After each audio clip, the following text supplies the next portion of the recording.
Seriously, I'm gonna need like a blanket or something. What happened? It was like 100 degrees last week, and now all of a sudden it's 50. We lost half of our degrees.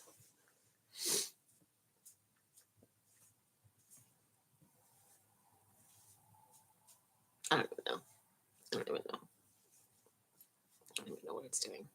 Yeah. Okay. All right.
It is Saturday, right? 10 a.m. Yeah. You ever show up for something that's totally normally scheduled at the exact same time every single week, and then it just feels weird? Suddenly you feel like I feel like I'm in another dimension. I just think this is the time and the place. Something feels off.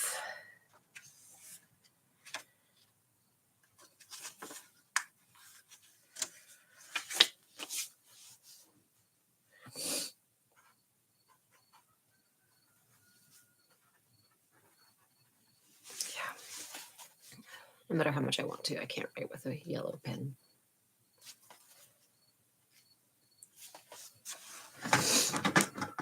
Fine.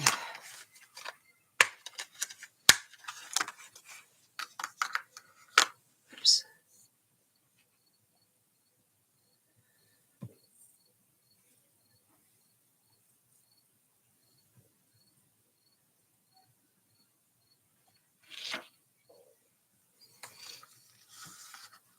Hey, Mother Weaver, how are you?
Ready to bed.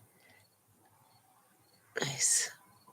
I have been needing extra yoga in the morning because of my bed thieves.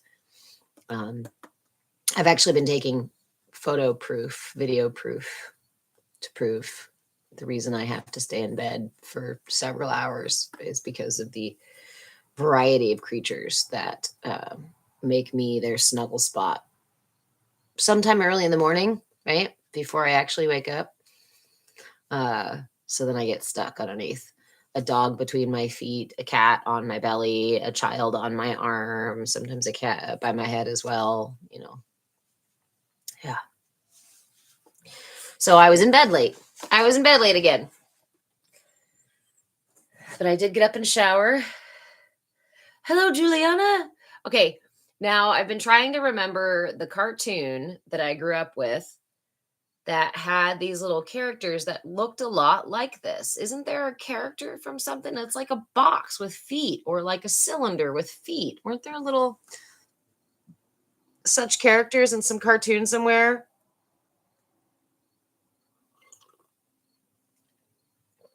I can almost see it. Thanks, Monica.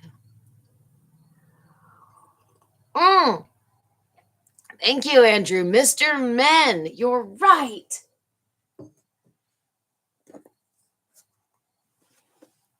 Crap, I didn't fix my link in bio on TikTok. Crap.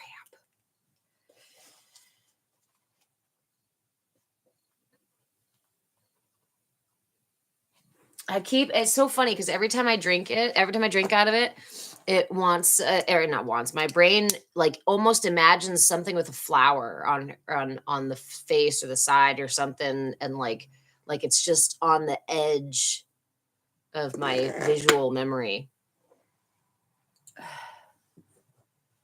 That's funny. Oh, and Juliana, since you'd asked, this is the goose. This is my goose. And now she has a bright yellow cup to pour herself into.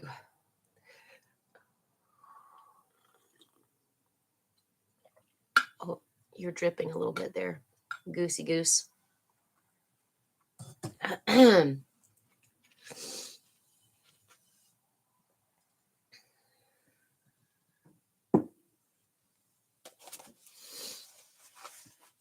Thank you. I love my goose too.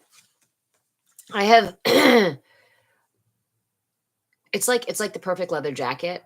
The perfect teapot is something that you have to scour the earth for until you finally find that one teapot that has everything that you need in a teapot.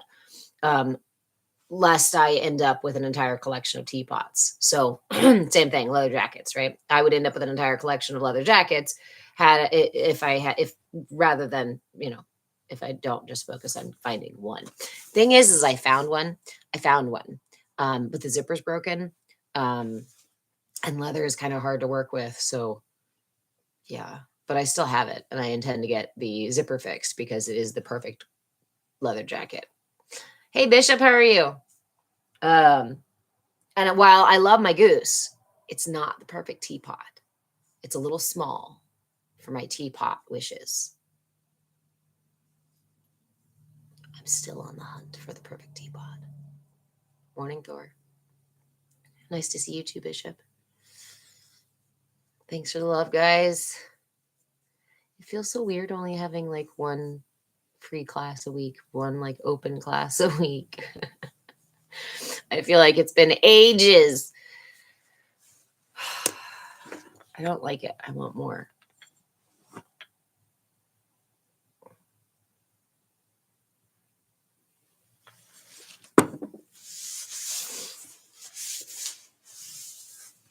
What's the strangest teapot I've ever seen? Probably one of those peeing teapots. You know what I'm talking about? Have you ever seen like there's like watering cans that are like that too? There was some era where everybody thought it was really cute to have like cherub-like children peeing on things. So they were yard fixtures and teapots and watering cans and yeah. No, am I the only one who witnessed this? They even have keychains that are these little squirty keychains you can use and squirt. I mean, I guess it's along the lines of the whole Calvin and Hobbes thing and Calvin peeing on something. I mean, I kind of get it. But I'm just now realizing it's like a whole generation. Like there's this whole like era in time that has all of these things that are actually little peeing. Thanks. That's the weirdest teapot I've ever seen. Was one that made a little. It was like a little cherub child peeing. You got a sleepy time tea bear. Ah.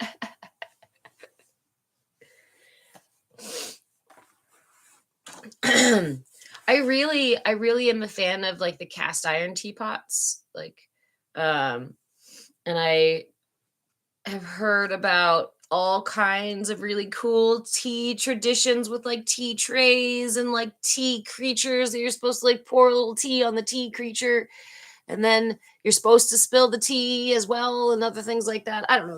There's all kinds of tea ritual, right?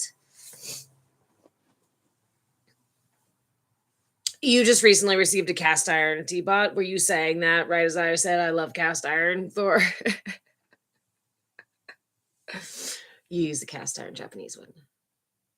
You were given a cast iron teapot, tiny teapot, weighs a ton. Yeah, that's one of the problems being a traveler, right? And having a teapot or having any such things. If I was traveling around a bunch as I used to and trying to carry this with me, I would look silly.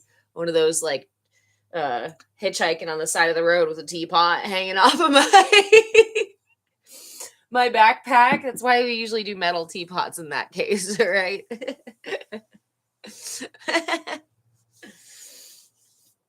Yeah. Secret, all not secret. Different lifetime, right? Sliding doors kind of affect different lifetime. I wanted to open a tea shop that was very much like a coffee shop, a comfy place to hang with a lending library and games on the tables and things like that. But I only wanted it to be tea because there's plenty of coffee shops out there. Everybody drinks coffee, but being able to come in and have like your table teas or your medicinal teas, also as an herbalist, having an apothecary there and being able to sell tea blends. Like I imagined a space that, if you've got a cold, you can call and come pick some up, right? Or come by and pick up some cold tea. You can come in and have your black tea. You can come in hungover and have your hangover tea and like all sorts of, yeah. I also wanted to, in this space, corner off or wall off a corner of the space with plexiglass so it could be like the kids' space. You can still see your kids, but nobody could hear them screaming. Yeah, anyway. Freddie, good morning, Freddie. Sounds like Chinese medicine. Is that what you said? Yeah, I mean, Chinese medicine is, one type of medicine that uses herbal remedies, but we use those all over the world. Chinese herbs are different than our Western herbs, right? Different names, similar properties, and some like even like ginger, right? It would be very different if it grows out in the Eastern countries versus the wild ginger we have here in Oregon. It's different.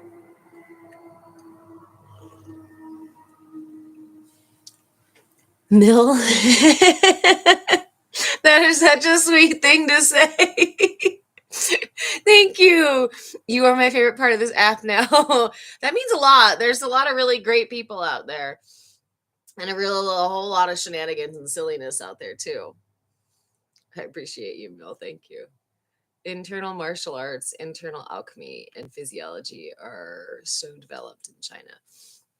Yeah, this is why I studied Vedic science. I'm still studying Vedic sciences. I'm still in school working on an Ayurveda degree because the information is fucking ancient, right? Compared to like our Western medicine, our Western stuff that we do here, the allopathic stuff that we do here that was developed primarily with from like the Civil War battlefield style medicine. It was emergency medicine. It wasn't, you know, sustainable, make you healthy kind of medicine. It was fix the problem, and then so they turned everything into a problem.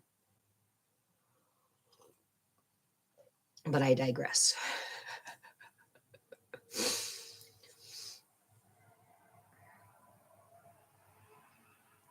Awesome, Mel. Thanks. You should come join us in the Discord. We have a Discord space that you can come hang out in. It's I don't know if you're familiar with Discord. I'm still figuring out how to use Discord, and I've been there for now more than a year. I think we've had that space. I try to stay as engaged as I can. But I've got a lot of plates. A lot of plates. We're going to see where our class leads us today because my head is foggy. It's foggy outside. We've been having 100-degree days and it dropped to like the 50s the last 2 days. So I feel like I'm back in time or doing some weird time travel thing, and which I'm okay with.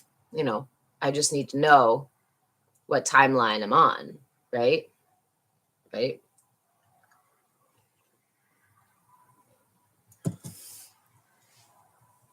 Yeah, it is so chilly. I like it. It's a good respite, though. That 100-degree weather is the pits. I'm not.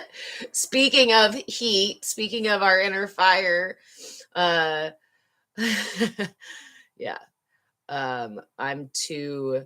My pitta is too hot. So being in this heat makes me really grumpy really quickly. So I try really hard to just take us to the river on a regular basis. I love where I live because I can take us down to the river. And my dog, who he's a healer, which I find interesting. They're bred in Australia. I believe the breed is from Australia, but they have these super thick coats, which I think like, does it really get that cold in Australia? But he has got a really thick coat, and so I worry about him in the heat like this. And lately, he's been sitting with his frisbee at the front door, just waiting to go because we found a new spot at the river. Shh, it's a secret spot at the river, and he loves it so much he just wants to go again and again and again. So now he just sits by the door, and I feel really bad. I'm like, we can't spend all day every day at the river. Now I need to get you a pool or a river or something. Just drag the river over this way. I am in a different timeline because apparently I can go hook the river and go drag it over to my house. So that's what I'm going to do today, guys. After we get off the live, I'm going to go drag the river to my house. Princess, I love you too. How are you? He need a dog sitter. Oh, because you're going to go spend all day at the river with him? No, it's not fair. I'll be jelly of my own dog. And he's a jelly dog, so it'd be hard to be jelly of a jelly dog. CMod, what are we talking about in here? For those of you who are new here or just joining today, hello, my name is Reverend Deborah. I'm an interfaith minister, a movement facilitator, and your shenanigan shaman because we do not take ourselves too seriously in here. This is a CAYA space, CAYA, stands for Come As You Are, because authenticity is ultimately the truth of who you are, right? It's our purpose. It's our essence. And ultimately that's what we're going for. But to maintain a safe space for all, to show up as we are intolerant of intolerance. So we are talking about the solar plexus today. Why are we talking about the solar plexus? Because we are in the middle of our Inner Light series. This year, we are going each month through a different part of the energy body. We are live on TikTok and YouTube, by the way. Sometimes one or the other lags. So if that's happening, you can jump to the other side. I move with change here on TikTok and on YouTube. So every single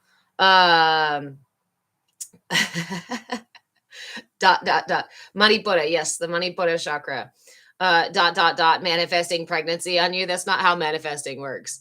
You might want to like project something like that, or you project your will onto someone else, which actually shows a really excessive solar plexus where you want to command other people's lives in such a way, right? It typically shows a high need for control, and it also potentially excessive sacral chakra too, which is the lower one, which is saying need for connection, right? Need for my needs to be met. If my needs weren't met when I was in my earliest stages of development, I'm going to then grope out for other people's energy and try to get other people to meet my needs for me.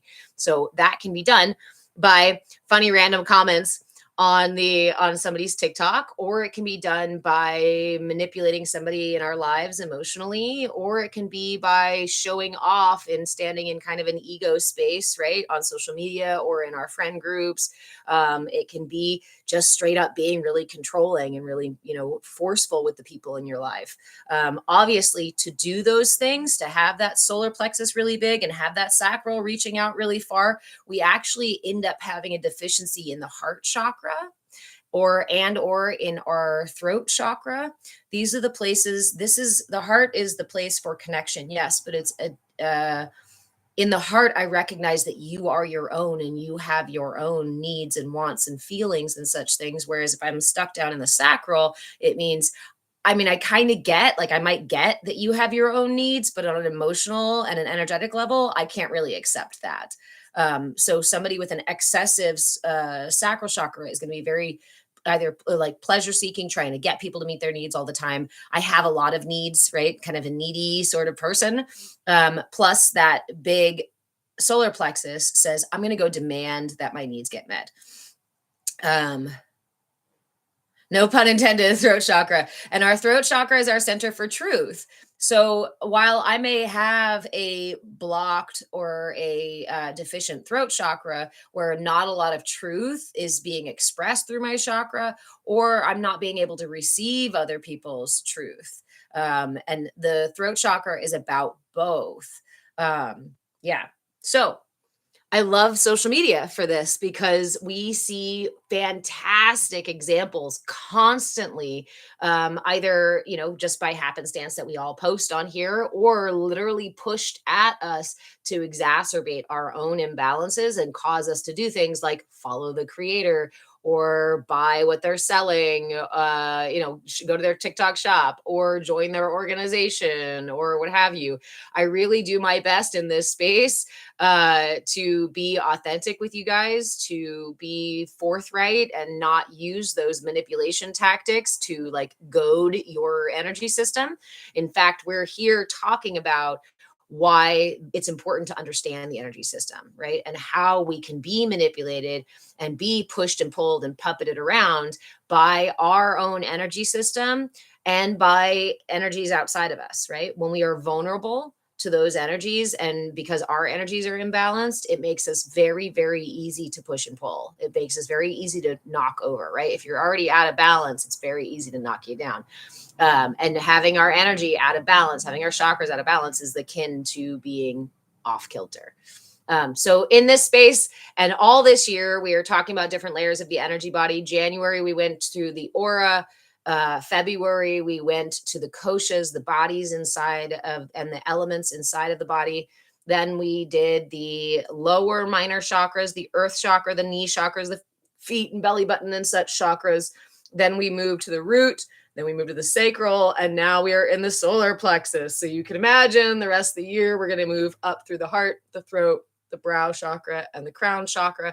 We're going to talk about the star chakras, the stellar ones, the ones up here above you, the shoulder chakras and nose and chin and whatnot, minor chakras up top. And then we are going to, I think that gets us all the way to November. And in December, I have a surprise for you. And the best way to benefit from that surprise is to be journaling. Hey, badass blind woman, how are you? I see you over there. Is to be journaling about your energy body throughout this year, to be keeping track of the tools that you receive in this space, or the tools that you use to help balance your energy system. Because I could write an entire encyclopedia about all these details about how the energy body and the chakras and whatnot work. But the truth is you can go Google those things. You can go find those things and get varying information sometimes, but you can go find most of those things. What's actually important, and what I consider my little revolution here and why I'm doing this Inner Light series, is because it's imperative at this time for you to be aware of how your energy body functions, where your triggers are so that you can realign yourself and you can step out of that space of being puppeted again by other people, by situations, by other larger entity sort of things, right? However deep you want to go down that rabbit hole. I will just say that it's the idea that something, forget about outside of me, forget about someone else manipulating me, forget about that kind of thing.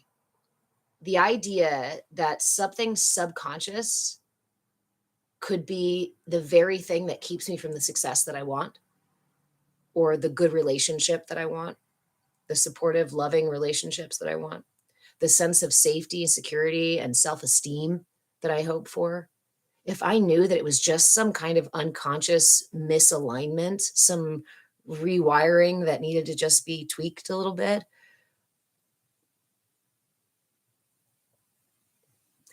it makes me frustrated. It makes me frustrated to think that there is something unconscious there, that there's something in the background, that there's something so subtle and so quiet that keeps leading me away from the things that I want in my life, right? The things that I truly desire or truly want to be.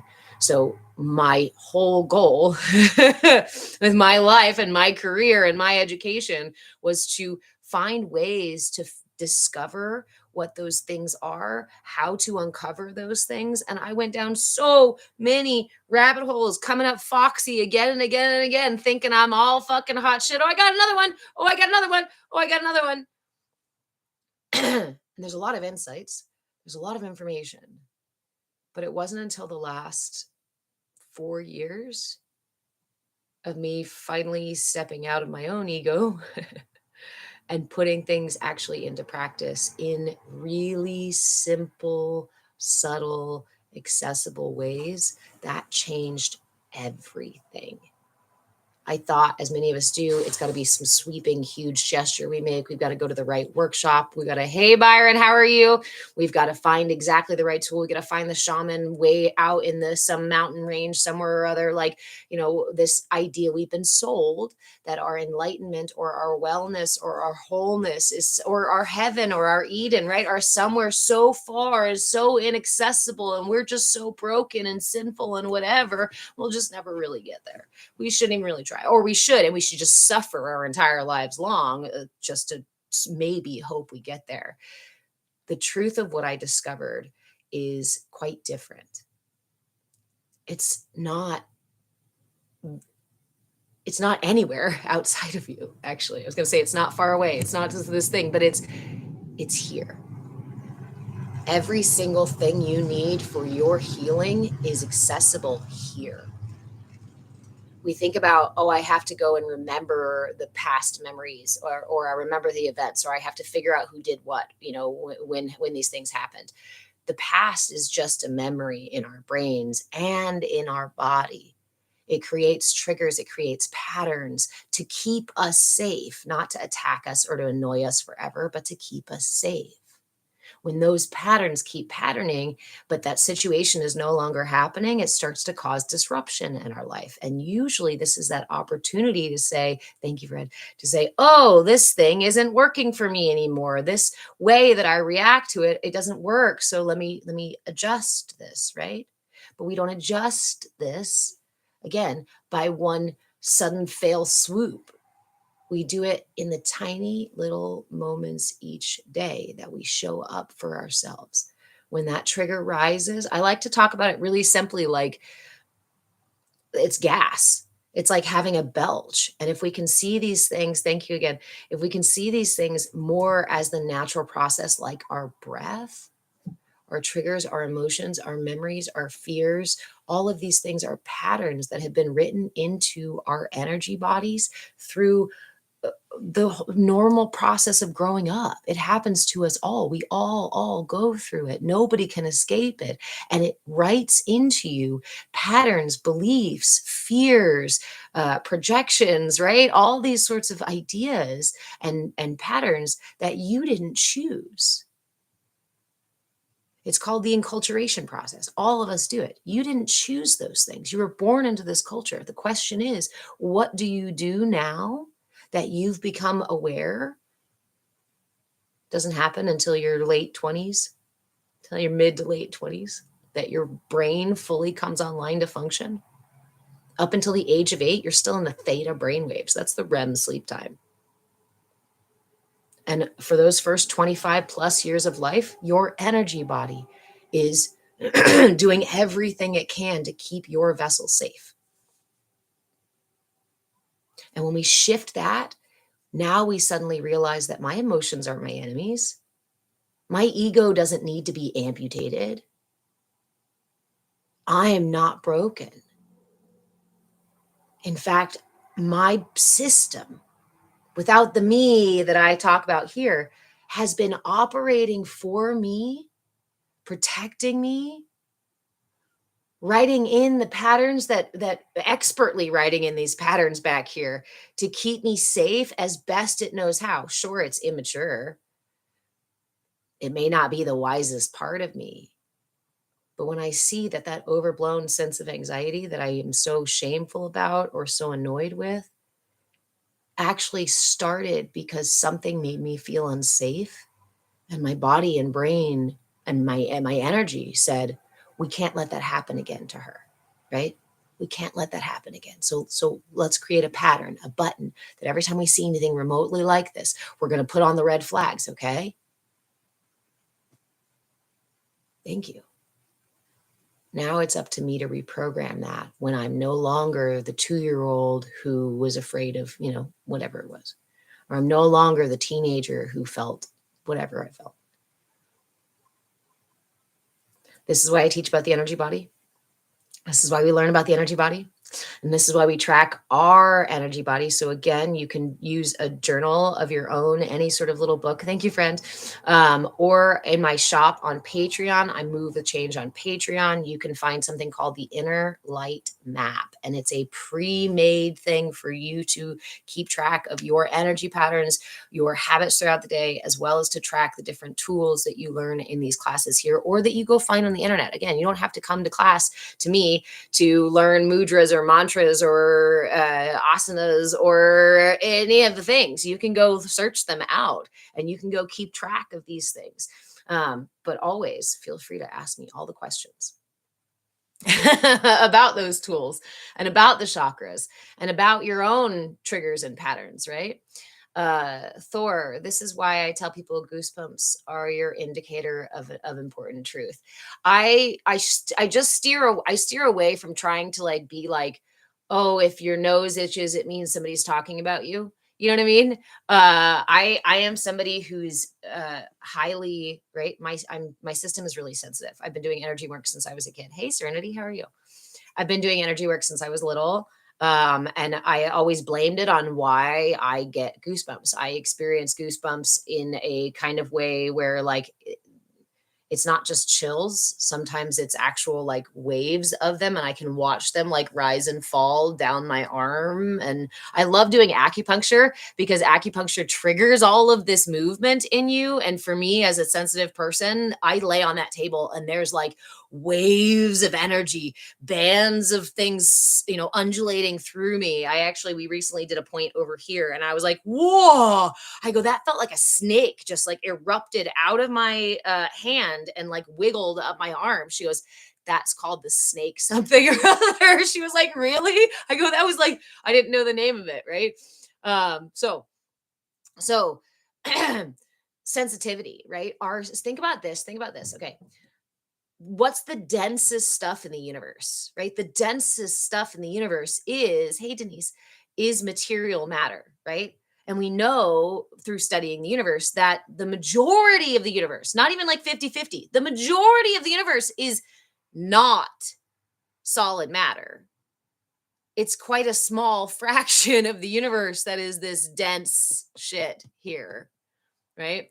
And I like to joke that we humans, right? We humans are some of the densest things in the universe. And so because of that, these subtle energies underneath have to use the most obvious way to communicate with us. What do you use? Your body.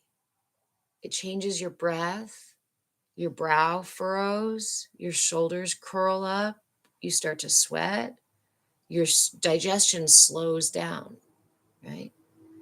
You get goosebumps. You get whatever it is, or eventually chronic issues, chronic conditions, because we ignore a body out of balance for long enough and it will start to scream. At first, it starts to whisper and says, "Hey, that's not comfortable." I'll give you a perfect example. I use my shoulders to protect my heart and my throat chakra because of my conditioning, right? So, any of you who, or just being a female in the West, right? This is like a little coy sort of, we're cute when we do this instead of having decent posture. So over time, in not standing like this, but actually feeling the need to do this out of stress or protection or whatever it is, conditioning, right? What did I do? But I developed a condition called neurogenic thoracic outlet syndrome. This is now a chronic long-term freaking problem that I have, that's compression of this entire bundle of nerves and blood vessels and stuff that comes under here that's really important for like your limbs to work properly. So it became a chronic condition. Why? Because I spent so many years unconscious of the fact that I was doing this. Now, mind you, I got plenty of like, put your shoulders back reminders. Does this look any better than this? No, not really, is it? Because we don't learn that balanced place. A lot of times we swing our pendulum from one extreme to the other, trying to figure out where balance is. Center is a space where we are present without tension. Center is that space that you find when you're sitting in meditation or when you're balancing on one foot, right? Or you're in the flow of a project and suddenly everything has a different quality to it. That's centered. Centered in tension without tension. But anything else is tension. Because as soon as when you're trying to stand on one foot and you start to go off balance, what happens in your body? The muscles tense, tense, tense, tense, tense, tense. Oh, fuck, fuck, fuck. I'm falling, right? Your brain tenses, your breath tenses, your body tenses because you're not centered. And you need more than just intention to get yourself back to back to balance.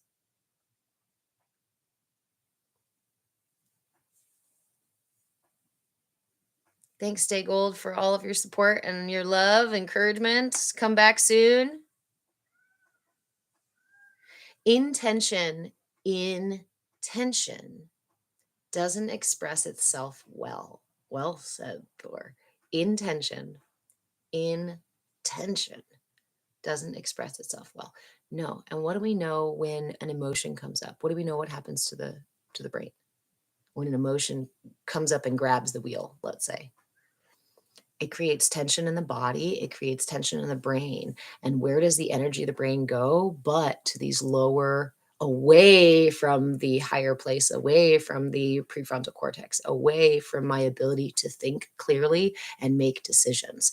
We know that the brain in those moments of tension goes to a different area that is more, it like isolates itself in these emotional centers, in these triggered places. I often think of it like conserving energy, right? Oh shit, I've got to get us back to center. I've got to get us back to safe. It's literally what the body is doing. When you go into fight or flight mode, I mentioned your digestion slowing down. When you go into fight or flight mode, your systems will slow down or, not completely stop. You're not dead, but so that you can have the energy to escape whatever's going on or to deal with the emergency right there in front of you. And that's actually healthy. It's healthy for our systems to have this rise and fall of our oh gosh, okay, I'm safe. But we live in a constantly aggravating society, culture, space here in the West, at least.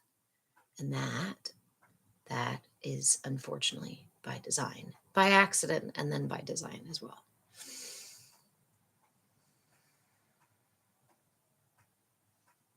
Thanks, Gold. I've actually heard a lot of people talk about this kind of stuff on here, but you actually make things sound validating. I really, again, like I said, make sure you come back or come join us in the Discord. If you want to come join us in the Discord, you can find the link on my Patreon page. I Move with Change, or you can always just send me a message. Like I said at the beginning, I really do my best to show up authentically and share with you guys the things that I discovered along the way. I'm also a storyteller and a really visual person. And I really love to share this stuff. As you can see, it like gets me excited to share and talk about this stuff.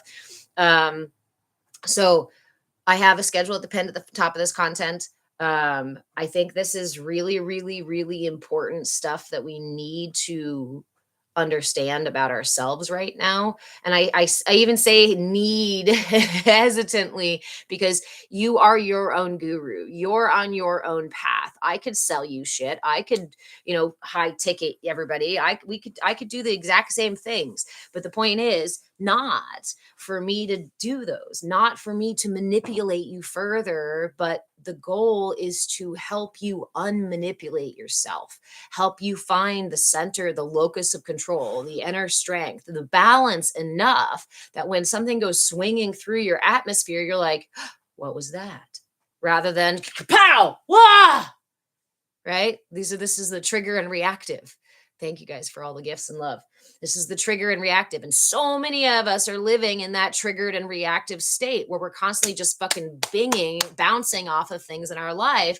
And we're like, I don't know what my direction is. I don't know what my purpose is, or my life is so chaotic, right? Or we live in that space of withholding, where we aren't pinging off everything in our lives. We are barely even experiencing anything in our lives because we're hiding behind our own self-fabricated armor and walls. And we're like, nobody knows I'm in here. And it'll be fine if I just stay here. Neither of those things are balanced. Right? Did I miss some comments?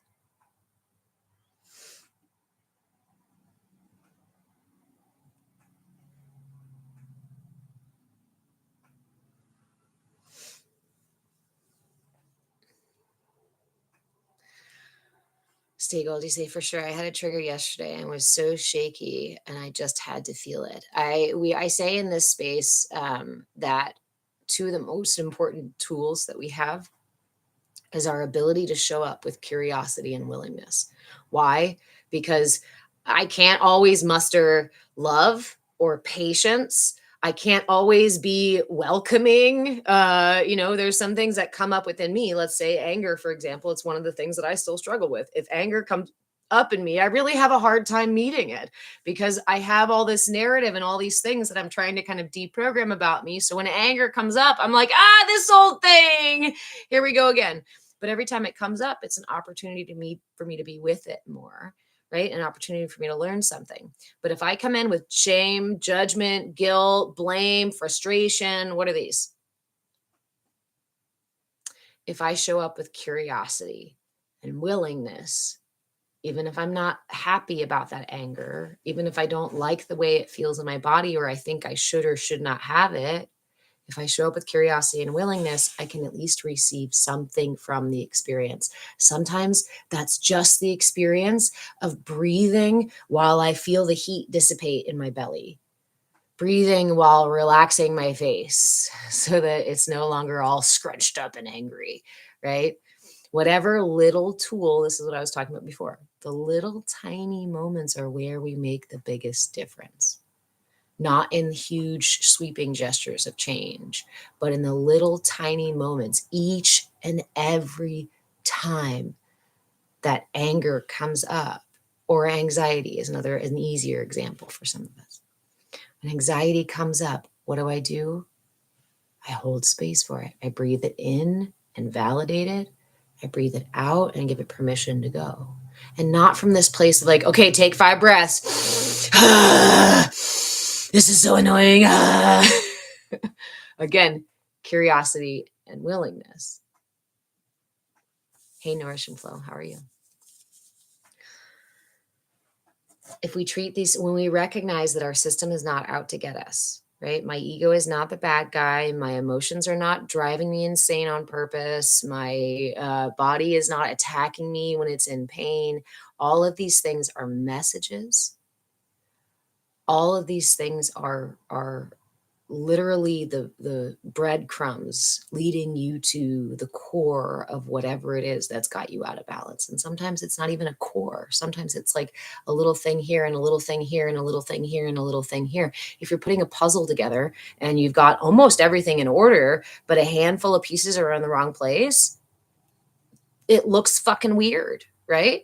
Maybe the pieces won't fit. Doesn't matter how much you try. Like, you have to be able to find the pieces, the right spot for the pieces. And we have a finite energy field. And that energy field has a finite amount of energy. And those pieces have places to be. But when we have our defender on the offense, when we have our inner child tantruming because they're in need, when our inner parent becomes the tyrant because they're so worried and overwhelmed, we're not going to be balanced. We're not going to move through life smoothly. All these parts are going to be all weird. It's like walking around like this and being like, yeah, I'm fine. What do you mean? Walking around like this. Yeah, I'm fine. What are you talking about? What do you mean what's wrong? I'm fine. I'm good. Yeah. No, I love you too. We energetically freaking do that. Is it Shani or Shani? Shani? You had to practice this all week, been a long week of triggers. My favorite way to look at it is that, again, either your triggers are just farts, right? They're just belches. Like, they're just things that come up and need to be released, right? In the little moment, we can remember them like that. My other way to look at it is that they're your friends. Imagine that. And stay gold, you say you called them self-sabotagers. Your triggers, you call self-sabotagers.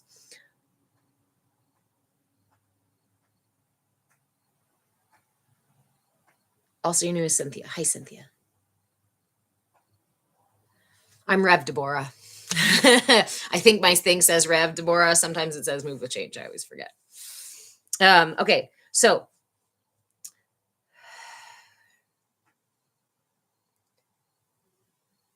if instead of being inside of me, anxiety was my friend who goes with me out in public, right? I have a friend that every time I get in the car, or even before I get in the car sometimes, and not even sometimes until I get to the store or whatever it is, sometimes my friend pipes up and says, oh shit, oh shit, there might be that person that we don't want to run into. They could be in the grocery store today. It is Saturday. It's like that's the day when anybody can go to the grocery store, right? And so maybe we might see them in there, and I don't think I want to see them in there. And you know what? If we're wearing these pants, somebody might look at our butt, and that might maybe just feel like objectified and uncomfortable. So maybe we should change. But then what are we going to wear? And then now people are going to think that I'm weird because I just want to wear a onesie and I can't wear a onesie to the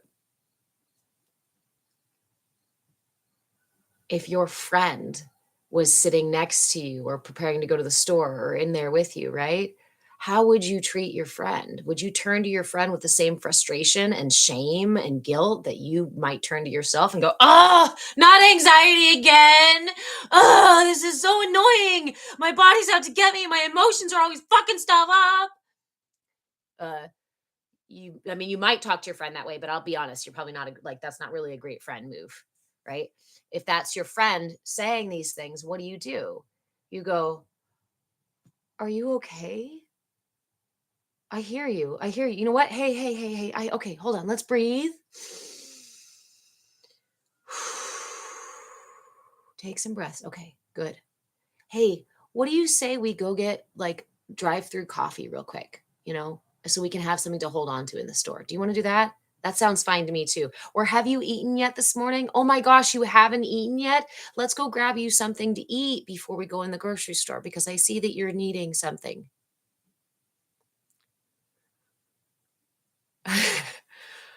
What if we treated our emotions that way? And I'm not talking about coddling or spoiling, like maybe some of us need a little coddling and a little spoiling for a little while. I'm talking about being the curious and willing partner to yourself. But you can't do that unless you realize that these patterns are not all the things that we make them out to be.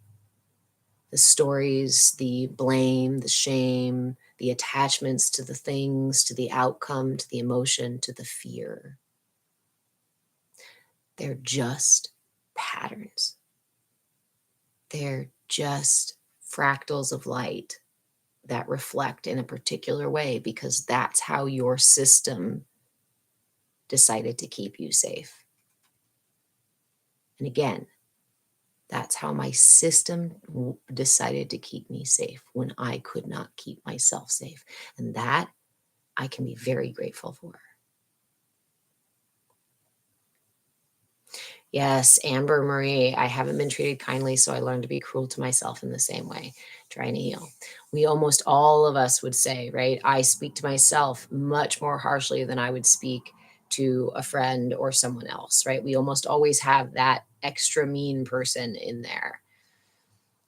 It took, for me, it took finding a way to sit and actually hold space for that energy because I can't amputate it. I can't get rid of it. If you've ever tried to fight those thoughts or the feelings or the triggers in your head, it's really hard to do because they take over your physical self. It's on an energetic level. It's not here. The brain does not control the body.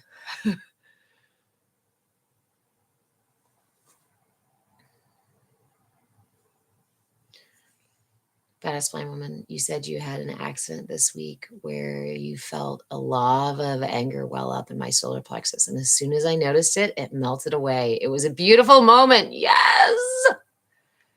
When we start to do this regularly, we realize that sometimes just the light of awareness is enough to dissipate the tension. Think about this. When I was younger and smaller and not fully conscious and able to make good decisions for myself, right? My body had to kick in to be like, we got this. We're taking over. Brain go on the back burner, right? And it continues to do that as we grow up. But we got to remember that those things are built into us when we're children and not by like, oh, my parents did this. Oh, I was so abused or I was so triggered or I was so traumatized. Okay, look, we all have our own personal stories, but it's less about all of those details and more about how it lives in you now. It doesn't matter really all the details of the thing that happened when I was 5. What matters is that it influences my ability to take care of myself now, to be kind to myself, and to be kind and to have better relationships with other people. It currently affects those parts of my life, right? The things that happened when I was 7 or 8 or 10, the things that happened when I was 6 months old. They now influence the way that I show up for myself and the people around me every single day. Again, you don't have to go into the past. It's right here.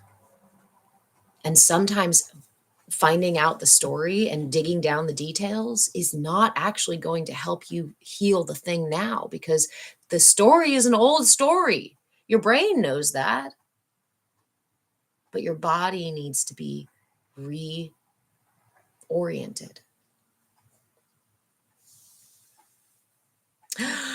Monica started reading Eastern Body, Western Mind. It is one of my favorite books about the chakras. Again, if you want resources for the chakras, there's plenty of resources out there. I highly recommend Eastern Body, Western Mind. It's one of my favorite. It's like the Bible for the chakras, basically. I got a lot of insights from it. And yeah, speaking of books, I will throw in here that I am right now in the middle of finishing up. We're finishing up my book. I am publishing a book with my friend who's a publisher. Woohoo! Yay for connected friends, right? So this book is on the chakras. Hey, Vada, how are you? Um, this book is called Energy for Sale: The Blueprint for Consumer Conditioning. I wanted to put this book out now because we are right in the middle of an onslaught, right? A huge issue right now that I think a lot of people are understand is present is that there is a lot of manipulation through media sources, through messaging, yeah, through propaganda and things like that, even just through marketing and like sales tactics and commercials and those things like that. It is so grossly present in our lives. And most of us are unaware of the system that those tactics, that those things trigger. Why does marketing work? Because you were primed by your culture in your earliest years to desire these external effigies of real needs. Think about, I'm going to give you an example here for this, right? Um, the sacral chakra is about my needs and my emotions. This is where I ask for help. My root chakra is my sense of safety, it's my sense of security, right? Um, if I feel unsafe, my energy goes up to my sacral and says, Oop, I have a need. Maybe I'm hungry. Maybe I'm cold. Maybe I got scared, whatever it is. When our babies cry, a lot of us are taught to give them a pacifier, to give them chocolate or candy or cookie, to put them in front of a screen, right? I'm not shaming anybody for any of these things. I'm just pointing out what our culture typically does, right? But what does that do? That teaches them that the satisfaction for that need, even just temporarily, is a cookie or a screen or these other things outside of it, right? Which then primes us as adults to be like, I have a need. Let me eat some cookies first. Let me have a piece of cake. Let me go have some alcohol. Let me sit down on my screen. And this is the way that I suddenly feel taken care of. Suddenly I'm like, ah, I feel a relief, a sense of satisfaction from doing those things, even though I know those things aren't actually fixing the need that I have, right? I know that here doesn't matter. I still seek the same pattern because it's what's most familiar. It's literally just the programming my mind and body are running on because it's the programming that was built through my lifetime. But you are the architect. You are your own guru. You are the first mate to your higher captain, to the higher selves, to the wiser selves, and your emotional minions, right? I like to talk about them like pirates. Wait, the answer is not a cookie, but it is. The truth is, the answer is a cookie until you realize there's another option. And that's the hardest thing sometimes for us to acknowledge because sometimes it's not as easy as simple as, oh, it's just a cookie. We might feel very justified in the way that we approach people who are offensive to us. We might feel very justified in cornering the people we love to unload emotional arrows at them.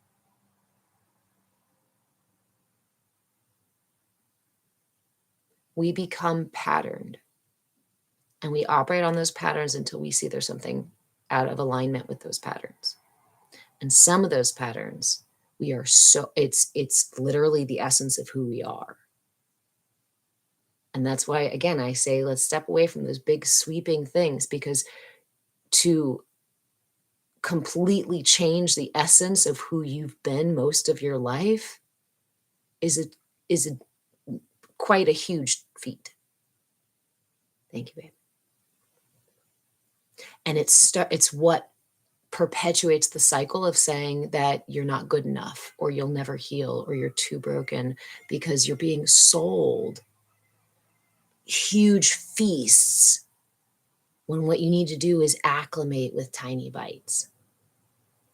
And I say you need to, but really I'm talking to me and about my process and about my journey and the tools and the tricks and the things that have truly made a difference versus most of my lifetime of intentionally trying, thank you, friend, of intentionally trying to heal, intentionally trying to find balance and wellness and buying into all the things outside of me, having all the external effigies of, success or satisfaction or abundance or beauty or, confidence or whatever the hell it is. I had so many external pieces, external things, ways, things that I could show people and say, see, I can prove it.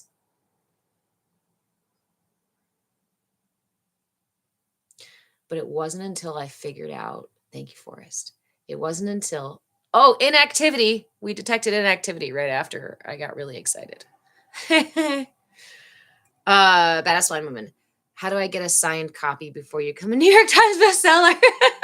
I'm really hoping that it like hits the ground running like that because of because of what it's about and because of how I go through the pieces in the book.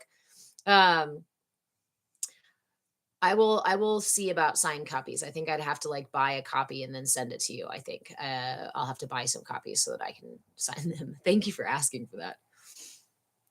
Gotta run. Stay gold. Have a great day.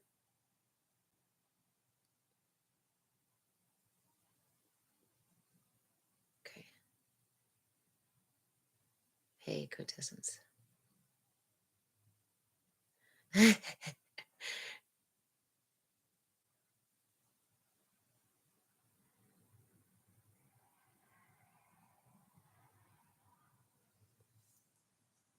Inactivity after people gift. I know, right?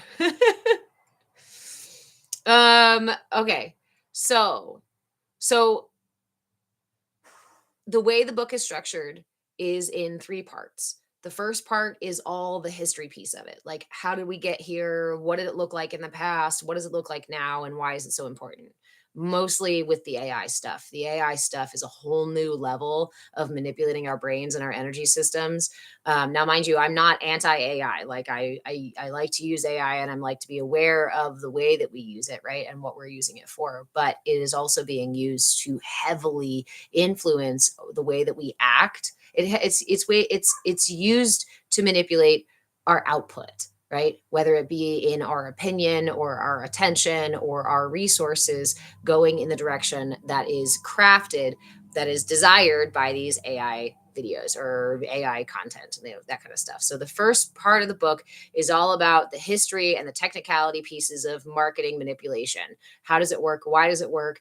And when has it happened in the past, right? How often? Because it's freaking happened for a long time because we're humans and we like to poke and prod at each other. And when we realize we can control each other, then sometimes we do. In our imbalance, we do seek that kind of power and control. The second part goes through every single chakra and points out this style of marketing that is targeting that chakra, and also offers things like reflection questions as well as some exercises to remind you how to teach you how to be aware of what's happening, how to question what's happening, right? And then how to regain your sovereignty, your consumer sovereignty, right? So the three parts, and the third part is all those tools and ways to kind of get back into your center of control, your locus of control, get back into the driver's seat so that you can witness, as the first mate, I witness my emotion coming up, right? I see a commercial or I see something happening in the world news or whatever's going on, and there's a real reaction. There's nothing wrong with that. I'm not trying to stop my body from being human. What I'm doing is being present with the process of my body without letting it drive the ship every single time, without letting it take control of the mainframe every single time. Because in that sweet spot is where you become superhuman. Why? Superhuman? Yeah, superhuman. Because your superpower that we all have and we all share is called choice. Are you fully in control and all with all the choices you're making, of all the choices you're making? Most of us are not. Many of us believe that we're in control, or we believe that we are making decisions based on our own autonomy. But when we start to dig down that rabbit hole, we go, oh shit. Actually, the reason I behave that way in the first place is because of a belief that's not truly aligned with what I actually believe. Where the hell did that come from? Oh, that was written in when you were 2, when you learned this thing from your gram, and it just stayed there because it worked.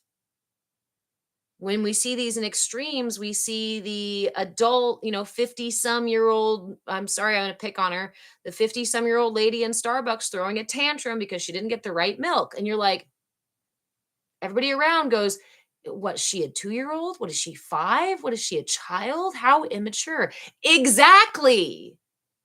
She exactly is a child in that moment because what is being replayed is something from that earlier time. That's why we talk about childhood trauma and why we talk about it being so important. But we don't talk about how it affects us here and now, written into our body, not from a place of psychology. Oh, I've got to just stop the thoughts. Oh, I've got to make myself, force myself to change. No, in those moments, what she mostly needs is herself to be aware of that little kid that needed to throw a tantrum, that felt unsafe, felt like her needs weren't getting met.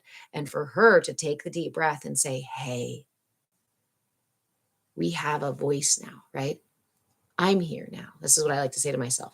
I'm here now. Let's try this again. And that's when you see her take some breaths and then put her hand back up and say, excuse me, the milk in here wasn't what I ordered. And you may have seen her there at the Starbucks struggling with her words and acting kind of nervous. And you're like, what the fuck is wrong with her? After she clearly got upset, you're like, oh God, she's going to explode. Here's another Karen. But actually, she took some breaths and instead quietly, a little quieter than she had said before, asked for the correction. And you can hear her voice wavering just a little bit. Why? Because she's reparenting herself right here, right now, actively holding space, valuing the experience, saying thank you to the trigger that has always kept her safe, and that trigger that has said, my needs are important too, when the external world felt like it didn't satisfy her and didn't put her needs anywhere in the important list. That's what we can do. That's how we regain our center of power. That's how we find our locus of control. That's how we regovern ourselves. So, because when we don't, what's happening to her? Some little tiny detail, like the milk being wrong in her coffee, causes tension all over her body. You see her fists get tight, her jaw tightens up. She may have done it so many times that it starts to wear on her teeth, starts to compress the nerves and the blood vessels in her thoracic outlet area because she's doing this. It might even create digestive issues, right? Maybe some acid reflux or ulcers that can be created from all of that stress and tension in our belly. Maybe she's holding her pelvic floor so fucking tight that she is constipated constantly because she is trying so hard to hold in this little energy that just says, I'm valuable too. I need to be seen and heard too. I need to be taken care of too. Or this little, even smaller energy, deeper energy that says, I don't feel safe. For so many of us, the answer is, I don't feel safe. And if you don't feel safe, then yelling at yourself or bitching at yourself, or these are not ways to make us feel safe, right? But the person who can really access the deepest parts of you, the person who can really hold space for these really delicate, vulnerable things is you. And what I haven't come to understand is that until I learn to hold these things, no one else can really actually hold them for me. They can help a little bit, but I will always be limited to the point at which I'm not ready to look at it or to hold space for it, or I still feel that guilt and shame about it. Yes, quintessence. So many of us don't feel safe in our own bodies. And again, a lot of that's cultural.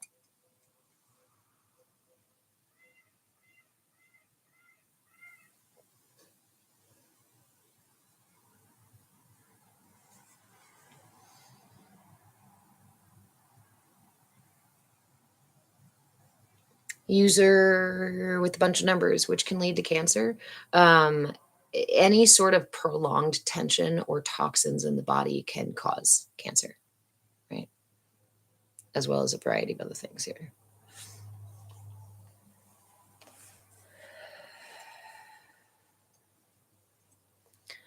Vada, my fascia has been waking up. It's mind blowing how much my body has been dormant. I'm trying to break through the thoracic tightness. Yeah.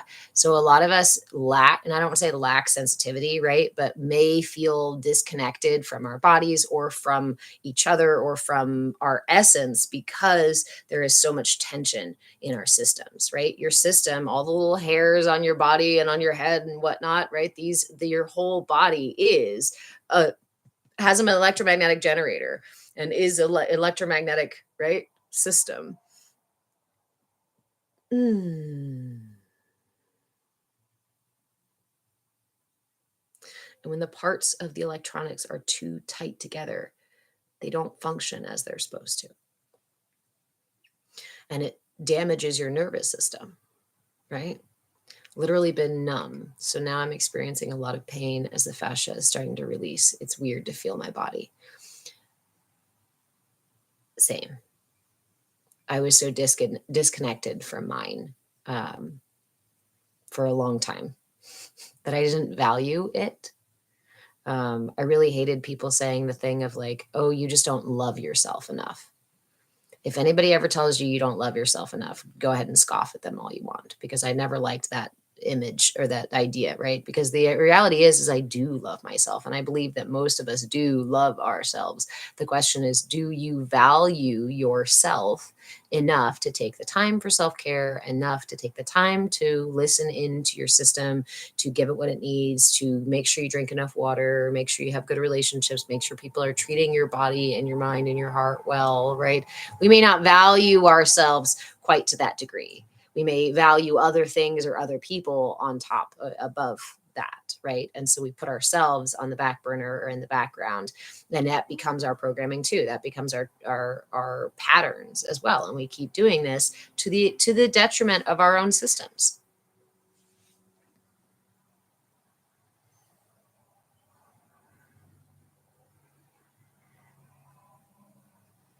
Monica, you say 100% believe my disconnection from physical body due to pain has made me the pain worse and more chronic. I found that to be true for myself as well.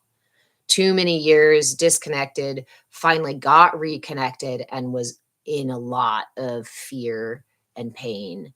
Um, yeah.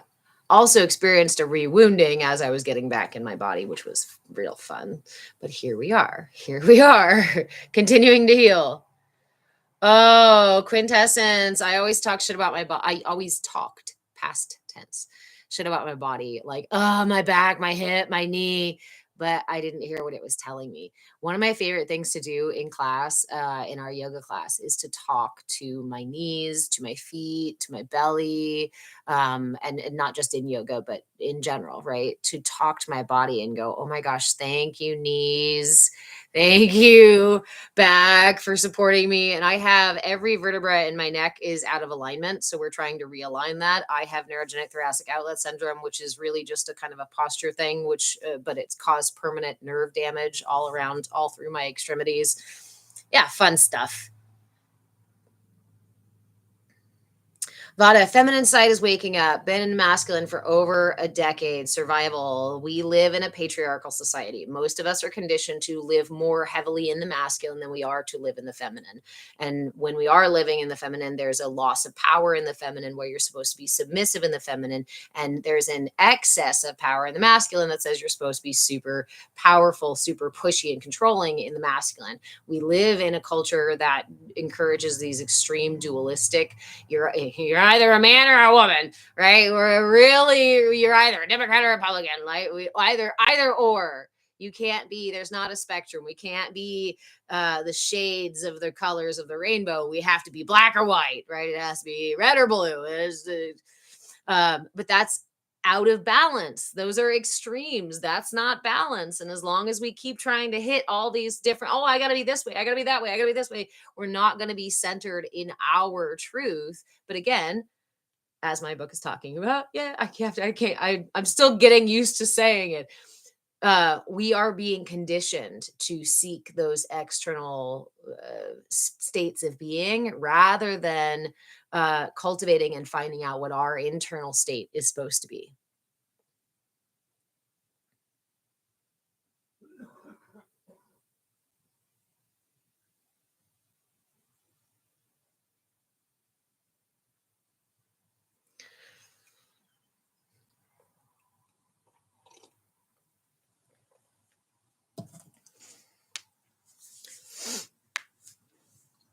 So,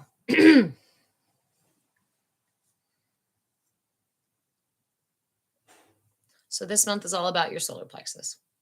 All the classes we've done on Saturday have been about the solar plexus and about the energy body in general and the development of the energy body and what times and what stages everything develops.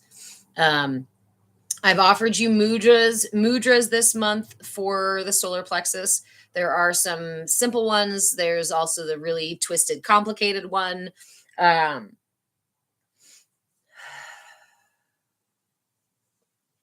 We've talked about what excess and deficiency looks like. We've done yoga poses all month long on Wednesdays for the solar plexus. We haven't talked a lot about mantras. One of my favorite ways to balance any of the chakras. I mean, I've talked about simple stuff, right? Like wearing the colors. Each month, you'll see me wearing the color as much as I can of that month, of that chakra for the month. So this month has been yellow. It's been a little bit exhausting. My solar plexus is not, or excuse me. I use the three terms, the expansive, contractive, or wounded, right? We have an expansive chakra, which means there's a lot of energy pushing out. A contractive chakra means there's a lot of energy. There's not a lot of energy pushing out. It's not really, usually this is like something you might call a blocked chakra, something where the energy is not really flowing out regularly or in regularly. But then we also have the wounded chakra, which is the chakra that may sometimes be in a contractive state and then bounce out to the other extreme to an expansive state. Hey, Jackie, how are you? So my solar plexus typically is that wounded place where I will subjugate myself. I'll put away my energy of my will in exchange for the heart here, right? Literally, if I postured myself like my chakras do, I do this for a while until the energy doesn't work anymore, right? The energy becomes so trapped here that what happens is I suddenly have a really big reaction with a lot of lack of compassion, right? A lot of people may relate to this. This is the way my system is trying to find balance, right? Because it doesn't feel safe being steady in that confidence and showing up every day balanced and feeling in control of my life. Nope, it's a little frustrating for me, the solar plexus. And it's also not against my programming, but it's out of alignment with who I've learned to be to keep myself safe, for me to be standing in confidence and feeling in control and these other sorts of things. So my system wants to return to the place that's mostly safe, that mostly feels safe for me. So wearing yellow has been a lot. Monica, what are my thoughts on focusing one day a week to each? I find as we move towards the next chapter. Chakra, that one before, shows me something I didn't address. As always, you are your own guru, right? And this is your journey. So I'm just here to offer info and tools, and how you arrange them in your life is totally up to you. I tried last year to do this in an 8-week series. It was so much information to pack in. I felt like we went way too fast, which is why I split it out into the entire year this year so that we could spend an entire month on each of the chakras.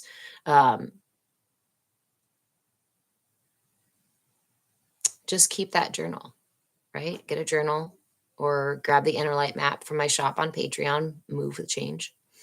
But remember that your system is dynamic, right? It's not, these aren't isolated points on our system. We're not, we're not approaching it from an allopathic perspective, right? So when I work with when I come up into my solar plexus, I start working with my solar plexus and what comes up, but the things that influence the programming of my solar plexus, which are a lot of times those lower chakra things. Or we may realize that when interacting with our solar plexus all this month, it made, your heart feel different, or your emotions or your connections or your relationships started feeling different, right? Then I might go, oh, interesting, this is why it's important to journal these things. Interesting, for this month of June, while I've been working on my solar plexus, I've had to kind of restate boundaries, or I recognize that there are people in my life who push past those boundaries, or there's places where I let go of any sense of control because I don't feel safe enough to do so, right? So that's going to redirect you. Every chakra is a rabbit hole in and of itself. When you address something in one chakra, you may see the way that the other chakras are connected. And that is really important information for your system. This is why I say I could write an encyclopedia, but that's not what I want to do. I want you to take these tools and to take this information and to journal and to use the inner light map or whatever it is you're going to use, and to learn that when you don't get the right milk in your coffee at the store, right? What happens? Well, my gut starts to clench up because that's this feeling of like I don't have control of the situation, right? And my belly tightens or whatever it is, because I did grow up in a situation where a lot of times my needs were subjugated, pushed aside because I was just a silly kid. Whatever your personal story is, that's only really important to your journey, right? So then you can go, oh, I get it now. I understand. I can follow the marble along the track and see the point where it falls off the track, or where it goes onto this other track that I don't want, right? I think about road rage, or I think about throwing a tantrum in the grocery store. I think about these saying something nasty to somebody I really care about. Those are those things where I'm like, ooh, I need to find the part within this whole system that is misaligned and making that happen every time. Right? I always say we can't make somebody can't make us do anything, but we sure can allow that thing to happen over and over again with their triggering. This whole thing is about taking responsibility for those moments. That's where you find your center of personal power, right? That's where you find your locus of control. That's where you find your superpower of choice, is in those moments where instead of somebody saying, I don't know what I could say. I was going to say something on TikTok, and I was like, I don't even know if I could say something on TikTok. I don't know. I don't like you, right? Somebody comes across and says, I don't like you. And instead of being pushed or pulled by that energy at all, right? You can simply allow that experience to rise and fall. And you go, ooh, interesting. Interesting that you came to give me this gift. I don't want your gift. Thank you. But why are you carrying gifts around like that? Why are you pushing off these gifts of judgment to people? Interesting. What is that? Then we see each other's imbalances and we see how they reflect within ourselves.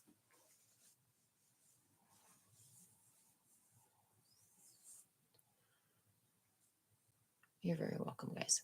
One of my favorite stories. I've heard it told as the Buddha, and then I've also heard it told as a monk. So I like to take the dogma out of it and say, just there's a monk, there's a guy, there's somebody there meditating in a marketplace, in a busy marketplace center.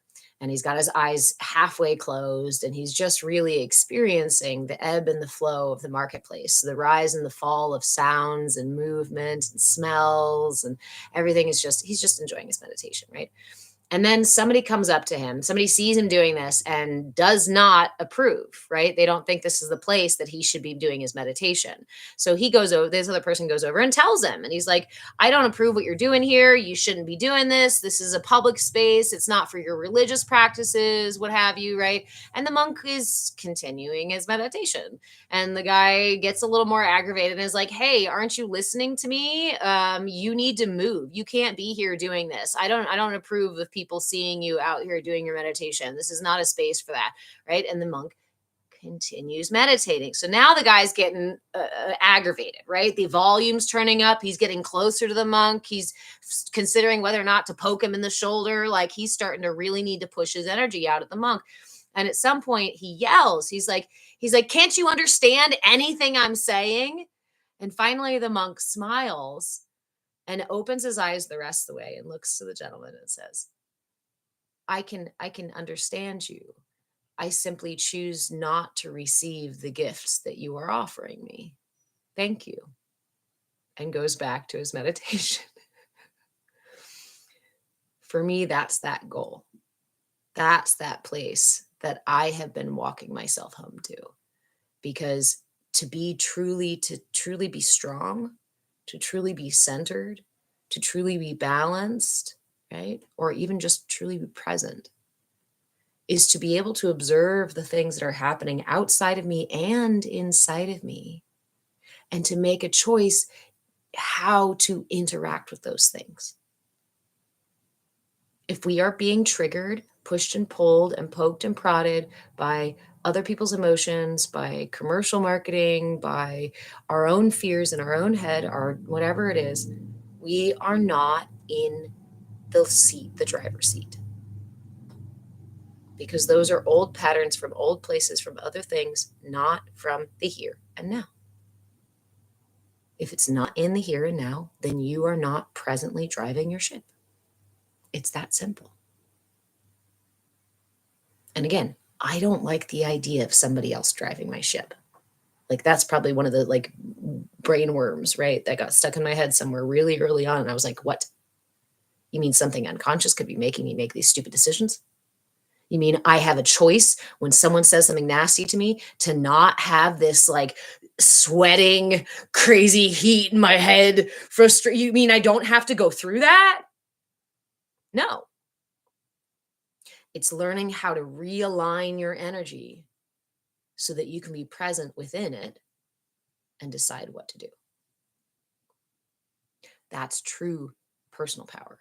And honestly, we live in a system that's a little afraid of you having that personal power, because that kind of personal power means that you can't be marketed to, you can't be sold to, you can't be propagandized, you can't be pushed into extreme positions to support extreme ideals, because you are centered.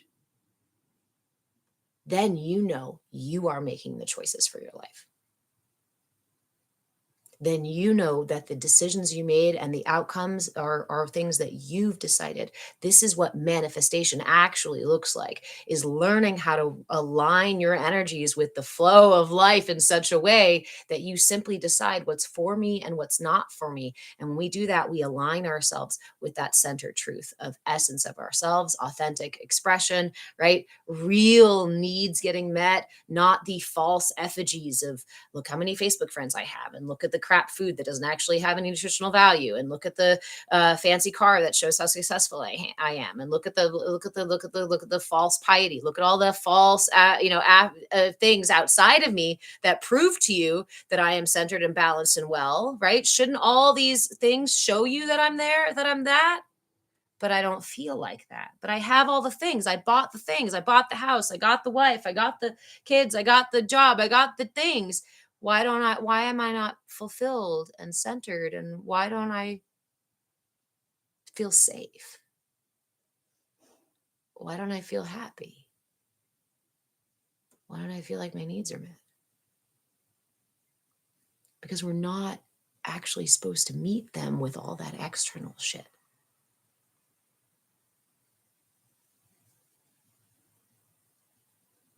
It's here. It happens inside of us. Badass blind woman, any thoughts on how the sun is affecting our solar plexus lately? Yes, the sun has been going through. Hey, thank you, Nestor. Welcome, Chant Magic. Welcome, y'all. So what the sun is doing right now is actually really important. We are in a solar maximum. We have a massive coronal hole. It's like got these huge bands of like plasma and ions and whatever it is. I'm not an astrophysicist, so excuse me if I don't say the things right, but I know it's doing really cool shit up there. And what is it? What is that kind of stuff, right? This solar plexus is literally our center for will. This is our solar center. This is the place that we are connected to the sun. The planet that rules our solar plexus is the sun. So yes, because everything is interconnected. Like that is such a non-Western perspective, but I think a lot of us are really coming to understand it much more deeply. But what's happening in the sun does reflect what's happening on a collective in a collective way for our collective solar plexus, for all of us.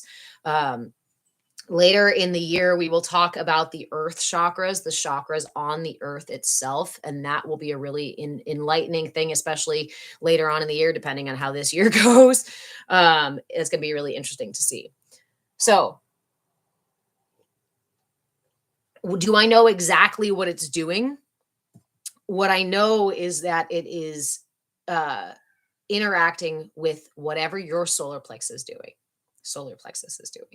So if your solar plexus has a nice balanced energy to it and you feel a good, self-esteem and a sense of control in your life, as well as a sense of setting boundaries, you may find this solar activity to be really energizing. It may be really exciting and feel good for you. You may feel extra confident. You may feel extra present. You may feel like things just go super smoothly and you don't have to exert a ton of control. But when you do, that it's really successful and you're like, boom, did it, done, great. If your system is maybe not so in balance, you're going to have a little bit more of a difficult time. And I only say that because what does that difficult time mean? It just means that I'm off kilter like this. And that difficulty is the message that says, hey, you're off kilter, right? It's like if I'm going through a river and I don't know, I was trying to imagine going through the river like all splayed out versus like streamlining myself or putting myself in a boat, right? I'm going to have a different experience depending on how I'm riding through the river. How you ride through the river is how balanced or aligned your energy system is, right? Where these things are. If my heart chakra is super huge and my solar plexus is deficient and my root chakra are deficient, I'm going to act and behave in a certain way and navigate my life in a certain way that may not be the smoothest way to navigate.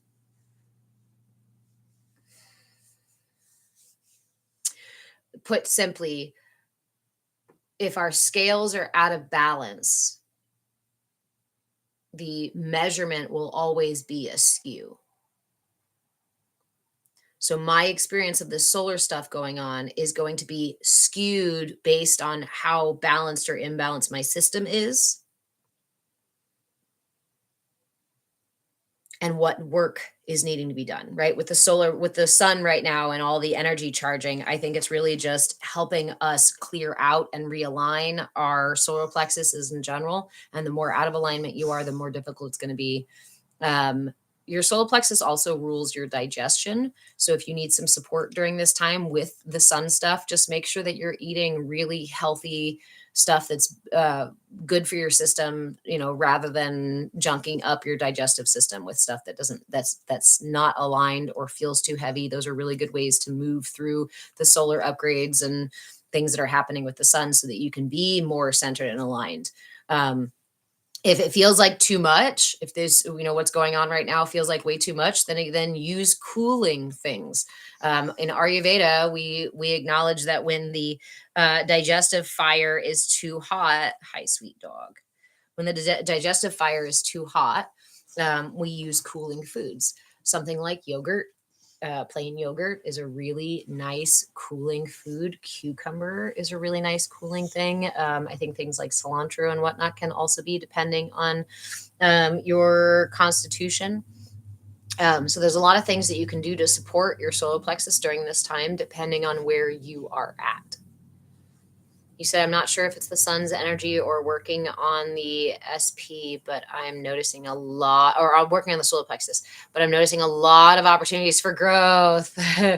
Anyone else noticing this? Yes, me too. I have been noticing this entire month, and exceptionally so in the later part of the month. My interest in and opportunity for external communication with a lot of people, where I still struggle with boundaries and self-esteem stuff. I'm having a lot of opportunities recently to stand in more confidence, and also being invited to interact with people and set boundaries, and to do so in a more in a way that values me more. So I have been noticing it for sure. Anybody else been noticing any particular solar plexus related energies? Remember, this is our center for will, our center for confidence, our center for self-expression. It rules our stomach, liver, pancreas, digestion, rules the muscles and the mid-back. Focuses, or not focuses on, is associated with your core strength, the sense of self. What else? Also your liver. Your liver's in there as well. Center for boundaries.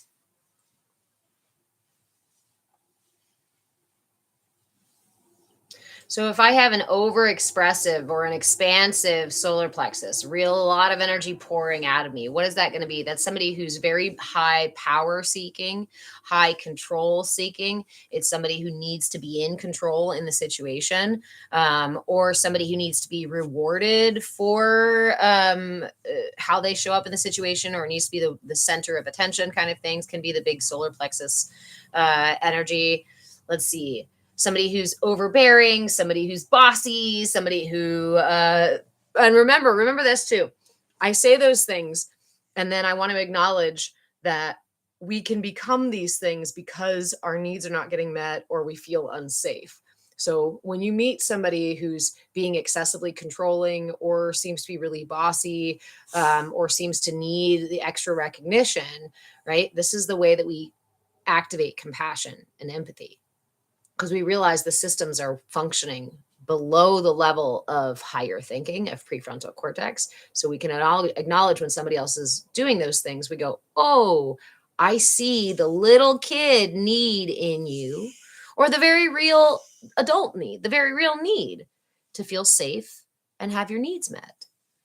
I see that you're seeking excess control in this situation, or being, pushy in this situation because you feel unsafe, or you're afraid that your need is not going to be met, right? Your experience before is that your need's not going to get met. So you learned to be demanding to get your needs met, or to just go take whatever the hell you want, right?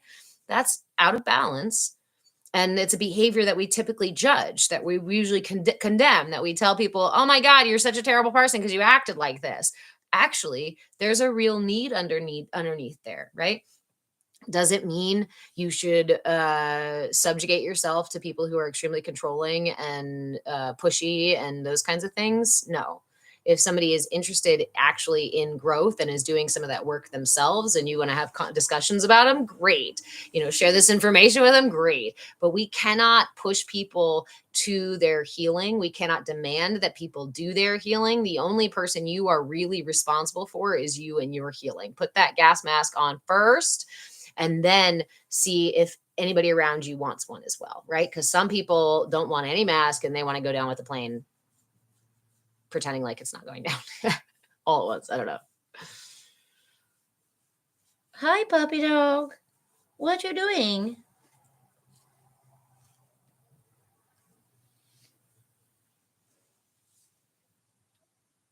I will say about Ask Blind Woman, I have noticed that my animals have been much, much more cuddly in the past month or two, since we've been doing all the extra sun energy, the solar not solar plexus, but the solar activity. My animals have all been acting funny, extra snuggly.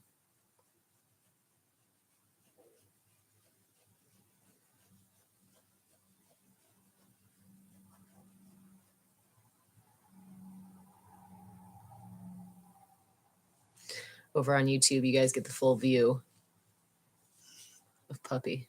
Over TikTok, you guys just get a nose.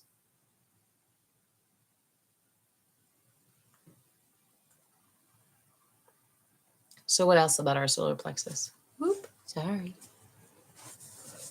Sorry, did I tickle your nose? What, you didn't like it? What's what? I don't see anybody. Oh. Are they gone now? Thanks. I think a rabbit hopped by a mile away. And he had to let me know. Was it a rabbit a mile away? Yes.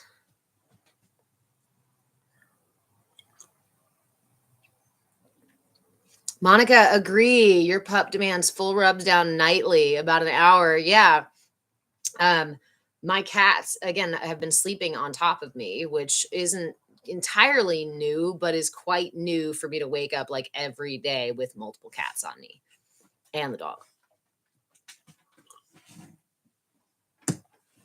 And Monica, you've been struggling with low energy as well. I've been struggling with low energy. But again, I think I'm being heavily supported by wearing yellow, by using my yellow cup, by using yellow solar plexus mantras and things. One of the great things about the solar plexus is if you are feeling low energy, you can boost your solar plexus. Oh, sorry. Speaking of low energy. Oh, I needed a big stretch all of a sudden.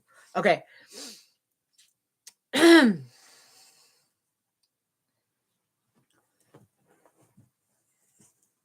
Which mudra? There's a couple of mudras for boosting our solar plexus, for boosting our energy. There's also a mudra for balancing our energy. Remember, the Sumukha mudra is this one here, where we bring everything, all of our fingers together and then touch them together here.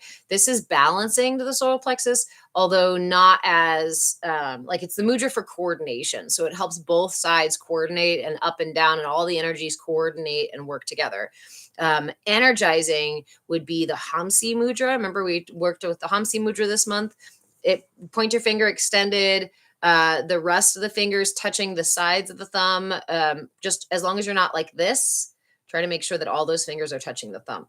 So Hamsi mudra, that's an illuminating one. That's an energizing one. It's a soft energizer instead of like a super. It's not going to make your solar plexus fire,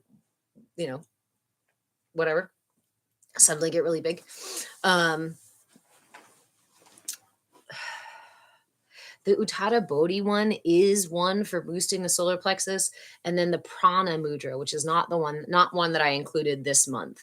But the Prana mudra, if you need just a direct boost of energy, either the Utthata Bodhi or the Prana mudra were the two that I would recommend. So the Utthata Bodhi one, again, is done by interlacing all your fingers together and then keeping your pointer and your thumb, bringing the pads together, keeping the thumbs separated, open, keeping the fingers open so you create this open space here. This is the Utthata Bodhi mudra. You've probably seen this one being held by individuals in interviews or on, clips, media clips, whatnot. This is a popular one that people use when they're on stage or in the public eye, because it's boosting for the solar plexus. It's energizing for the solar plexus. It increases our willpower and gives a sense that we are in control of the situation, or at least, the very least, of ourselves. This is very boosting to the solar plexus. It's also balancing. If you'll notice, both sides are kind of doing the same thing. So you get this nice balancing aspect to this as well. This one works on the belly a lot. I find that this one can be a little too intense for me. So the other mudra that I recommend if you need a boost of energy is the Prana mudra. The prana mudra, prana is the word for energy, right? It's the solar upward rising energy in our systems. And that's done like this. That's done by just keeping the first two fingers extended and touching the thumb to the tips of the other two fingers. The pinky and the ring finger touch the thumb, and the pointer and the middle finger are extended. You can just hold that on your side, at your side, on your lap. The prana mudra can also be used to disperse energy. If you are feeling like there's too much energy or too energized, or you need some grounding, you can use this one and just literally point the first two fingers into the earth or towards the earth. You can just put it down on the chair or wherever you're sitting, and this is a really good one for grounding. You can do that with one hand or with both hands. Monica, I hide from the bright sun, been actively trying to increase tolerance. I've been struggling with it this year too, honestly, this and last year. The sun tends to be like really stinking hot when you're in it. And then as soon as you step in the shadow, it's really cold. Yeah, it's weird. Badass Blind Woman, I'm also noticing the more I am getting my digestive tract in balance, I am feeling calmer, not so intense all the time. Yes. So we understand in nutrition and in Western science here, we understand that the balance of the digestive flora is really important to our sense of ease in terms of physical ease, mental and emotional ease. I mean, the wrong kind of enzymes and not enzymes, the wrong flora in your gut can cause you to clench your teeth and grind your teeth, clench your jaw, right? It can cause things like anxiety, right? It can cause things like heartburn. It can make us angry, and over too much heat in the liver causes anger. So our digestive system is actually really important for our regulation of our emotions. Monica, have I noticed plants not growing as well with the sun changes?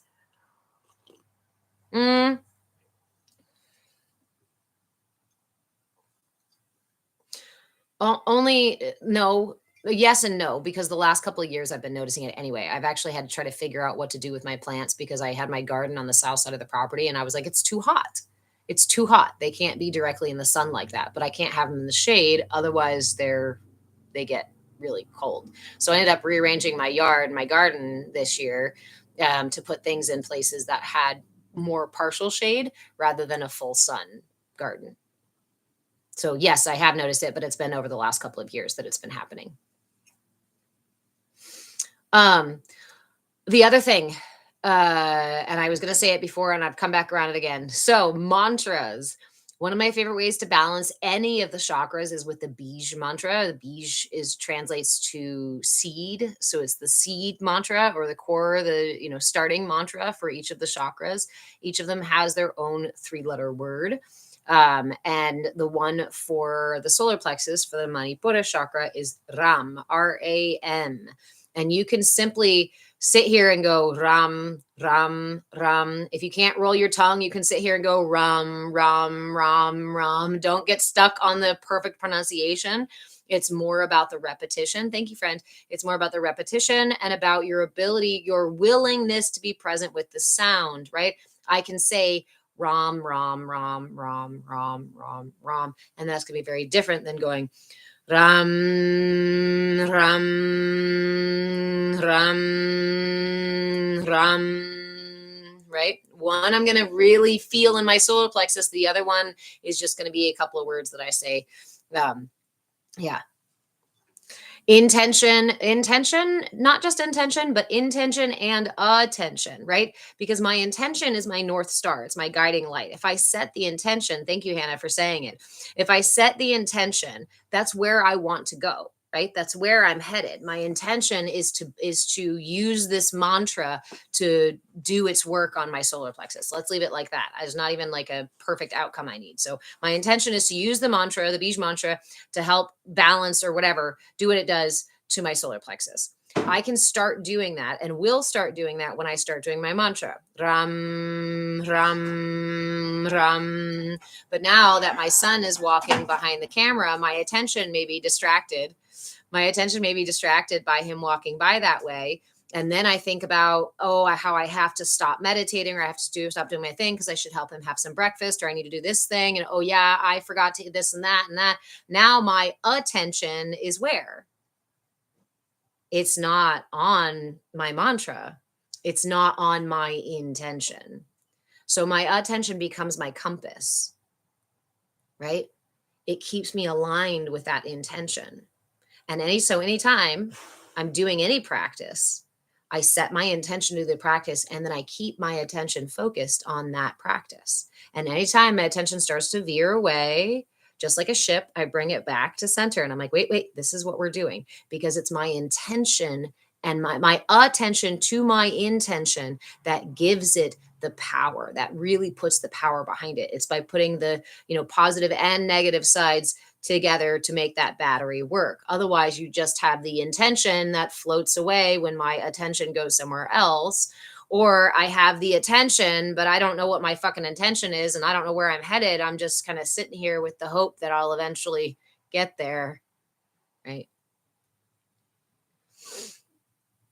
You're very welcome. And in fact, and peculiarity, what can you do if all my chakras feel blocked? I will offer you something right here in just a second.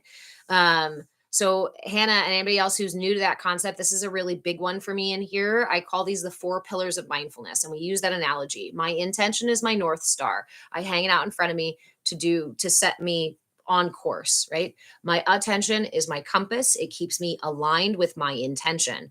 As I take this journey, I meet anything that comes up with curiosity and willingness, because anything else is putting up a fight. Judgment, shame, blame, guilt, frustration, all that creates this. And if I'm on this journey, I don't want to get into a battle. I don't want to engage in a battle. I don't want to create unnecessary storms, right? I don't want to go run my ship into the rocks. I don't need to do any of that.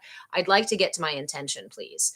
So the only way to keep me fluid and flexible on this journey is with curiosity and willingness. Curiosity is enough to say, wow, that's a big storm over there. Willingness to see it and to make my choice for myself.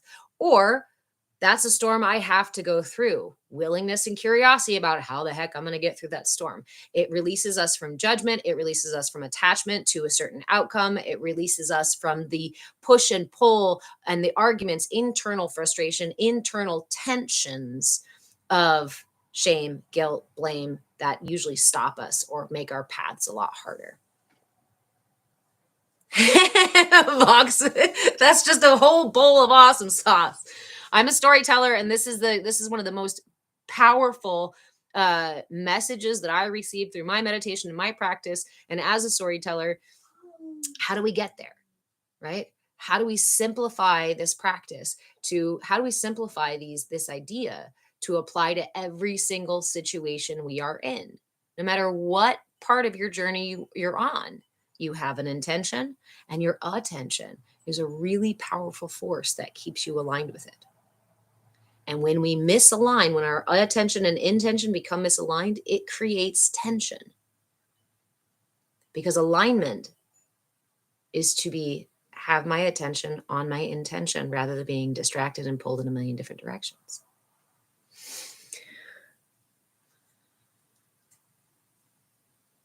Oh, Vox, nice. Awesome. I love being mirrors, right, for each other. Okay. Peculiar T, you asked, what can I do if all my chakras feel blocked? So first and foremost, I want to start with, I have never met a single person who's not out of alignment, right? I've never met a single person in my lifetime, I'm 40, that is out of alignment. And I've also never met a single person that has a completely blocked chakra. So I try to be very particular about the way that I talk about them. I try not to use the word block, even though it's a typical way for us to talk about it, because it gives us a sense that it's closed. It's not closed. Your energy system functions through these energy channels. They can't be closed. Closed means you're not alive. Your system, because you're alive, is flowing. Now, those flows can be really restricted or really huge overflowing energy. This is going to give us the sense of being blocked or not having enough energy coming through a certain area of our life. And we're going to see it manifest in every aspect of our external world and in our physical body, because that's how our energy communicates to us. As we talked about much earlier, the human, right? I like to laugh about it, that we humans are some of the densest stuff in the universe. The majority of the universe is made out of matter that's not remotely as dense as we are. It's a small fraction of the entire universe that is actually that dense, this dense. So, yeah, we humans are super dense. But for these more subtle energies to communicate with us, for us to understand them, we have to interact with them on that subtle level. When we're used to working in this, like, push and pull, no pain, no gain, hammer and nails, you got to fight or whatever, fight to big dogs, whatever the things, all the messages that we have in the West about no pain, no gain, external kind of fighting, that has its time and its place. If I want to build muscle, yes, I have to use tension and release in a much different way than if I am dealing with the internal energies, my emotional self, right? My thought processes, my spirit, my energy. This isn't something I can hold on to and grab and command by physical force. It's something I have to learn to be present with. I have to figure out how to flow and move with when I can't touch it, see it, hear it with the typical senses that we rely on in the West. So most of us are used to operating from that place of external gross motor skills, right? Oh, I'm just blocked.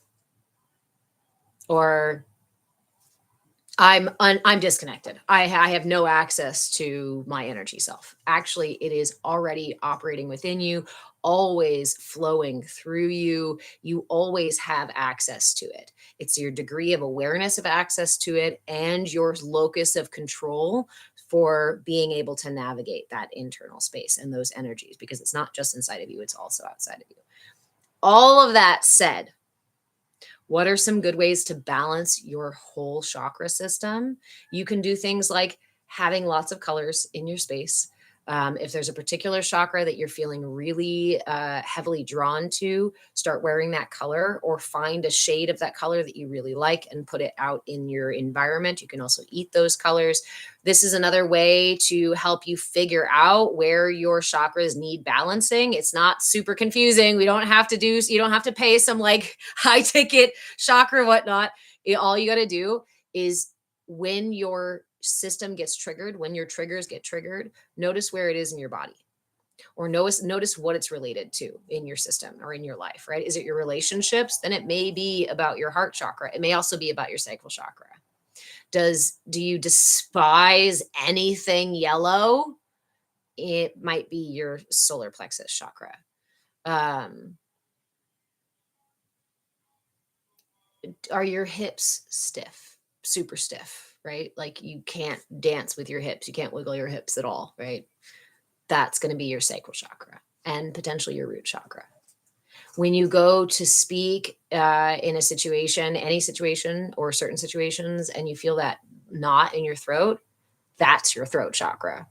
Now, mind you, it may be the manifestation of these imbalances happens first at my throat chakra, right?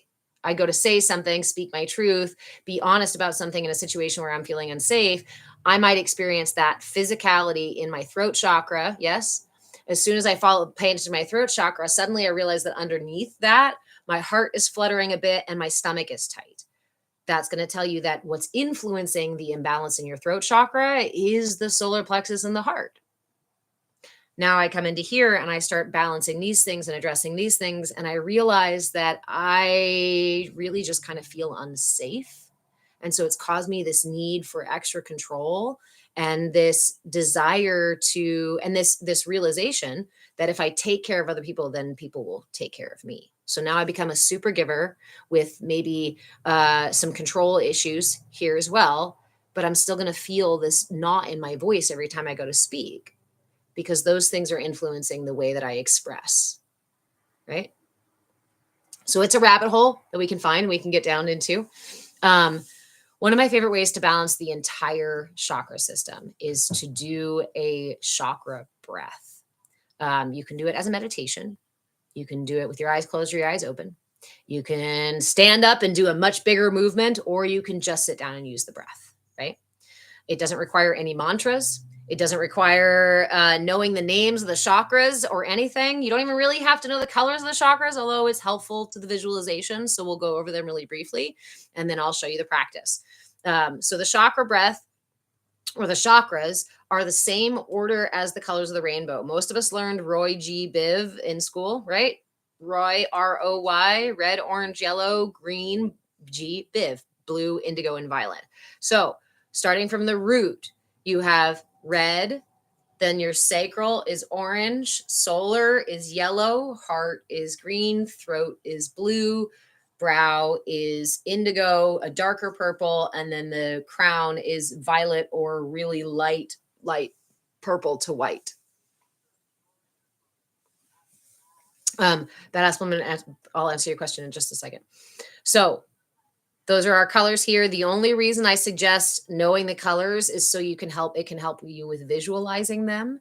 You don't have to do that. You can also use your hand if you want to start really low on your root and then move up to your sacral, move up to your solar, move up to your heart, move up to your throat. You can touch each one as you go, or you can just use the breath. Okay. So this practice is imagining that your breath begins at your root chakra. You inhale and pull the breath all the way up the front side of the body.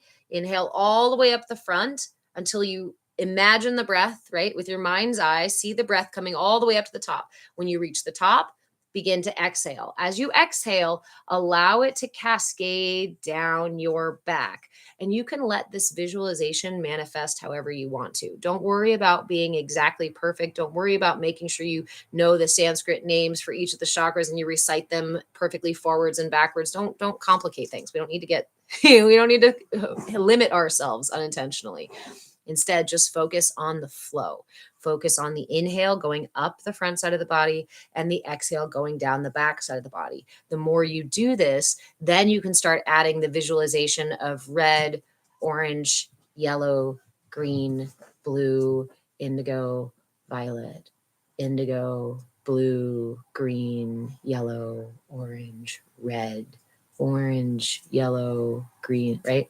So, or root, sacral, solar, heart, throat, brow, crown, brow, throat, heart, solar, sacral, root, right? So depending on however you want to do it, or if you just want to focus on that rotation, inhaling up the front side of the body, exhaling back down the back side of the body, inhaling up the front, exhaling back down. You're going to start feeling the sedative nature of that practice. It's going to activate or relax. It's going to relax the like the myofascia, right?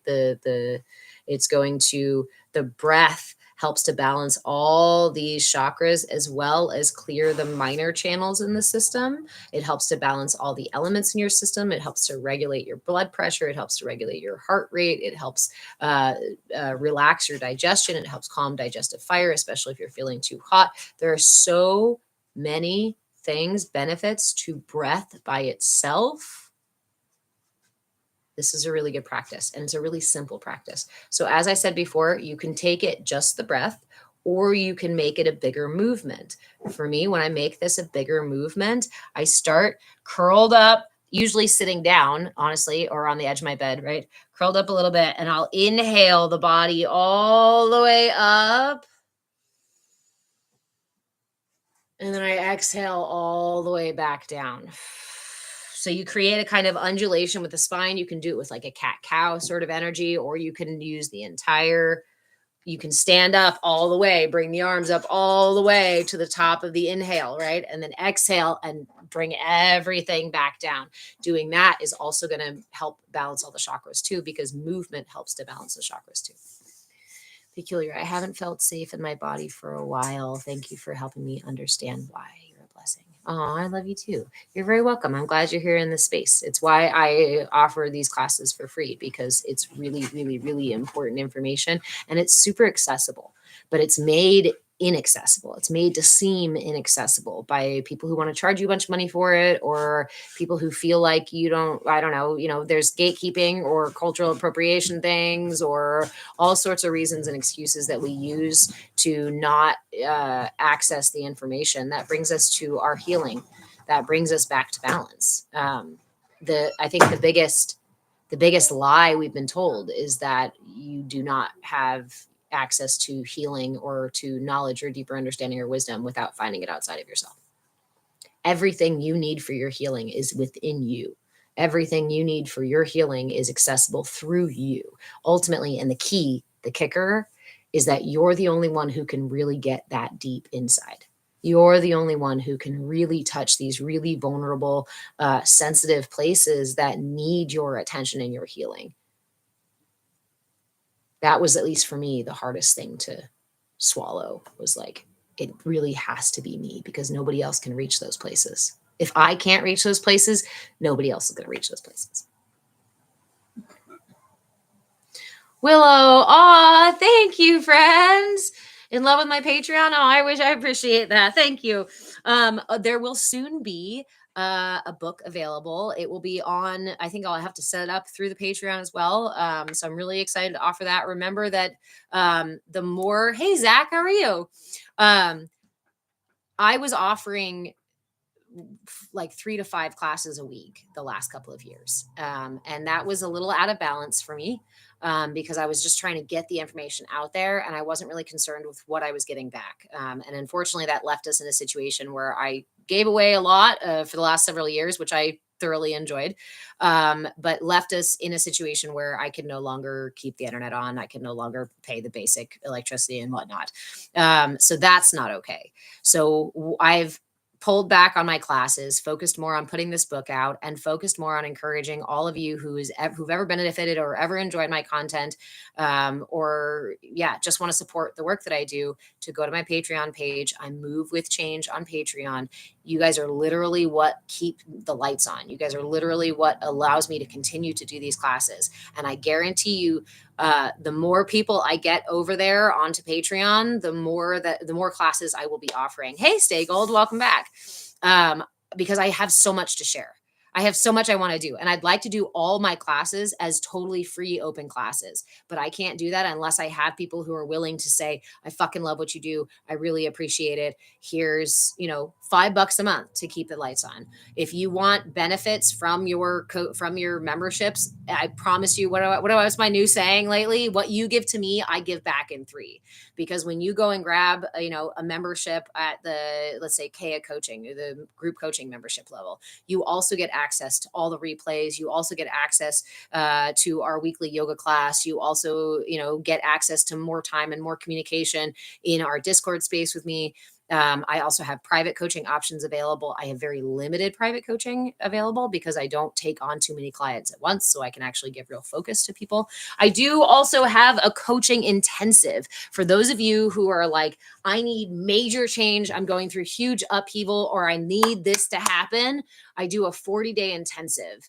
But please reach out to me before you sign up for that level of membership. It is an appropriately expensive membership, but it is something that we have to schedule for every single day for 40 whole days. So reach out to me if you want to do that. And again, I try to make things accessible. I try to keep things in the shop that are on the lower end of cost, because it's not about me making a shit ton of money. It's about you getting the information and me getting something back in return, so that I can make sure that I take care of the other responsibilities, right? Yeah. So thank you guys for helping me figure out how to do that. This is an exploration in me figuring out how to balance that in me figuring out how to ask for what I need and to set boundaries that are appropriate for what I actually need, versus me, giving out all this energy, hoping that maybe some nice person will go ahead and satisfy the needs that I have without me actually asking for them. Isn't that funny how we put ourselves in those little loops? Thank you, Willow. I'm going to be doing some more recipes next year too. There's always, even on Patreon, they send, if you're a member for so long, they will send you a mug and a sticker and the whatnot. And those have my art on them. It's our mindfulness things like that. There's always little things I'm trying to post in there, from recipes to the blog I did last year. And yeah, Vox. This is how we create the new economy, right? Is by experimenting together. I know that what I was doing before literally broke my body. Like the life I was living before kept me so out of balance that I now have chronic conditions that prevent me from going out there and working the same way that I used to. And that's a lot for being 40 and being like, oh my God, I fucking broke my body. Not from excessive hard manual labor. Yes, I did some, but mostly from just stress and pushing and not resting and not feeding myself well, not caring for my body well, not caring for my emotions well, not putting myself in supportive, loving relationships that made me feel safe. Oh my fucking God, right? Like the chronic conditions, it can be easy to be like, oh my God, it's all my fault. Actually, my system did a really good job. I always like to say bang up. My system did a bang up job of keeping me safe until now. And I can acknowledge that it did its best job that it could do. And I'm super grateful for that. Now it's time for me to actually show up for my position as my first mate to my captain and start take that role very seriously, right? To start valuing myself. Yes, I wish I would have valued myself sooner, but I'm here and now, and there's nothing I can do about the past. I can just heal those pieces that are with me now that still need my attention. All right, badass blind woman. If someone has a hard time asking for help, where would that land? I feel that could be multiple. Absolutely. So, sacral chakra. Hey, Slapaho, how are you? Ooh, awesome, Turtle Bee. Stay Gold, $60 a month. There is a membership for $55 a month, and that is the private coaching once a month membership. So you get 1 hour of private coaching a month. Sorry, Natalie, hold on. You get 1 hour of private coaching a month, and you can use it in one day a month, or you can split it into 2 30-minute sessions if you'd like to. Plus, you get to access our CAYA kinship, our group coaching. Plus, you get all the replay library stuff. Plus, if you're on Patreon doing that, they'll send you the mug and the t-shirt, or not the bag and the sticker and the whatnot, the fun things like that. And you get access to our weekly KA yoga class.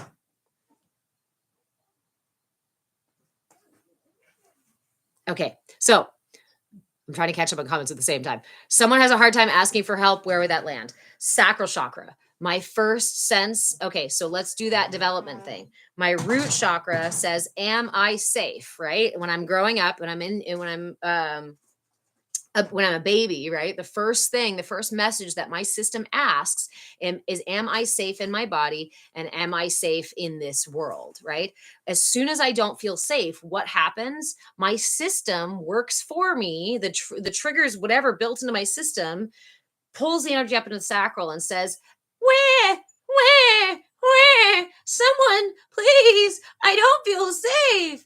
How the universe responds, how your caregivers respond, how your cries are met, are going to write the very first sentences about how you get help. Let's use the example of a very, we might call him a permissive parent. That's hard to do as an infancy, because in infancy, if a child is crying, the child needs your attention and the child needs your comfort. That's a real thing. There's no such thing as infants being able to manipulate you. They physically do not have the mental capacity to manipulate you. And they don't even have the mental capacity to even really start to try to lie to you and do those kinds of things until they're like 6 or 7 to even formulate them. You know, the kids who've tried lying before that, and you're like, oh my gosh, you have chocolate over your face, but you're actually trying to lie, right? Because we're not fully aware of those things. So we can't actually do those things. So when an infant is crying, there is a real need. We've been conditioned in the West to do things like allow children to do the cry it out method, or we believe that if we pick them up right when they cry, we're somehow spoiling them. These are our first messages that say the universe is not going to meet your needs. You can't just cry for help and somebody come give it to you, right? So this is where I like to refer to things like astrology and numerology, or the Myers-Briggs personality type, or any other lens, right, for understanding your constitution. In child development, we talk about the temperament of a child. So we all come in with some sort of wiring that says, I'm uniquely me. That's why I interact with and react differently to the things happening inside and outside of me. So depending on my constitution, on my temperament, I'm going to react to things in a different way.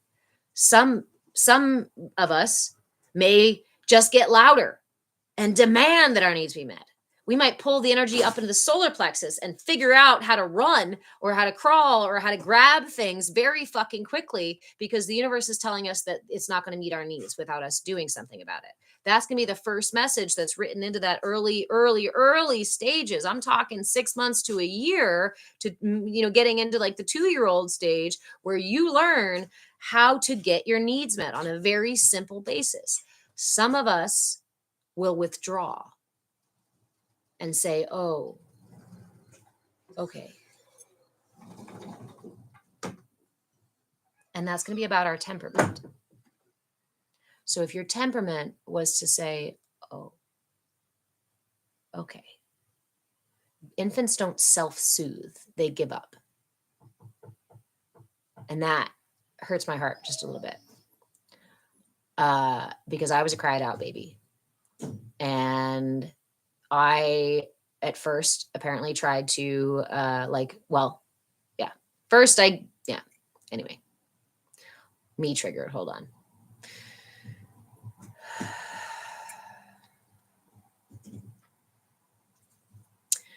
Your ability to ask for help to get your needs met is your sacral chakra as well as your solar plexus. If you learn that the way to get your needs met is through being extremely giving, that was my conditioning,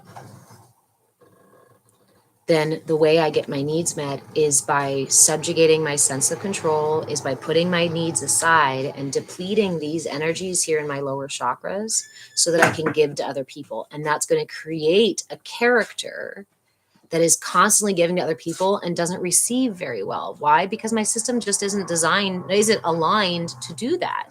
I have set up these boundaries to say, no, shh, you don't have needs. We can just take care of everybody else, because if we take care of everybody else, then somebody will sort of help us sometimes, right? Then I'll usually be kept safe, or I'll be told I'm a good little girl, or, I can be a good housewife, and whatever the message that usually is sold to us culturally and conditionally, that's how we will operate later on. And that's how you get the 50-year-old woman in Starbucks who, when she was young, learned that the only way she got her needs met was to throw a tantrum. Think about the children who hear and know, scream and tantrum until their parent finally goes, fine, fine, fine, fine.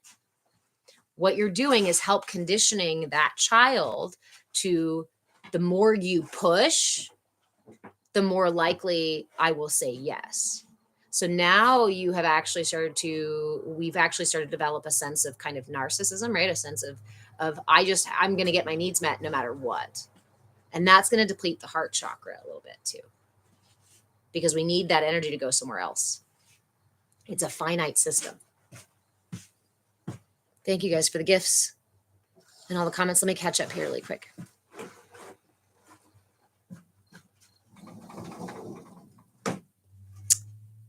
Vox, well said. I'm moving into a place where I'm opening the channels for a return, and synchronicity brought me here. Nice. Yes, because this is what the energy body is about, and working with the energy body is really just imagining your vessel, right, has all these channels in it. Tension kinks your channels. If I'm not balanced, then there's tension. If I'm feeling fearful or frustrated or guilt or shame, then these are tensions. They're going to kink the channels up. They're going to restrict the channels. Again, I don't like to say blocked, because I've never met somebody who's totally blocked. So doing this work is entirely about that. That's exactly what we're doing. Stay gold. You have a brain aneurysm, seizure disorder, PTSD, depression, lower back arthritis. So I get it. Oh man. Working with the energy body has been a really powerful tool for me, bringing myself back into alignment from diagnosable and some chronic conditions. Fox, did I talk about the difference between a blocked and overused chakra? Um, Again, it's going to depend on the chakra, right? So, like my solar plexus can be an expansive chakra, a one that I'm pushing a ton of energy out, right? That's going to look like me being somebody who's very controlling, very pushy. I need people to see me to boost my self esteem. I'm going to push my desires and my decisions on other people and my needs on other people, right? That's going to be a really expansive. Thank you, friend. I'm pushing my energy out, right? There's another way. Then I can have the deficient solar plexus chakra that says, I'm not worth anything. I don't have any control here. I need to make myself small and seem powerless. Otherwise, this is how I keep myself safe, right? There's another one here, and that's the wounded chakra. And that wounded chakra has a bunch of need for control and for boosting self-esteem, may even have a really high sense of self-esteem but doesn't know how to interact with others with that self-esteem. Maybe again there's fear around that sense of self. So what happens is that can turn on the self. So that pushy, controlling, mean character becomes your inner voice. So with the solar plexus, that's like that. A heart chakra can do a similar thing, right? My heart chakra. So this is a yang energy, which means the primary energy of my solar plexus is to express the energy. My yin chakras are my heart and my sacral and my third eye. These are the ones that are really focused on the reception of energy. Does energy come out through these chakras? Yes, as well, right? But this is a yin receptive energy, and this is a yang expressive energy. When they're in balance, when they are balanced, I have a nice, steady expression, but I also have space because this expression is nice and steady. I have space for other people to have control in their situations too, and I don't need to take up all the space with my energy. When my heart chakra is receptive, is balanced, right? I'm receptive to receiving love, and I also am able to love people around me as well. I can love myself and other. But when my heart chakra is blocked, I may very much love myself, but not at all another. And that's not going to be, even that is not going to be a balanced sense of love for self because it's not balanced by love for other. But these create our ego characters, our emotional triggers, our personality traits, right? Your entire self is structured by the intersection between your temperament and your real lived experiences as you were growing up. And the way and the intersection is how your body, your energy body responded to those things and how it best thought to keep you safe.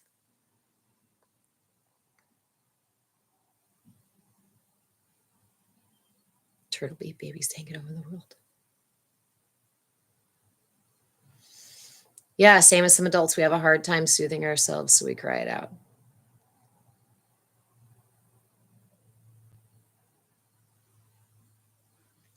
Because my ex does that with my daughter, and I don't know how to tell her not to.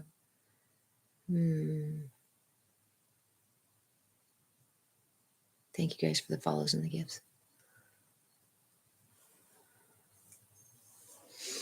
How do we unblock the heart chakra? Can you guys hear and see me okay? Somebody said that my screen was breaking up here.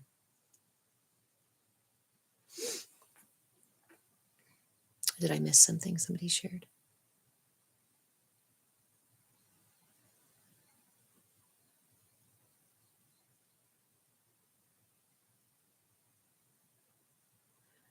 If I miss comments, guys, I do apologize. I try to keep track of everything, but sometimes it's a lot. Hey, friend. Okay. How to unblock the heart chakra. So next month, I'm going to let you know, next month, we are going to spend the entire month on the heart chakra. We are working with the solar plexus right now, but I will totally offer you some stuff for the heart chakra because the system is dynamic and we're constantly working with these things, right? Thank you for the follow. Y'all, please remember that if you follow me during the live, TikTok likes to kick a bunch of my followers after I finish the live. So if you actually enjoyed the content and really want to keep following me, come back after the live and refollow me. You might have to. Thanks, TikTok. So how to unblock the heart chakra. Vox, fantastic. Come back soon. Yes.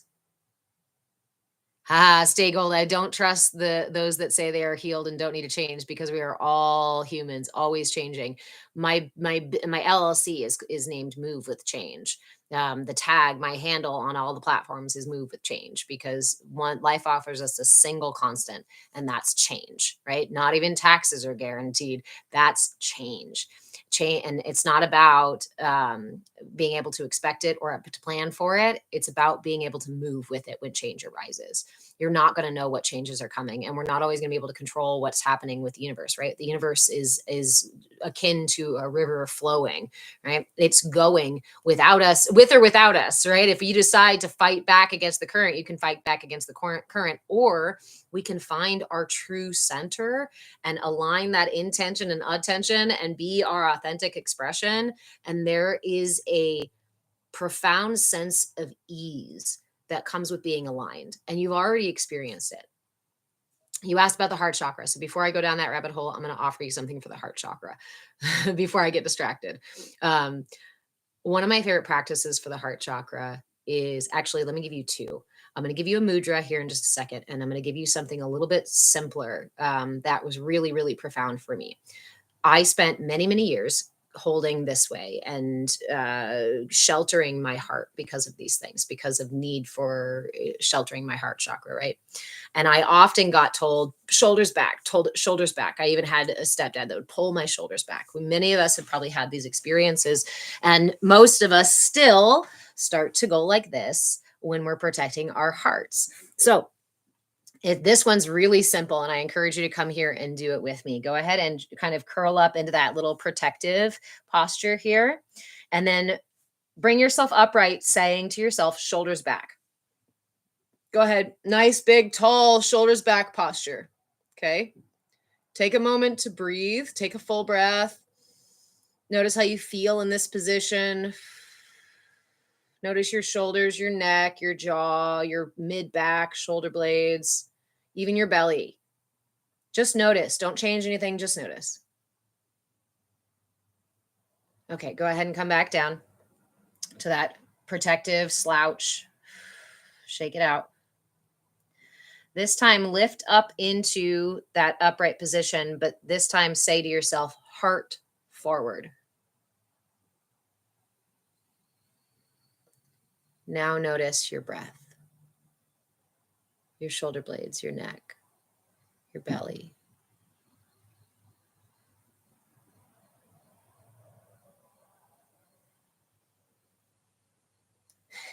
Jim, I've never sinned, but God has cursed you with the IBS.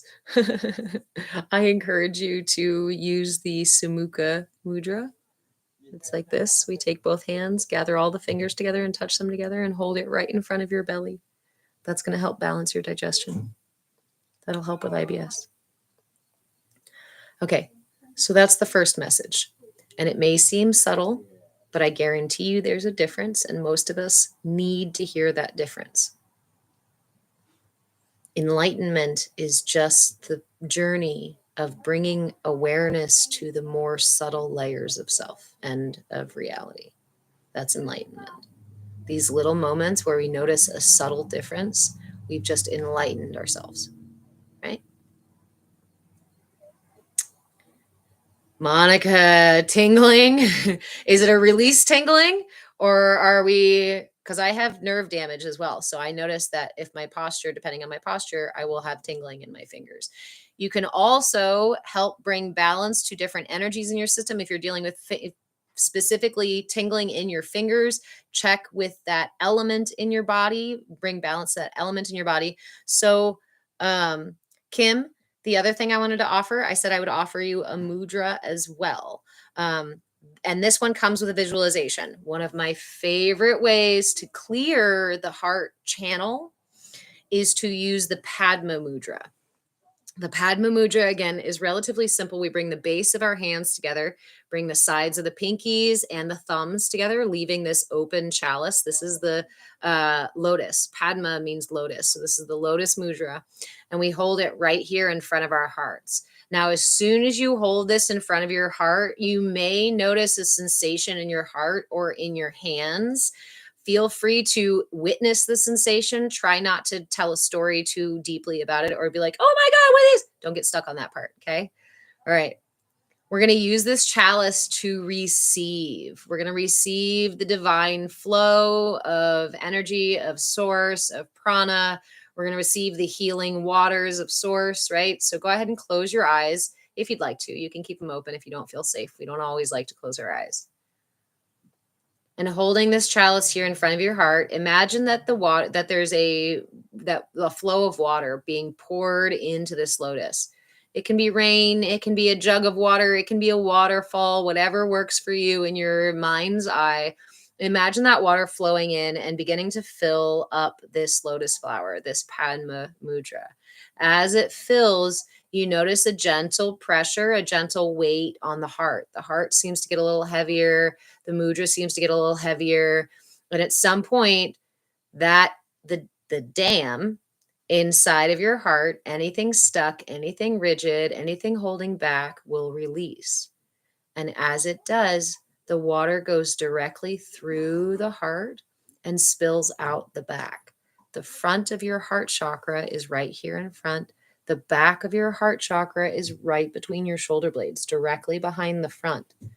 So we use the Padma Mudra to create the chalice, right? The feminine, the yin, the reception of that source flow, that healing energy, that same stuff that people use when they're doing Reiki or energy work. That's the flow coming in from the universe, the vibration, the universal vibration, right? It comes in, flows through that chalice, fills up that chalice, and then the pressure of the water pushes the rest of the way through your heart, clearing that channel of any debris, of anything stuck, anything that no longer serves us. And if our heart chakras are feeling blocked, right? Like I just got a visualization of like a vein, right? Or a hose maybe that lost all its water. It starts to get all kind of floppy and whatnot. So the flow of that energy coming through is going to open up that channel as well. It just made my back pop. The subtle, simple practices are sometimes the most profound. We've been misled to believe that we need these huge sweeping gestures or huge major transformations. And I sought those out just the same as a lot of you are still doing, looking for the big fix, right? The quick fix. Maybe not even quick fix, just the answer, right? But how do we find the answer if we don't know what it looks like or smells like or feels like or tastes like or who had it last or where it is? How do we find our personal truth if we've never experienced it or we've only had glimpses of it? We don't find it by knowing where it is. We find it by taking the small steps and breadcrumbing ourselves, right? Following the breadcrumbs back to that place. And it's moments like this where we sit and receive that energy, that thank you, stay gold. As you're sitting here, you may feel tears well up. And if that happens, we can meet ourselves with curiosity and willingness. Let those tears flow just like the water through our heart without needing to fall all the way into the bucket, right? We don't always need to go all the way down into, oh, this grief is from when someone hurt my feelings. And now I remember that story about that person. And now I'm feeling angry at that person. And now I feel like after my meditation, I should probably go bitch at that person via text. Let's not. Let's instead receive. And if the memory comes up of something particular, it's because it's being shaken loose. It's not because you're supposed to reattach to it and start filing it away in your brain again. It's a fart. It's a belch that's coming up that says, man, I'm so glad to get that thing out of here. I'm so glad to move that energy. This is one of my favorite practices, and we're probably going to do this whole practice again next month. Remember that I highly, highly recommend either grabbing a notebook, or if you want something pre-designed for these classes, I have an inner light map in my shop on Patreon. I move with change on Patreon. I will fix the links in my bio. If you want a link, message me. On Patreon, I also have all the cheat sheets for all the tools I'm offering for every single layer of the energy body. So if you are just getting here and you're like, it's June, what do we do in January? It's on my Patreon shop. And if you want replays for the classes, they're also via a membership through Patreon. If you want private coaching, or if you want to come join us for group coaching, those are also memberships via Patreon. What else? Next month, we'll be working with the heart chakra. That's why I suggest going and getting that inner light map so you can keep track of these tools. I just offered you something here, right? And if you've got the inner light map, or you've got a journal or a notebook, you can go grab right now. Go write down the name of this. This is called the Padma Mudra. Because whether or not you practiced this just now, you now have a new tool in your toolbox. Thank you, Juliana. An opinion.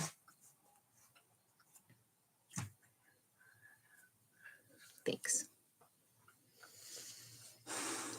The Padma Mudra.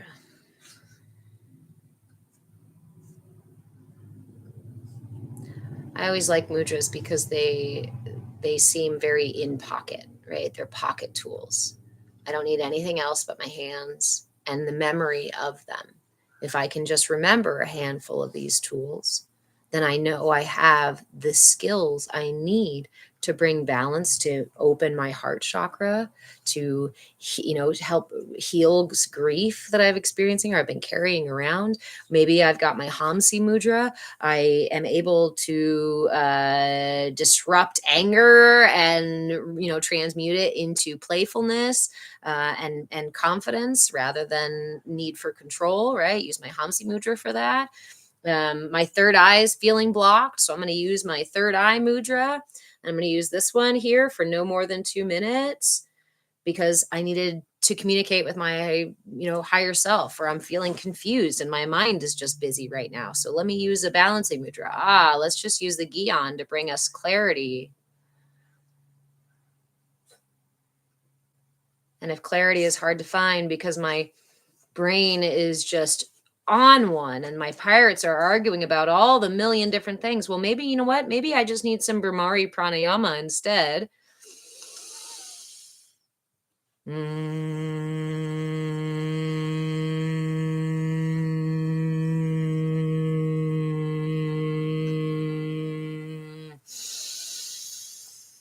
To help quiet all the sounds in my internal environment. And maybe I'm feeling a lack of confidence, but I've got to go have that talk with somebody like my boss. And so I'm going to use the Uttara Bodhi Mudra after I cleared my mind. And during the conversation, I'm going to hold this in my lap here, knowing that it will support me in making sure that I get my needs met too.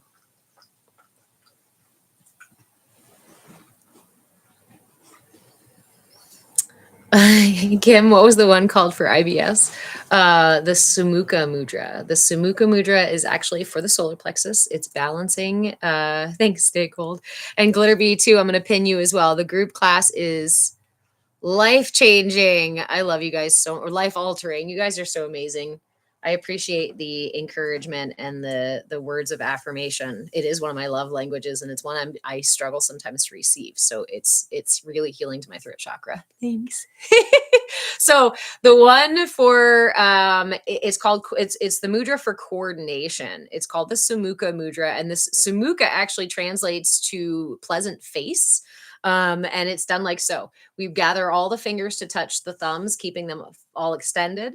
And we bring the tips of the fingers together and we hold this right here in front of the solar plexus. So what I really like about mudras is let's say you're at, I don't know, it's movie night at home, right? You're like, I'm done with the day. I'm going to chill and flicks. I don't know how the kids say it. How do you say it?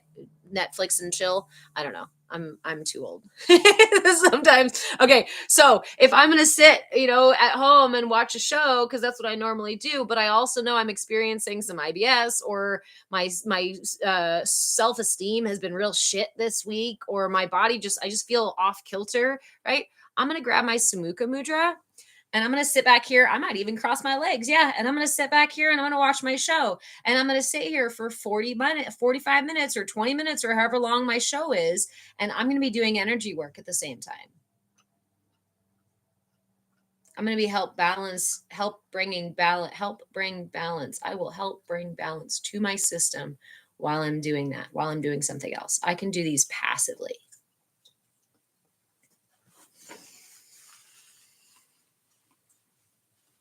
Off topic, but is my hair green? It's giving off a green light. Okay, so it's funny because somebody asked me last Saturday. I have a green roof on my porch, and the sun just makes it look green. But it's fun, isn't it? Yeah, mijo. Okay. May I have an orange crust soda with my hot pockets?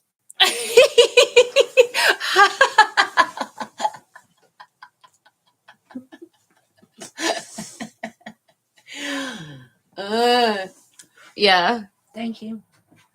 I don't know what was so cute about that, but that was like the cutest that you have been all week long. I don't know what it was, like the chewing mouth and the monkey suit and the whole.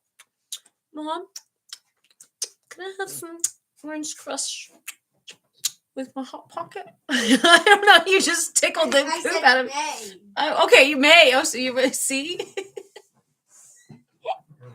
Will you put some little bagels in the toaster oven for me? Yeah. Would you like some cream cheese on this? Sí, por favor. Okay. I don't know why that just tickled me so much.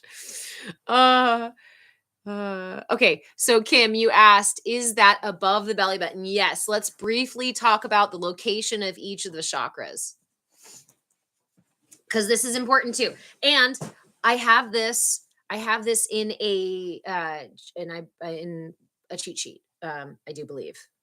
Shit. Does none of the cheat sheets actually have the locations of the chakras? I don't think I have an image for you guys yet of the locations of the chakras. Here's the easiest way to figure it out. If you are sitting right now, you're sitting on your root chakra.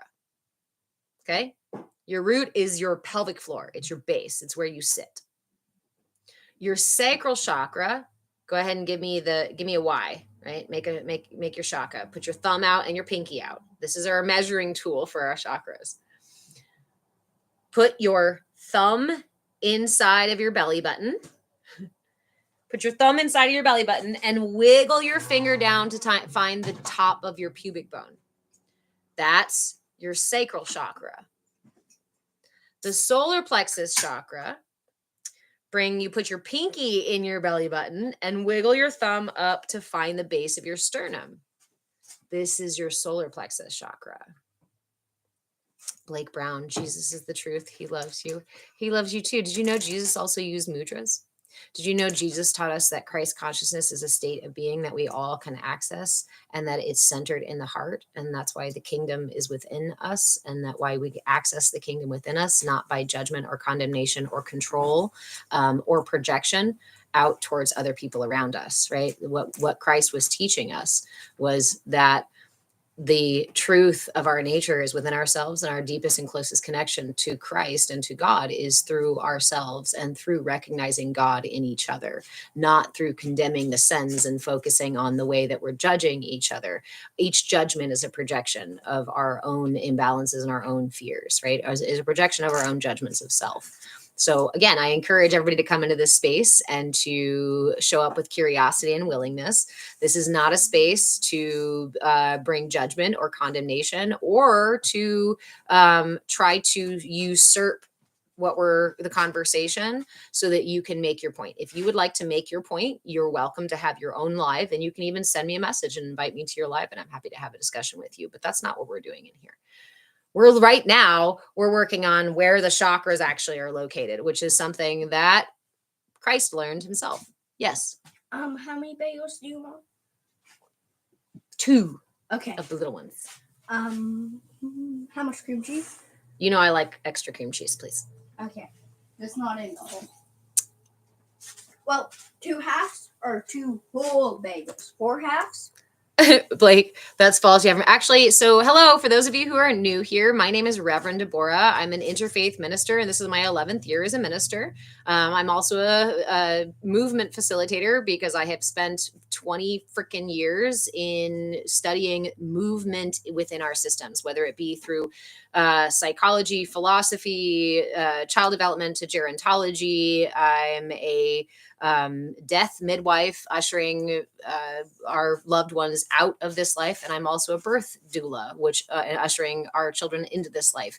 And I've spent my entire life trying to figure out how to align with the truths that were most compelling for me. I grew up as a Catholic, thought I wanted to be a nun, and thought that was my path. And through consultation and discussion with God, my personal relationship, as well as with my priest, I decided to leave the Catholic Church and to study variety of religions, because when we start to study the commonality between all these different perspectives, we realize that there's actually much deeper truths within them, and all of them are just different colors on the same story. All of them are different lenses through which we can see the same ideas. Many of those ideas can be co-opted and changed and altered so that they are used for a means of control and manipulation. And that's a big issue that we're dealing with right now, that there's a lot of people who are stuck in these cycles of manipulation and control rather than on the journey of aligning with their personal relationship with God and with Christ, and with embodying those things, because they're not just crosses we wear on our chest and words that we say and prayers at night and t-shirts we wear and the external effigies. They are actually the embodiment of these things. And until we can embody these things, we will still be on a journey of coming home to ourselves, of learning to love and value ourselves, and building our relationship with God. So I'm always wary, and I encourage everybody to be wary of anybody who says that they know the one true path and the one true answer for everyone. That itself is a mental manipulation. It is a lack of awareness of the fact that the universe is so multifaceted. There's zero possible capacity for one person to have the actual answer for everybody. It's a product of ignorance and imbalance in our chakras. Yes, son. When you said bagels, do you mean like halves or 2 whole, like 4 halves or 2 halves? No, just 2 whole, because they're little bagels. So just 2 of those, please. Like this big, like 2 of. Pistachio, yes. Faith is hard line to walk, sir. I'm trying to. 2 of those, please. 2 of Okay. those. Okay, thank you.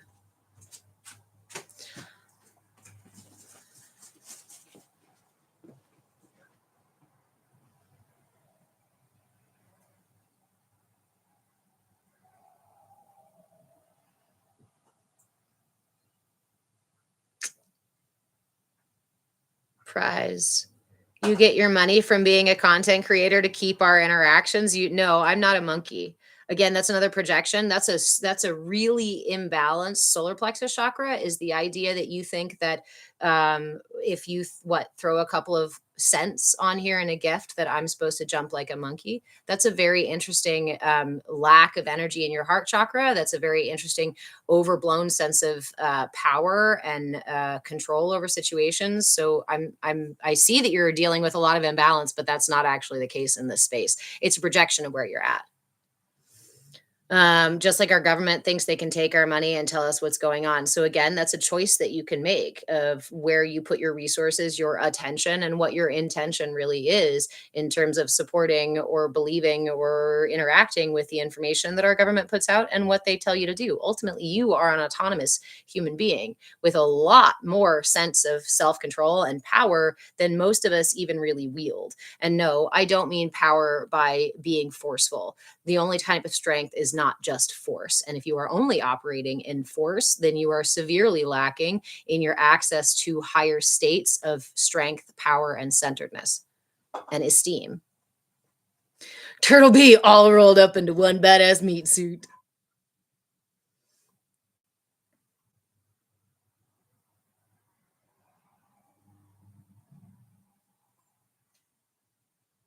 Stay gold. We don't need to go to church or read a Bible to have a connection with any higher being.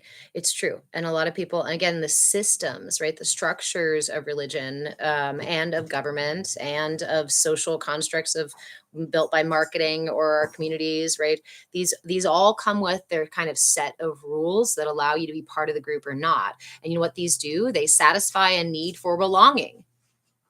If we have a cultural lack of a true need for of a true satisfaction for belonging because it's been manipulated and co-opted by marketing and other sorts of government and company sort of things, then yeah, we're going to really need that belonging. So what do? We find a way to satisfy that need, whether it be through subjugating ourselves to a path or a belief or a doctrine in life that doesn't really serve us, but we do it because we're too afraid to leave it, because otherwise where would we belong?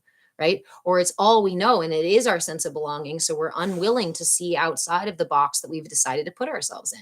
But I'm not condemning you for that. If you want to choose your life inside of a box that you choose or that someone else gave you, there is something to learn and experience when you're in there.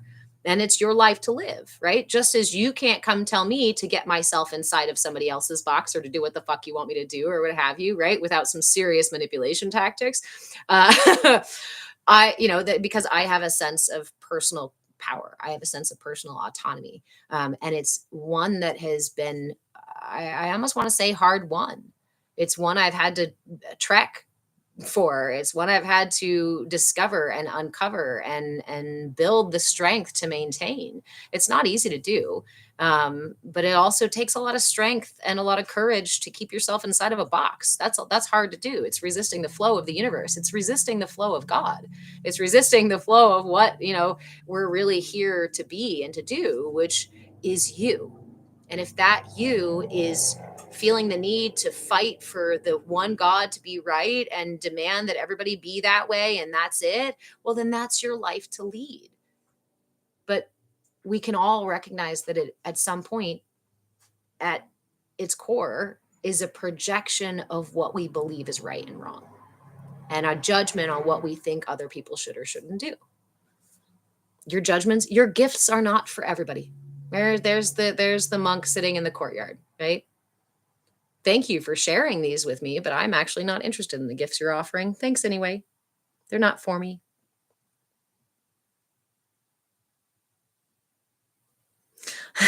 Adam, my hair is not green. It's totally the light. I love that it has such, it really does look green. It's not though, but it's making me think I should put green in my hair. Hi, Tiziana. I am well. Thank you.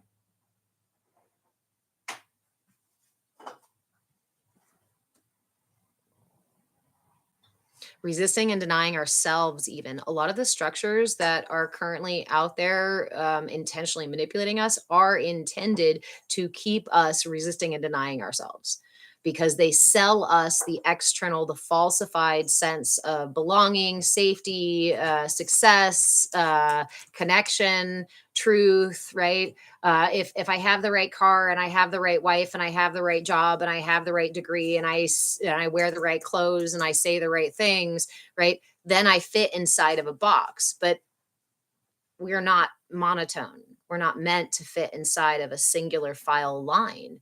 It's like looking at the rainbow. I love this one. It's like looking at the rainbow up in the sky after a rain and everybody being like, "Ooh, how beautiful," right? We're all saying, "Look how beautiful at all the colors. How glorious this is," right? One the stream of light that we usually have all around us is suddenly fractured into all the pieces and we can see all the pieces. Isn't that beautiful?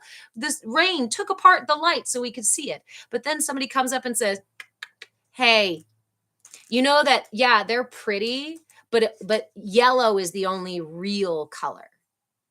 So if you believe in the other colors, then you're wrong and you're bad." And everyone should try to be more like yellow, because if you're not like yellow, well, then you're red. And don't you know that red is like this and does this and gets, sent to the depths of the bowels of whatever. Like, oh, you're purple. Oh my gosh, really? You should accept yellow into your heart so that you can be saved. Wait, you mean creation itself being fractured into all the different facets so we can perceive all these amazing different colors and realities and pieces of the whole thing?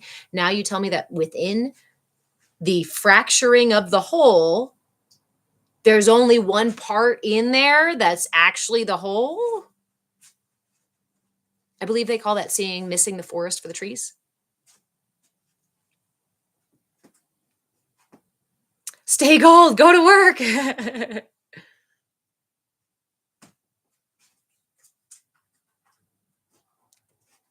Is it Leif or is it Leaf? I just articulated something that I've had difficulty explaining without anger. What time is it right now? Sometimes I like to tag the things that sounded, right? That hit home, so that I can repost them. 12:50 or so. Okay. I've been learning to transmute that energy. One of the most powerful things that we can do as humans is transmute energy. And that I always call the heart our transfer station, because this is where we transmute that energy. This is where we take the universal vibration, that source energy that vibrates through every atom, every frequency, every molecule in the universe, right? That thing, we transmute it into life through the defibrillator cells. And now we're going into science. Now the defibrillator cells in our heart are the group of cells that make your heart go ba-boom, ba-boom, ba-boom. They are, if they stop doing that, your system is done, right? How do they do that? The electromagnetic frequency of the universe. That generates your toroidal field of energy that is your aura, and that is your finite cup, basically, of the energy that you have to use. And then the question is as you grow, how did your system decide to use that energy while you were relatively unconscious? Did it use it by demanding and pushing to get things met? Was it able to be balanced and just ask and, things were received? Did it feel scared and too afraid to be grounded in the body, so it pulled up into the higher chakras? Do you live up here as an adult unable to get back into your body because really, really, really early on your system said, oops, this universe is kind of scary and maybe unsafe, and that was never resolved for you to feel safe again? That can be marketed to. That will be manipulated by people intentionally and unintentionally, because people who, let's say, need to feel safe are going to find somebody who seems really safe. But my sense of safety in you may be just the fact that you have a really overblown solar plexus and eventually become very controlling of me and very demanding. And I'm like, wait, this is not who I thought you were. Oops. I was manipulated by your imbalance and because of my imbalance. And that means that when the commercials come on and they give you the scare tactic shit to make you make a decision, to make you buy something, to make you do something, to make you say something or share something or repost something, you just got manipulated by the imbalance in your energy system. Your energy system is vulnerable because it's out of balance.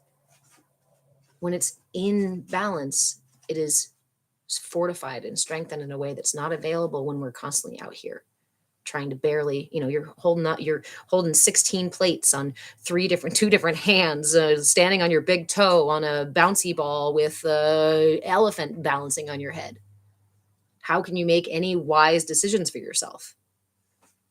But our culture, the structures of our culture and each other perpetuate these imbalances because we believe that it's normal to do so. And we believe we're supposed to be suffering, or we're supposed to be out of balance, or we're supposed to be judging each other, and we're supposed to be trying to control each other, and we're supposed to be pushing each other around, and we're supposed to be taking things from each other. That is a grave manipulation. That is a grave misdirection that makes me quite angry, right? Our true strength and sense of power and connection are all these things, the belonging, the safety, the love that we actually seek is really available to us. And it's available through here, through your own vessel. You don't have to go anywhere else outside of you to receive it, but you will never find it out there unless you can cultivate it, unless you can find it and receive it within here. And that's the hard part, because we live in a culture that's taught you to look outside of you for everything instead of inside.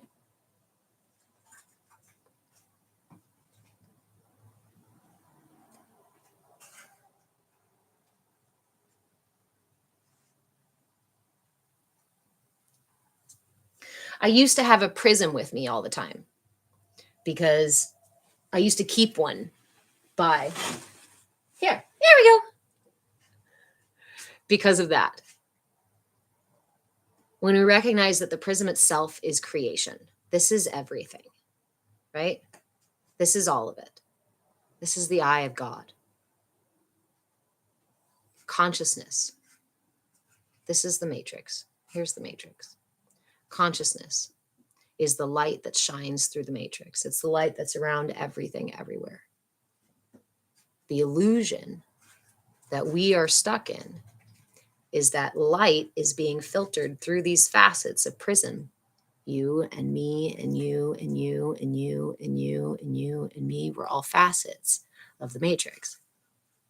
And consciousness is streaming through us to see the universe in a unique, a singularly unique way that will never be before and never again. That's powerful. Thank you, friend. To me, that's a miracle.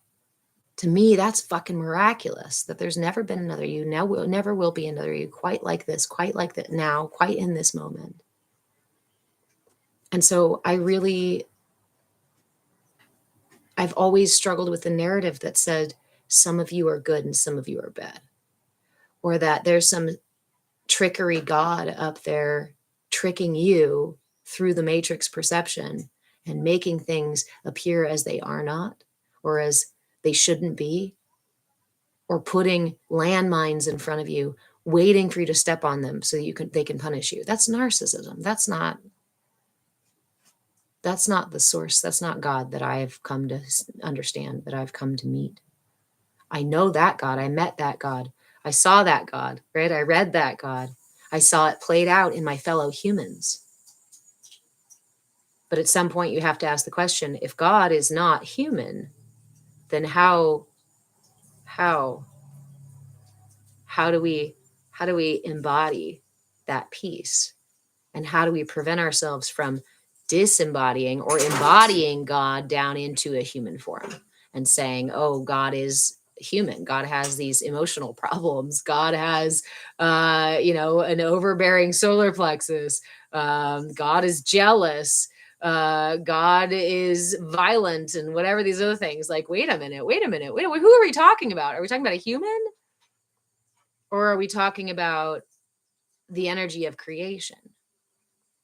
Or are we talking about a human interpretation of the energy of creation? Tiziana, is it possible to be manipulated without being conscious? Yes. I think we need to play semantics a little bit with the word manipulation. What is manipulation? What does manipulation mean? We are all constantly manipulating our environments. It's the interaction, right? It's interacting with our environment. Same as if I had a ball of clay and I manipulated the clay into something I wanted it to be. This is how we interact with our world, and we are constantly doing it. The word manipulation in of itself is not a negative thing. It's about our intention behind it, right? If I'm intentionally manipulating the situation, so I use that ball of clay to create a weapon and hurt somebody, that's going to be very different than if I'm creating a bowl so that I can share a meal with someone, right? So our intention is really important. The level of consciousness, right? We're all conscious to varying degrees. When you're sleeping in the REM sleep state, you're in the theta brainwaves. You're conscious, but to a degree, right? When we are growing up until the age of 8, you remain in the theta brainwaves. And so we can say that children are relatively unconscious. Like, they're not even out of the dream time. Their brains are not getting into the gamma, theta, or delta, gamma places that we consider conscious. It's during that time when the theta brainwaves or the other states of consciousness that we are operating in, that a lot of this programming, this written in stuff happens. Why? Because the brain is not in control. The brain is just the filing system. It's the heart. It's the energy body. It's our whole systems that are interacting with the internal and external experiences and to find balance. And if something is out of balance there, I have to shift my energy to accommodate it or to interact with it or to deal with it. Same thing within. I always say too that, like, if you were to have something like celiac, right? Let's say you're a baby who has a gluten allergy and your parents had no freaking idea, right? And you go for maybe months or even years with discomfort and pain and struggle within your system that can just as easily cause damage to your chakra or imbalance to your chakra than external trauma can. So the question about consciousness really is the question, right? Can you be manipulated without being aware that you are being manipulated? 100,000%. In fact, that's what a lot of the current structures rely on. And it's why patterns keep patterning in your life is because they are patterns you're not aware of. They're imbalances that you don't have an awareness of, that this is the thing that's keeping you in balance. You might see the result of it. I keep getting in these shitty relationships. Oops, I keep ending up dating the same freaking person. How does that keep happening, right? Something in your consciousness at some level is running you through the same program over and over. Enlightenment is bringing awareness to those processes, to each stage, to find, like I said before, where the marble jumps the track or where we fall off and we go, oh, this part is what's out of alignment. This all feels good. And as soon as the other person says, I love you, or the other person starts to try to control things in my life or asks me for favors, that triggers a switch in my subconscious, in my body, in my energy programming that says, oh, I know how to do this. Just like when you're breathing or riding a bicycle, your background, the subconscious stuff that's been written in there goes, oh, I know how to do this. When you eat food, your brain goes, oh, I know how to do this, because you had to learn to chew. So all these things are learned. And so the question, if I'm understanding what your question is can we be manipulated without being aware of it? And the answer is, again, 1,000% yes. What moves us away from being manipulated is by bringing more and more awareness to it so that we can be conscious of it and make that, or aware of it, right? Acutely aware of it, and make a decision in the moment. That is a conscious, I'm making the decision now, considering these two things rather than relying on the patterns, right? That have been leading me forward through these things.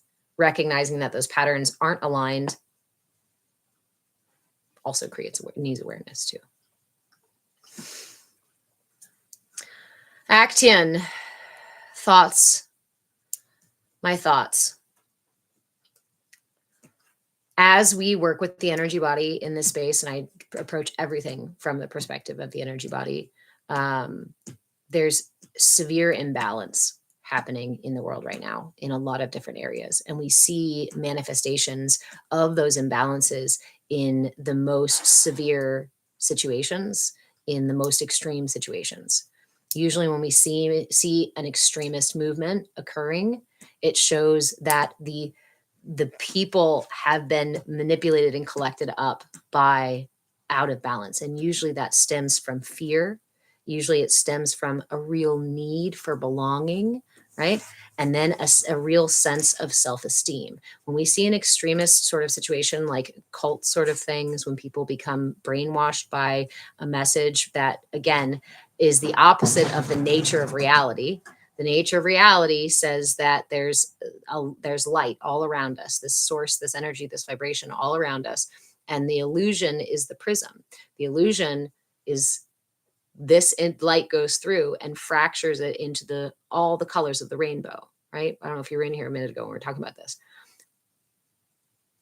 What's happening in the world right now is that we have people that are so fearful and are so needing of belonging and are so needing of a boost of self-esteem to be right, to feel safe, that they're arguing over the colors of the rainbow. That the different colors of the rainbow, this one's right, this one's bad, this one's good. We have to get rid of this one because God didn't mean it that way. Or again, to say, well, I'm a color yellow, so I'm God's chosen child. Only us yellow are the ones that are allowed to go to heaven. And if anybody else doesn't believe that or doesn't act like us, well, then you're bad and wrong. Again, these are very imbalanced. That's those akin to mental illness. When we look at an individual with those kinds of behaviors and those kinds of attitudes towards each other, we acknowledge that that's mental illness. We acknowledge that they're not well, and that they need support and healing. When we are fed propaganda and when we are fed manipulation tactics, intentional manipulation tactics, now so severe as using things like AI and using social media and things to get past our awareness brain and trigger our emotional and our reactivity, we are no longer fully conscious and therefore can be easily led by a carrot on a stick down a rabbit hole. And some of us are too afraid to pull our heads up out of the ass of the rabbit and say, oh shit, maybe I went the wrong direction. So we dig in deeper. And I have a book coming out about it. It's called Energy for Sale. And it talks about how we've been manipulated over the many, many years with different types of propaganda, with marketing tactics, through religion, through our government, through even just the simple things of other creators on here, right? Trying to market to you in a certain way, use a hook or use the right tactics.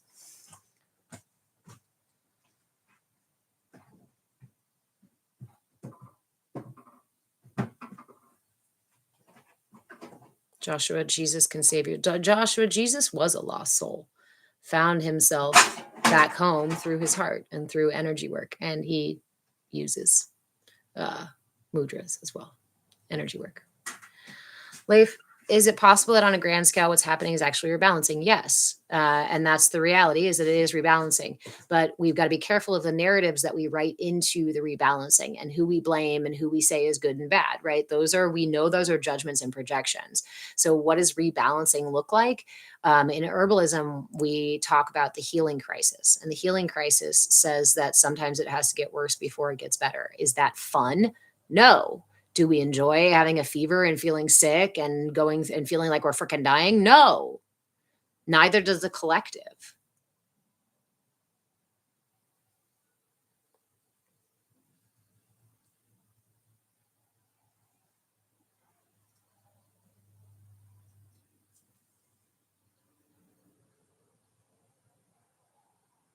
Peculiarity, the fact that we're awakening to global evils, the global imbalances, right? I really want to be mindful of the language we use, because saying something is evil is immediately a judgment of the thing. And we must acknowledge that our judgment comes from our beliefs and our unconscious stuff that's going on. And so as soon as I acknowledge something as evil, I check in with myself and see where it resonates within me, what it triggers within me, right? So that I can develop a deeper understanding of myself through that mirror, as well as a better whole understanding of what's happening outside of me.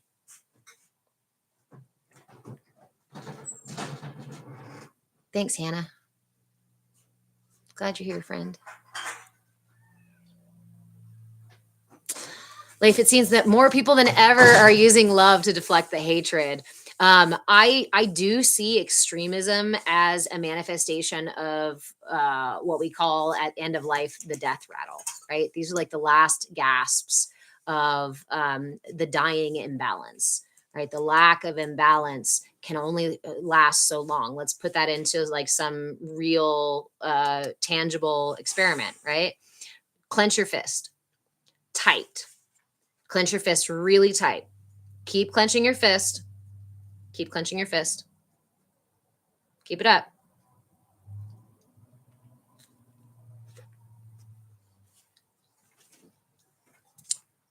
Keep going. Tighter. Come on. Tension. Squeeze. Tension. Keep going. Being out of balance causes tension. Can you hold this very long? Are you enjoying holding this right now? How much longer do you think you can hold this? Is this how you want to walk through your life? No? Whew. Curiosity and willingness.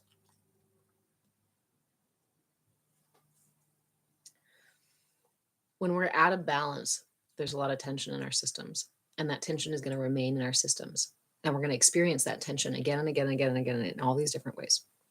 But it is impossible to maintain tension for a long time.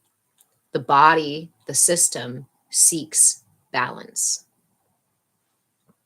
Our collective is going through that process where we are finding balance. We're finding center because we can no longer survive like this anymore.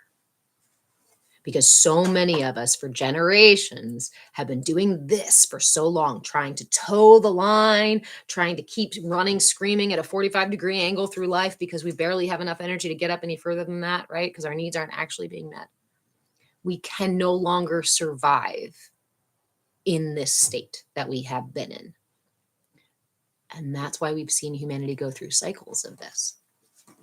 Because we find ourselves in this place of tension and pain and need for healing and misalignment and all these sorts of, but it's part of the process, just like the wildfire in the forest, which is hot and painful and scary, also clears away what's no longer serving the forest and helps new growth happen.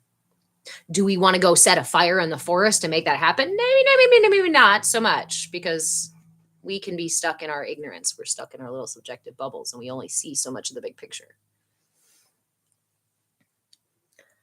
Yes. Yeah, we are collectively moving towards that. But we are also seeing the last effigies of those energies, the things that people don't want to hold on to the tension, gripping tighter and tighter and tighter and tighter and tighter and tighter and tighter. And trying to get you to fall into that habit of tension. They're trying to radicalize you. They want to radicalize you. They want you to be tense. They want you to be gripping, holding on tight for dear fucking life to their cause, to their message. You become a very good soldier, a very good worker, a very good energy source to support their message. And that goes for any of them.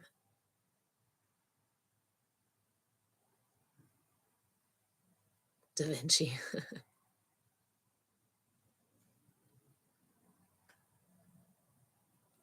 Martin, I'm stuck in a judgmental state.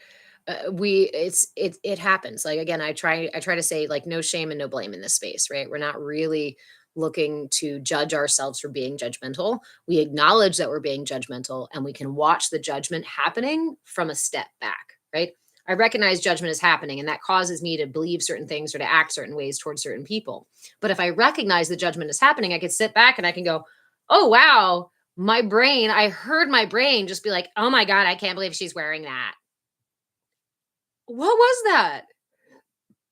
Now I'm starting to cultivate the awareness of it. When I have the awareness of it, now I can decide how to act with it. Oh my God, I can't believe she's wearing. I can let that grab the helm, right? And drive my ship and be sitting in the grocery store, the line of the grocery store, and then look at somebody and turn to my friend and go, oh my God, I can't believe she's wearing that. Ooh, I'm operating in a very trigger happy kind of situation, right? Kind of behavior. Not so much if I'm not doing so, or I want to heal those sorts of judgments. I might notice notice it happened, hear it in my head, maybe feel a little embarrassment or something like that. It's not necessary, but recognize, you know what? That's not what I actually mean. What do I mean? I would never wear that color. Well, why would I never wear that color? Because of whatever for me, right? But actually that color kind of looks cool on them. I don't like it for me, but it's totally good for them. Now I've totally shifted my perspective and my interaction with the stimuli. All it is stimuli. Your body, your interaction, your system, your mind is reacting and interacting with that. Question is are you in charge of that process? Are you engaged in that process? Or are you just letting the patterns pattern as much as they can and saying, well, there's nothing I can do about it. Whatever, that's her problem for being offended.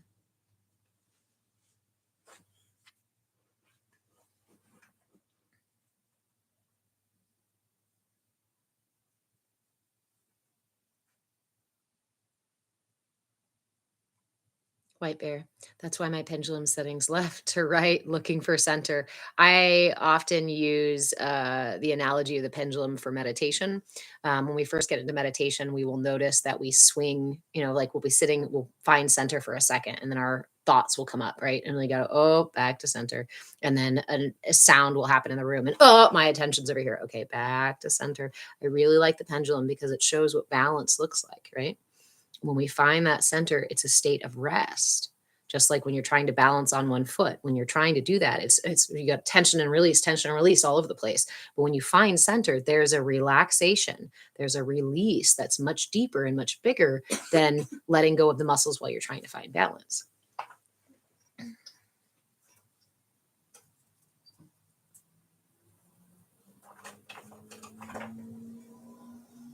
Weird Omnist. I'm excited for your procedure on Monday. Congratulations. And I hope it goes well. Sending you lots of love. I'll be sending you some extra energy for it, okay?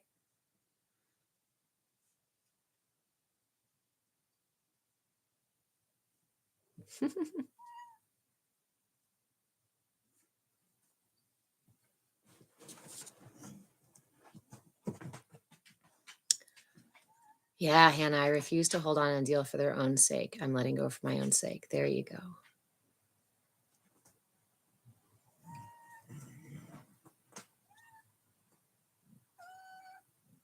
right, Reiki. My characters.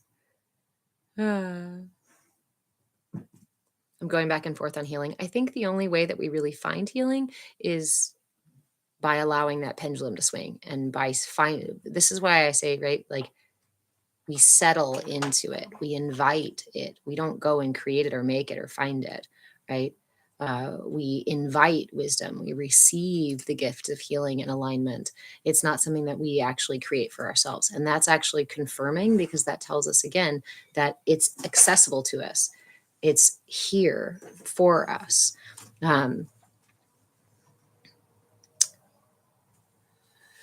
Elevate protector. How does resentment work? I have a lot of it, but it doesn't serve me. Resentment is going to be obviously rooted in your energy body, right? It's going to be rooted in your energy patterns. That resentment is the memory of the same patterns patterning again and again and again, and feeling powerless to change them, or not feeling like you have any control of the situations. And so it's the kind of thing that, being aware, again, the awareness of feeling the resentment come up, pay attention more to the sensation of what's actually happening in your system rather than the story that's up here, because it's your body that needs healing. It's your body that needs alignment. It's your patterns that need to see that there's a different pattern that you can go through and do, and a different option. Our brains get very stuck in, this is my only way to do it. This is the only way to do it. This is the only way to do it. Mostly because our brains want to be right, because we feel safe when we're right. And that's okay. But it doesn't always mean that there aren't other options. And literally expanding our awareness, right, to realize that there's other options. Like, I'm resentful that I'm keep having to be the only one doing the dishes, right? But if I get really creative, maybe I can find a fun way to make a game of it with my son and I, and suddenly he's going to be more engaged in doing it and help me do it. Or maybe there's a way that I can ask a friend to trade chores with me, or come over and help me. Like, there's so many different, if we get creative, different ways that we can step past the triggers like anger, resentment, guilt, shame, fear, right? And by seeing an opportunity to do it differently.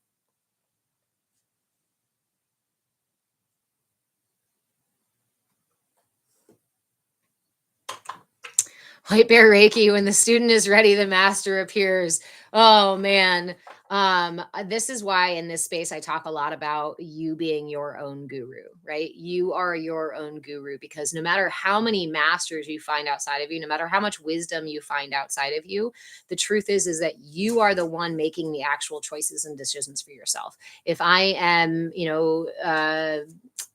sitting in meditation, and my guru, the holiest of holies, the most guru of gurus, the wisest being ever, right, was telling you, let's say Jesus himself told you to close your eyes and listen to your heartbeat. You could close your eyes and he could see that, right? He could push your eyes closed if you needed to, but who's going to turn your attention to your heartbeat? You.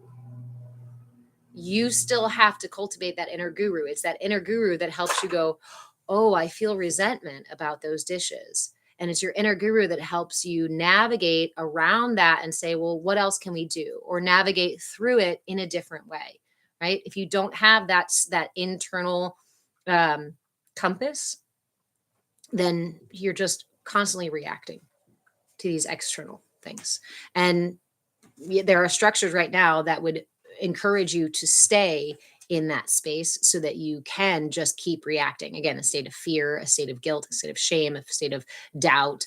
Then we're just going to be pushed and pulled by the energies that want to control, right? That want to use that resources. The master is always available. Yeah, okay, so you feel it in the pit of your stomach. Oh, awesome, Hannah. Good. I am no master, I know nothing. I am a servant and I know something.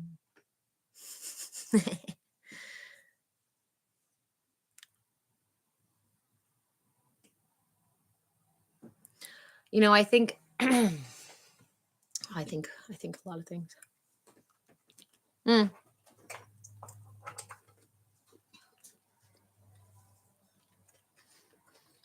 So first I want to address, I feel it in the pit of my stomach. And I'm going to go ahead and mute those of you who are here to just be disruptive. Just like a classroom or a gathering of friends, right? Or a church ceremony, whatever. If you come in just to be disruptive to the space, somebody's going to usher you out because you're being irresponsible. You're being personally irresponsible. That doesn't say anything about anybody else in the space. It's about how you show up in the space and your ability to manage yourself respectfully and appropriately in a space. If you are unable to do that in this space, I'm going to go ahead and mute you. If you keep coming back, because you're welcome to come back in this space, just like any classroom or a church setting, right?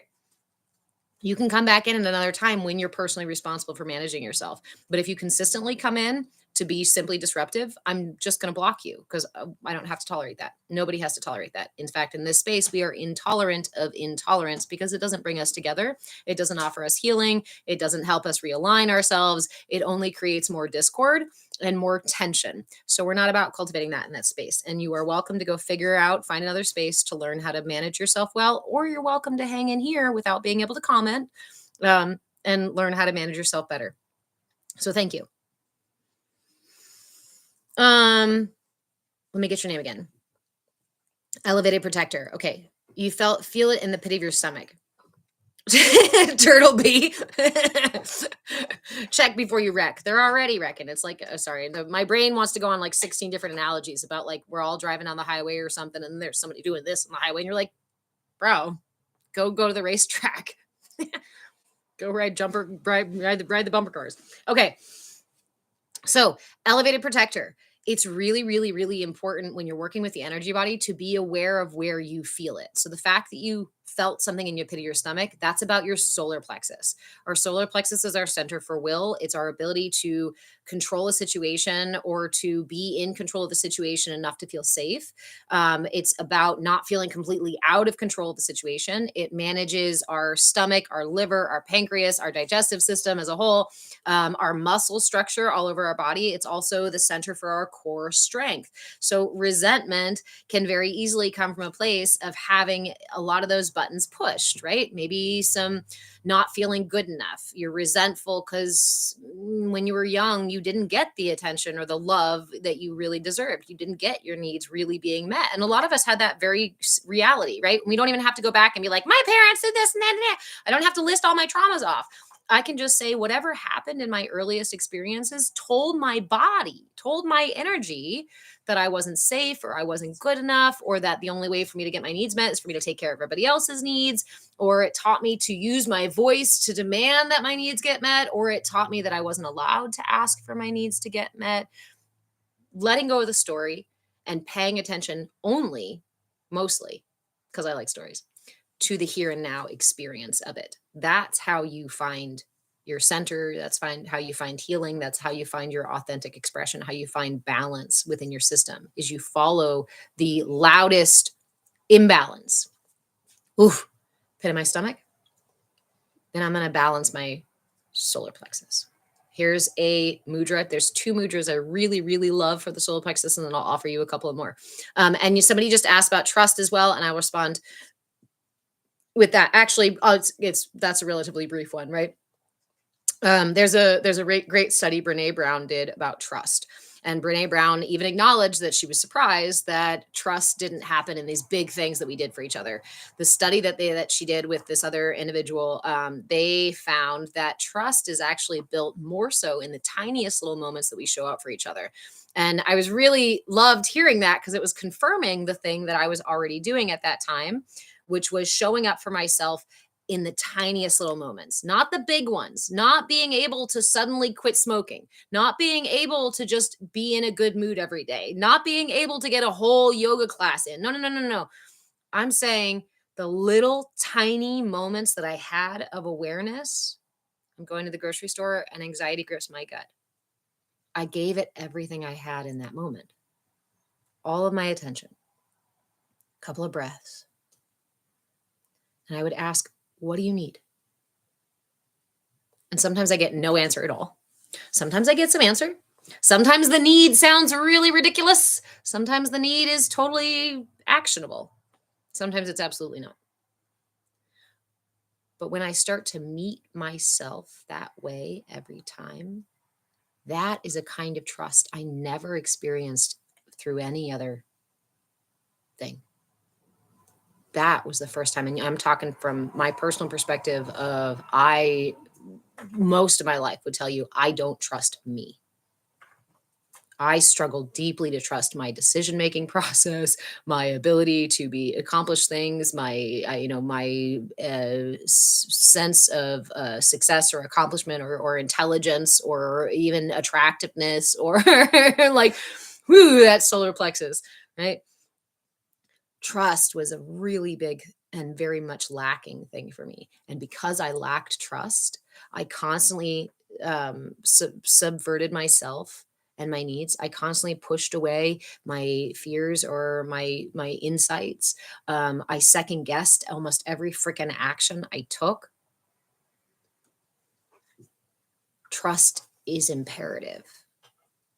But if we are constantly ignoring ourselves when our systems come up and say, hey, I need help, in the form of tears or pain or tension or anxiety, then what are we doing but continuing to perpetuate a lack of trust? What do you need more than anything for your healing? Someone you trust.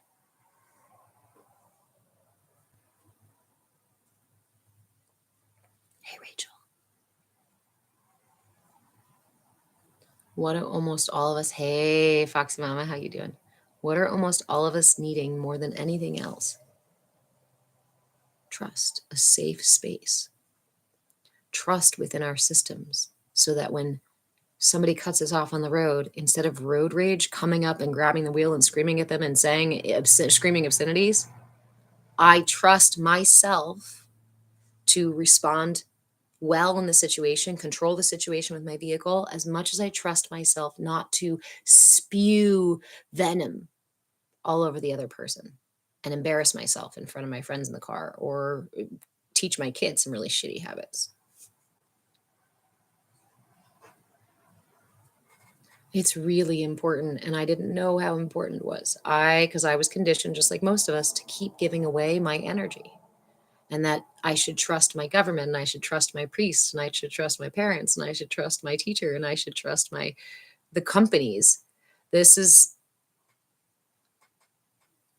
I was a teenager when my mother first had me turn around labels on products in a grocery store.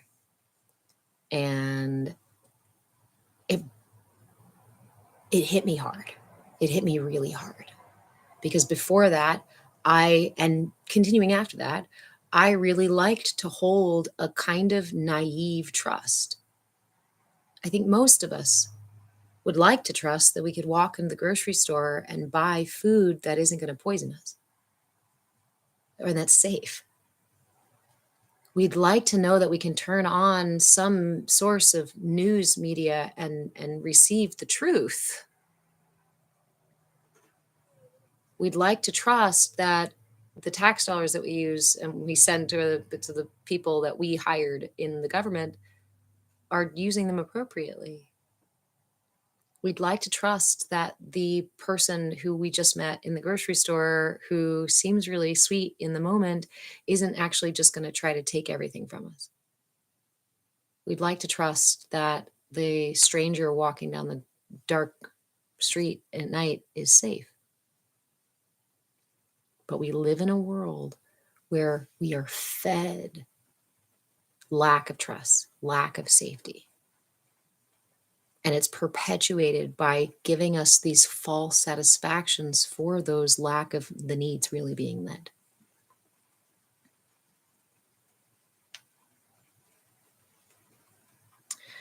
Elevated protector, I just woke up this summer to realize that the world isn't what they told me or what I believed. So I have this analogy that says that we were all sold this idea, and this has been several generations going, right? So it's not new to you or me. Essentially that we've been born into a world where we're told to put our nose on a wall, right? And we're all told that if you put your nose on the wall and hold up the wall, then eventually we'll let you on the other side of the wall. And there's all these cut out blocks, bricks from the wall. And you can see Eden in there. Look through the screens at all these happy people. Look how all of their needs are met. And they're all beautiful and healthy. And they have everything. You can too, for the reasonable price of just your life, your soul, all of your time and attention, your connection to your family, your connection to your health, to your God. If you give us all of these things, in exchange, we'll eventually let you through that wall. Because you can't get them on yourself. No. They're very rare, right? They're very hard to find. And so here we are sitting there with our nose to the wall, holding it up. And when somebody turns around, we're like, hey, wait, no, come back here. Help me hold the wall up so we can all get to the other place, right? We're so deeply entrenched in our practice of holding that wall up with our nose that we don't realize that if we turn the fuck around, everything we need is already right there.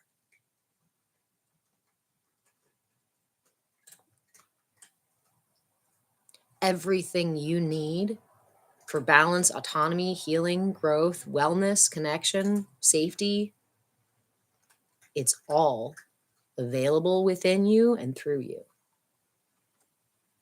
The grave manipulation is that they told you that if you do this way, like I said, then I'll sell it to you. So again, I'm writing a book. I think the publishing is like finishing today. I think I have a text message from my publisher probably asking me some last minute questions. It's called Energy for Sale. And yes, Elevated Protector, a lot of times we experience loneliness when you turn around. The first time we turn around, that's huge, expansive, so much, whoa! And we turn back to the wall. But if you've ever turned away from the wall and you've seen any of that, you know you can't unsee it. You can't forget it. Wait, is that true? What if it's no, it can't be. And you ask the person next to you, do you think it's true that if we turn around that everything I need will really be there? No, of course it's not true. Don't do that. And then, but this way, they become the flying monkeys for the narcissists that told us to sit here with our noses on the wall. And we accidentally keep each other stuck as well. Crabs in a bucket. So again, it's called Energy for Sale, and Energy for Sale, the blueprint for consumer conditioning. And what I do is I address the history, where this came from, how it came about, and why it's so intense now, the evolution of that. It's something that I've studied since the 90s. I've been watching marketing manipulation, and also how it's influenced things like World War I, World War II, the Iraqi War, the fucking Spanish Inquisition, the Salem witch trials, pretty much, how it's worked over the past. and what it's doing now and why it's so insidious now. And then I have a part 2 for the book, and the entire part 2 is each of the chakras. We go through the root, the sacral, the solar, the heart, the throat, the brow, and the crown. And I point out exactly the type of marketing that's targeted to the needs of that chakra. In these classes, you're going to learn about when those chakras developed, what the needs of each chakra is, what it addresses on a social emotional level, a physical level, a mental level, and an energetic level, right? And then the third section of that book is a very simple, I didn't go super deep in it, but I have a variety of different tactics for becoming aware, reclaiming your sovereignty, for becoming aware of when you're being triggered, when you're being poked and manipulated by marketing, how to step back from it, and how to decide if this is for me or not for me on a real centered place rather than from a triggered, oh, that squirrel, huh? The whole purpose is to help you. This is my revolution. This is my personal vendetta, right? I need you to understand how deeply the system already has those hooks into you so that you can unattach those things. If anything, I wish for your sovereignty. And you don't have to, if you find your sovereignty and you never want to speak to me again, that's okay. That's your sovereignty.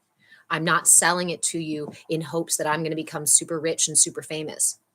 I'm gifting you as much as I can and asking you to also, in return, gift me back so that I can keep sharing and keep talking about it, which requires actual bills, like the light being on and the phone, whatever, working, and my kid needing shoes so that I don't have to go out and do another thing, right? For this. So I already have people asking for pre-orders to purchase pre-orders. I do not have a way to pre-order, but it will be available before July 1st. I promise you, I'm going to make a million videos once it's actually out. Because I'm really excited. And this is something I've been working on most of my life, watching marketing manipulation and the manipulation of these different structures, not just the media and corporations, but religions and governments and other things like that. And even just your communities or your school and whatnot, and how all of them trick your system and get in an insidious way that doesn't give you a choice. That makes me angry. You deserve a choice. That's your superhuman. That's your human superpower. That's one of the most powerful tools that you have is your ability to make a choice. And if your intention and attention are not aligned with the choices that you're making, then you are not making those choices for yourself. You're operating off of previous programming, or you're buying hook, line, and sinker what's being sold to you.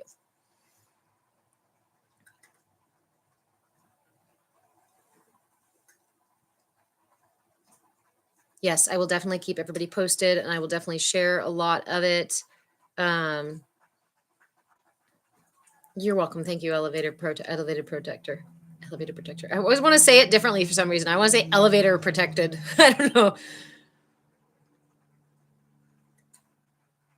Awesome, peculiar. Thank you. Yeah, guys, I will definitely let you know when I put it out. Gigi, hula hoop chapter. No, there's no hula hoop chapter. However, this week I did go and I posted videos about getting the supplies for hula hoop making. And so this week upcoming, I think I have still 1 or 2 supplies to go get. So I'm gonna make another video or 2 about those, and then we will decide when to do a live. I may use next Saturday for it, but I like to use this for the solar plexus stuff. But hula hooping is also kind of helpful for the solar plexus and for the sacral chakra. So I wouldn't mind using next Saturday. So watch the videos. Go get your supplies. You have all week long to go get your supplies.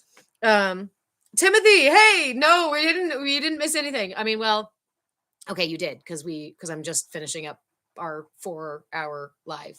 I think it's 4, 10, 11, 12, 1, 2. Yeah. However, I think we are going to do the hula hoop making next Saturday because I want everybody to have enough time to go get their supplies. And I know that, everybody's got a different schedule. So if you would like to, and for anybody curious, we do have replays on YouTube. I move with change on YouTube, and I leave each month. I leave all the replays for that month open, and then when we move to the next chakra, I close those down because I offer a membership for all my replays. So you can go to YouTube and have pretty much the entire class right there. And if for some reason you don't see a class that you know I was live, let me know, because sometimes YouTube doesn't record the whole thing and I have to upload stuff. So it's there on YouTube at Move with Change for the rest of June. Next week, we will be making hula hoops, and I will send out content to talk about that more. By next week, I may even have a book to show you guys. It's the goal is by July 1st to have that book out as soon as it goes online. I am using KDP through my publisher. We are putting it on Amazon. So I'm not a big supporter of Amazon. That's misaligned for me to have it there. However, the reality is it's the most accessible way to get it out right now. And it's the quickest way to get it out right now. And that's really important to me. So the book will be available through a click and a regular purchase. And I'm sorry, everybody that doesn't want to do it through Amazon. I may try to figure out another way to get you a digital download copy of it, but there's some ISBN things and publishing things that I don't know anything about. So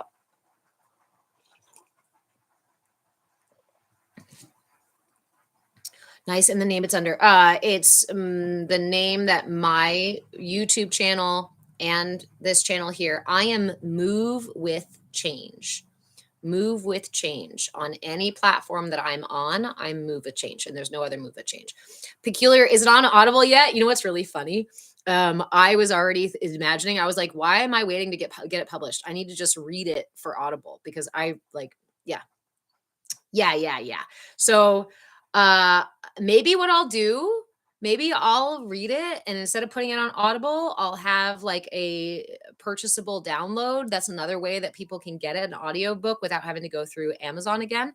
Because I don't want to put a bunch of my energy and my fees through Amazon. I don't want to be supporting, because we make choices that are aligned with our deepest truths, right? And Amazon is actually not something in my deepest core that I really want to support. And so I try to be aligned with that. We live in a world where we want to be also gentle with ourselves and acknowledge that we can't make all the changes every single time, and we can't be perfectly aligned with every fucking decision. Yeah. So that's why I'm publishing it, and it'll be available on Amazon because it's the most accessible.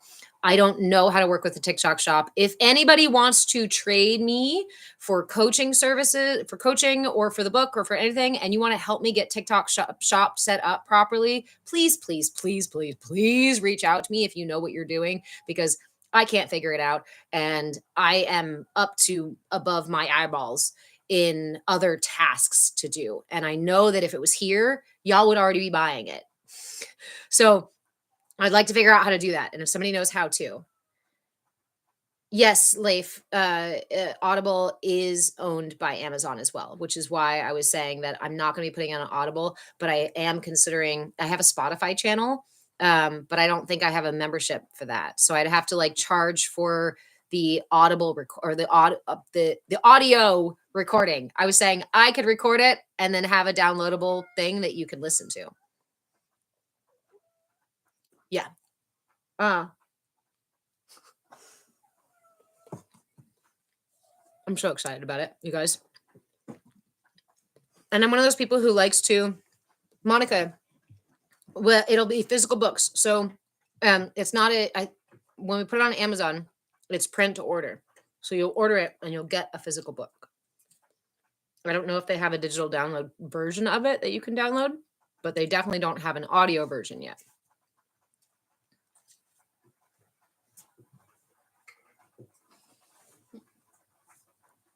Humble Hollow. Yep. That's kind of what I was thinking, is just creating an MP3 download, edit, and then link it to the link tree or the behind another paywall. That's essentially what I was thinking about doing.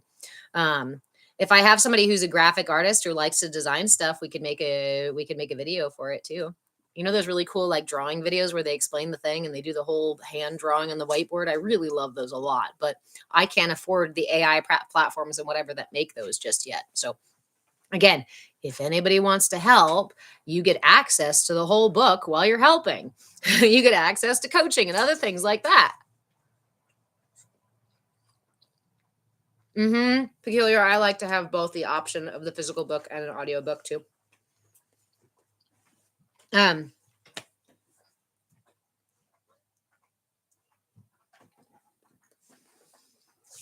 anybody have any more questions about the book? About the solar plexus? I'm happy to answer Oh, hold on. My phone's low battery. I'm going to plug it in real quick. Hold on. Gather your questions.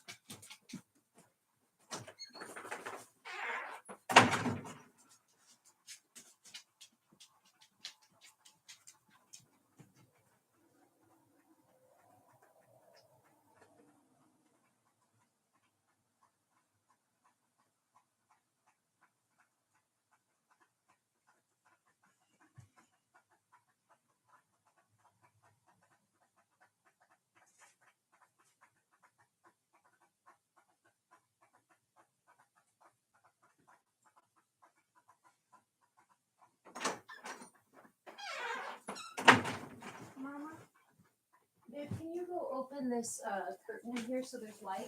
Yeah. Light in here? Yeah. Uh-oh. Where's the other charger? Where's the white charger? Oh, it's over there. I'm going to finish up in just a little bit.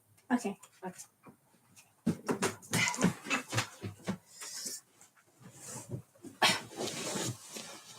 I think the phone is right in the spot that I can't reach it without. Okay. Let's move you guys over here.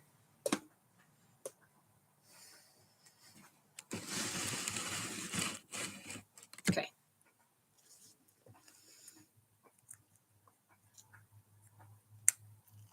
Oh, Rachel. Do I have a mudra to rebalance the nervous system and support personal sovereignty after manipulation? I have a bunch of mudras. So let me see.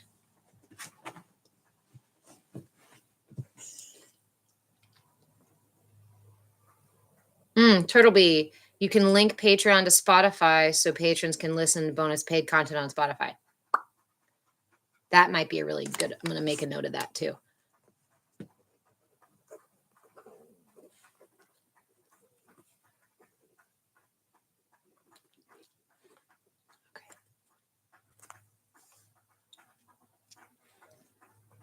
Monica, for hula hoops, do I recommend weighted ones for beginners? No. I don't recommend weighted ones, mostly because I think that it's easier enough to just learn with the actual hoop rather than using the extra.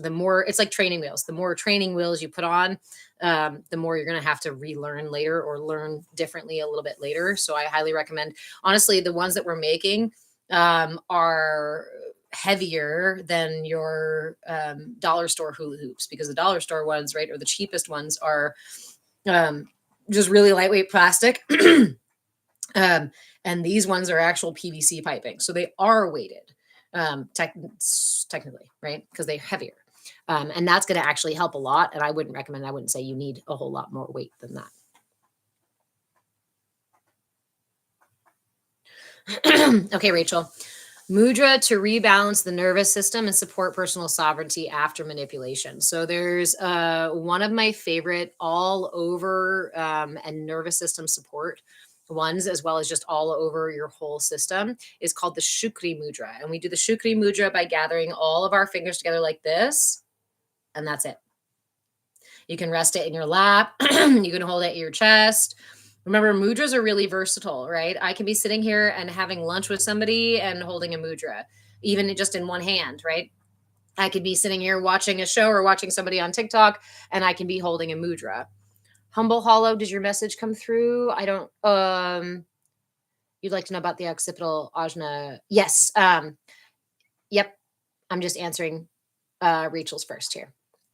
So Shukri Mudra, as a balancing all over mudra. One I really like actually is the Hamsi Mudra, which we did use this month for the solar plexus, because the Hamsi Mudra is the mudra for illumination, right? It brings lightness, lightheartedness. It brings playfulness. into any sort of space that's starting to feel stagnant. It brings movement in, right? So when we've been in a space, and this I also consider, what did I call it in group coaching? I think I called it the finger candle. It's kind of like this cute little finger candle. It's kind of like this cute little flame that comes around and just like, this one really helps to just release the tension created by the reactivity from manipulation, right? If I know that I've been controlled or manipulated, there's a reactivity from that because my system doesn't feel safe by being controlled and manipulated. That's not what my system, that's not what safety is, true safety, right? So my system's going to react to that. So this is a really good way to break up all that stuckness so that then you can maybe use the shukri to bring balance to the whole system. There's some really good whole system balance mudras, calming mudras. One of my other really favorite ones for addressing manipulation. So let's say you have a mudra, you're right in the middle of a situation where you feel it coming, you see it coming, you hear the person say to you the things that trigger the stuff, you feel it rising in you, you see the commercial come across your screen, whatever the heck it is, or the newscaster, whatever it is. This is the Abhaya mudra. And this one is a real simple one, but it comes with a real big energy. So this, we raise our right hand. I'm a little out of screen here. You raise your right hand and in front of your right shoulder, about, a foot or so, give or take. You're not back here and you're not way out here. Just hold it here in front of your right shoulder. The important part about this mudra is that when you hold it here, a gentle light emanates from the center of your palm. And what this light does is akin to, say, you are standing in front of a mob. I don't mean a happy crowd. I mean a rageful, fiery, coming to get you kind of crowd, right? That kind of energy coming towards you. The simple act of raising your hand and shining that light onto that crowd subdues the entire crowd. Imagine having that much power, energy, clout, whatever you want to call it, that no matter how chaotic that crowd was, all you had to do was lift that hand. And by this gentle light, not forceful light, but this gentle light here, everything quieted down. This is my hell no mudra. The important piece of this mudra is the place, the centeredness, the ease with which we can hold this up instead of being forceful and saying, no, we can simply go, that's not for me. So when you see it coming, when you feel it coming, I invite you to lift that hand and put it there. And if you're in a situation where you feel awkward or you can't lift that hand, then my friend, take that deep breath and check in with that energy. The balance, the centered, imagine that light coming from your heart or from your solar plexus, right? And being like, just by my presence, I can choose to be centered and say that this is not for me. Badass blind woman even stops your dog from barking at you. I should try it next time my pup is barking. Okay, so Humble Hollow, and sorry, I've missed a couple of messages here. I'll get on those in a second here. I'd like to know about the occipital, ajna, and crown pressors correspondence. So we have let me pin you, and then I'll try to kind of catch up on some comments. Otherwise, I'm going to get lost here.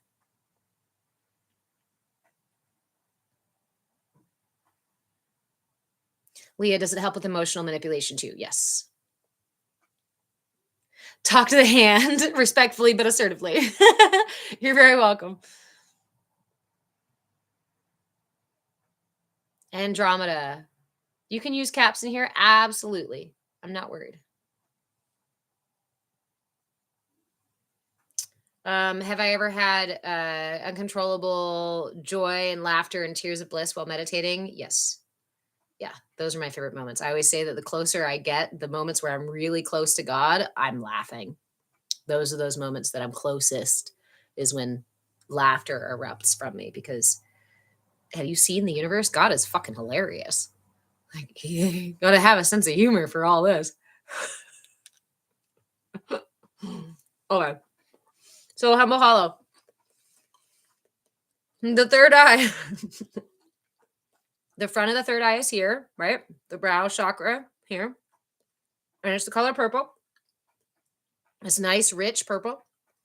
The back of your third eye is unlike the other chakras. It's not directly behind. As you pointed out, it's down here, right? That's where the pineal gland is. So my this is the 45-degree angle. It goes through my head at a 45-degree angle. And is obviously my information highway to receive information as well as communicate with higher self as well as subconscious and lower subconscious self. Sorry, I needed a snack. Not sorry. See, my own conditioning.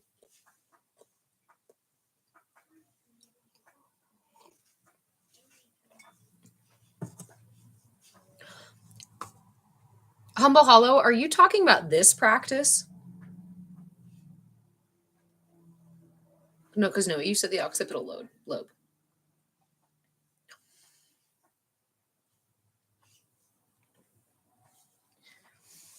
So what are you asking for, hon?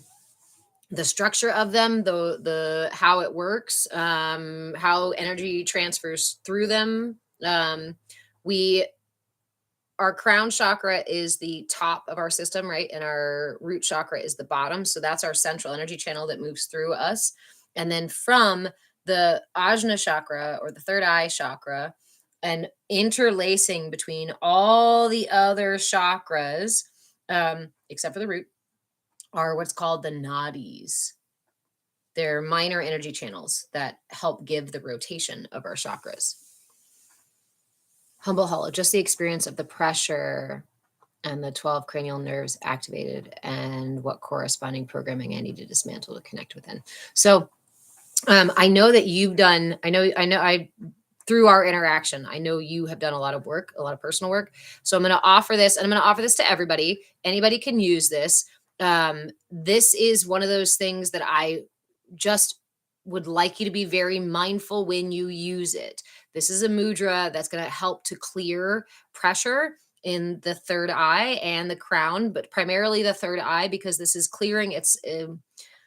I think of it like a pressure washer or a blowhorn sort of thing, like some really powerful push through the third eye, and that can be really helpful when our pineal gland that one has been calcified a bit, or we're very disconnected from our higher sense of communication and sense of self, right? But listen and listen well.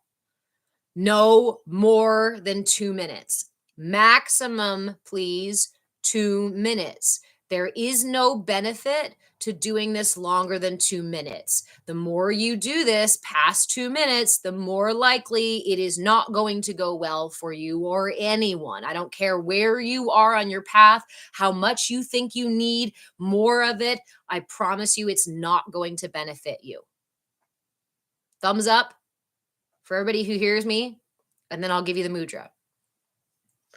I don't want anybody coming back to me. This is why I have insurance. I don't want anybody coming back to me being like, I'm experiencing crazy spiritual psychosis now. Well, did you blow the doors open, or did you just like help, lube the hinges? Good. Great. Yes. Okay, great. All right. This is for the third eye chakra. No more than 2 minutes. It's for clearing the front and the back, especially in the cases where we're dealing with physical manifestations, calcification of the pineal gland, pressure in our head, consistent, even regular and repetitive migraines. That kind of stuff can be relieved through creating.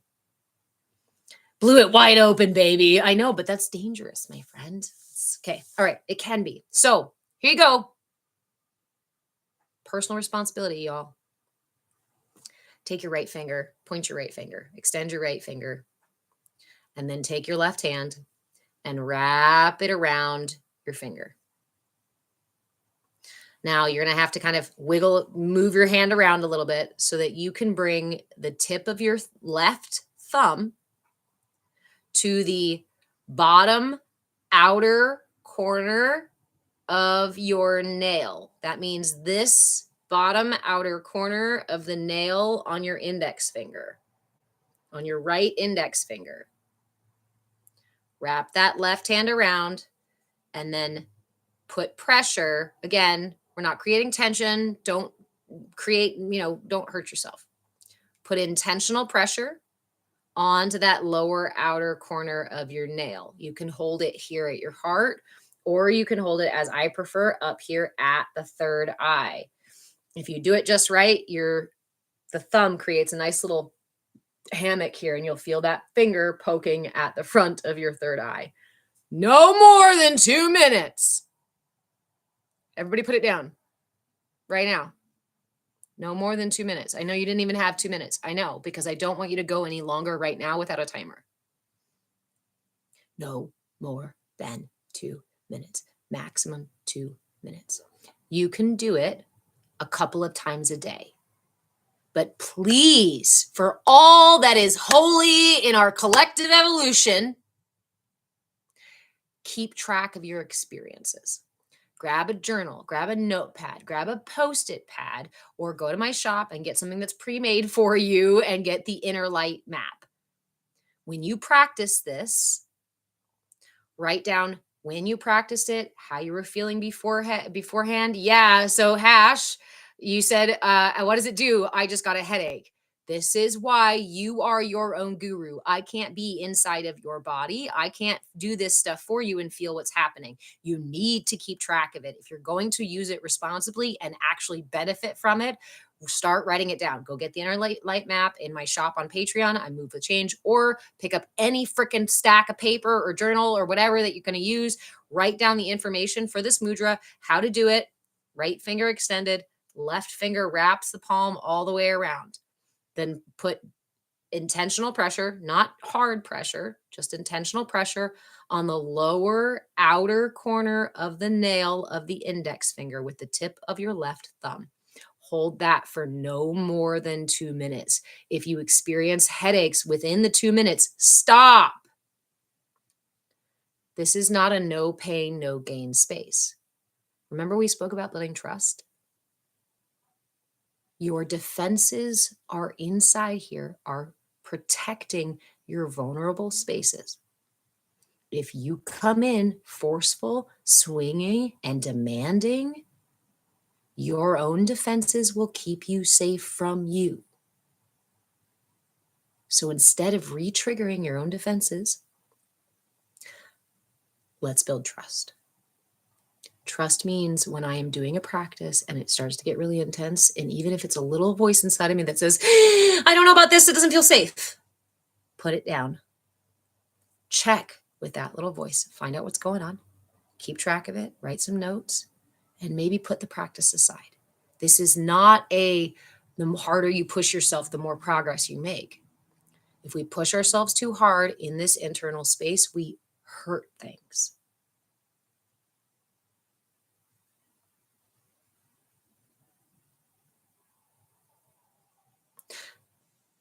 So that is the mudra for the third eye. It's a really powerful clearing mudra for the third eye. Here is another practice. If you are experiencing, again, physical pressure, headaches, or intense frustrations, or just general messages up here in the head, right? Some of us, I used to get pressure on my forehead. It felt like somebody was pushing my freaking forehead all the time. I was not listening messages. I was not receiving messages. So another practice I really, really like. You're very welcome, Humble Hollow. Oh, you just had enough, Tiziana. Another practice I really, really like that you can do for as long as you want to, as long as you can, actually. This one is called Tritaka meditation. And Tritaka meditation is just a staring meditation. So pick a point, any point, preferably not a bright light, because you end up walking around with a bright spot in your eye forever. You can use a candle, but it can be a little hard on the eyes. So if you're just starting out, I encourage you to pick something that's soft, maybe even a low light setting. Pick a point and stare. Just stare. Breathe. And when your attention starts to wander off and your brain starts to think about whatever, and you realize your eyes have gone unfocused and you haven't been staring even though they're open, refocus without shame, without guilt, without blame, and you go back to staring. And when the mind goes, oh my God, how long do we have to fucking do this? Go back to staring. And when someone over here says, hey, seriously, you have other shit to do. You shouldn't be sitting here just staring at something. Go back to staring. And after time, you'll notice that those little monkeys start to quiet down a little bit. And you may even notice a little bit of psychedelic because your eyes start to adjust as well. That's why when, what was it? Who is it? Terrence McKenna? Was it Terrence McKenna who brought LSD did an experiment with a monk with LSD, and the monk was like, oh yeah, we do this with meditation, right? So the Tritaka meditation, the staring meditation, can also help in a really powerful way to clear the third eye channel. When you're doing Tritaka meditation, I encourage you to stare for as long as you can. If you would like to and have the space to do so, stay in meditation when when your eyes are just like, I'm done. Close them and open the third eye. Focus intensely on the third eye. Once those eyes are too tired to stare anymore, close them and open the third and stare with the third. An advanced version of this is that once you close the matrix eyes and open the third eye, then you turn the eyeballs of your physical eyes up towards the third eye. That can be really hard to hold. Please don't hurt yourself. These practices are meant to be helpful and encouraging and strengthening. But again, if you go to the gym and work on the heavy weight machine without even stretching, without even working up to it, you're going to hurt yourself, right? And it's not meant to say, oh, you're not good enough yet. Literally, it's about training your body to do it, okay? If you haven't done it, it's because it just takes training. Hash, you say, oh my God, I did the staring thing as a kid, not third. What would it look like? Yeah. So the staring thing, right? We as children actually have access to a lot of these tools that we typically just use. Mudras are a really fun thing because a lot of times we accidentally use mudras anyway. I've found even some things are culturally more like, we use this one.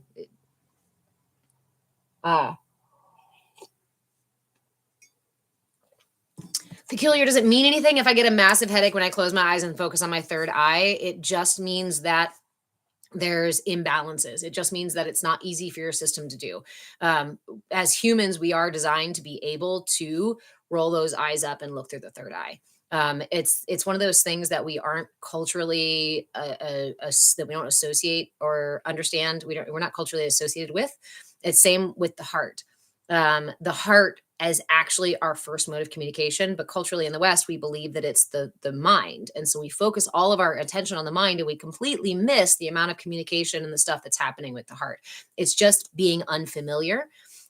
So this is why, again, rely on your inner guru, cultivate that inner guru. And if you can only stare at something, you said it's the headache happens when you turn your eyes toward the third eye, right? Then don't do that yet.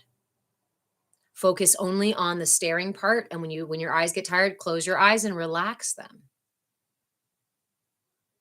Eventually, you will start to be able to do that. Again, it's like yoga. This is eye yoga. This is face. I mean, actually, I think it's called, I think they're actually called mudras, right? These are hasta mudras with my hands. There's tongue mudras. There's eye mudras. So putting the eyes up towards the third eye is actually a mudra. It's an eye mudra. You're welcome, badass blind woman. Hey, Mama Yeti, happy rainy day. Oh, I'm sorry, dog. I'm sorry. Oh no, you guys fell. I'm sorry, I dropped you. That's the benefit from being over on YouTube is you're much more stable. Very unstable here on TikTok. Okay. Daryl, cooking with CAYA. How you doing? I haven't been doing as much cooking. Okay. Hashgar, I have a question. So when you open your third eye, does it close and open or just stay open? Um, I have not experienced a blinking of the third eye so much. Like it's not like the third eye has an eyelid that I have perceived. But so much about our journey is our personal experience, you know. And for me, there's a kind of constant that comes with opening the third eye, right? So I don't perceive it as needing a lid. Um, See, my pirates can sit here and be like, there's no lid on the third eye because it's a much more constant state of consciousness. It's a state of being versus the temporal state of being alive, which has to match the matrix. So if it matches the matrix, it means I have to blink and I have to close my eyes and open my eyes, just like there's day and night, and just like there's inhale and exhale, just like there's birth and death, right? I'm living in the matrix illusion so that my parts have to match the matrix illusion. So it has to have those things. My spirit, my essence is not attached to the temporal nature of the matrix. Therefore, my energy is the core of my energy, right? The alignment of my energy is actually to be stepping out of the matrix entirely. To be truly autonomous is to be aware of and to be able to perceive the matrix, which would mean being able to step out of the matrix, right? If we're being Zen, we can't talk about Zen. So to be in the matrix, it's much harder to have any discussion about the matrix. To be observing it is to be able to step out of it and see it.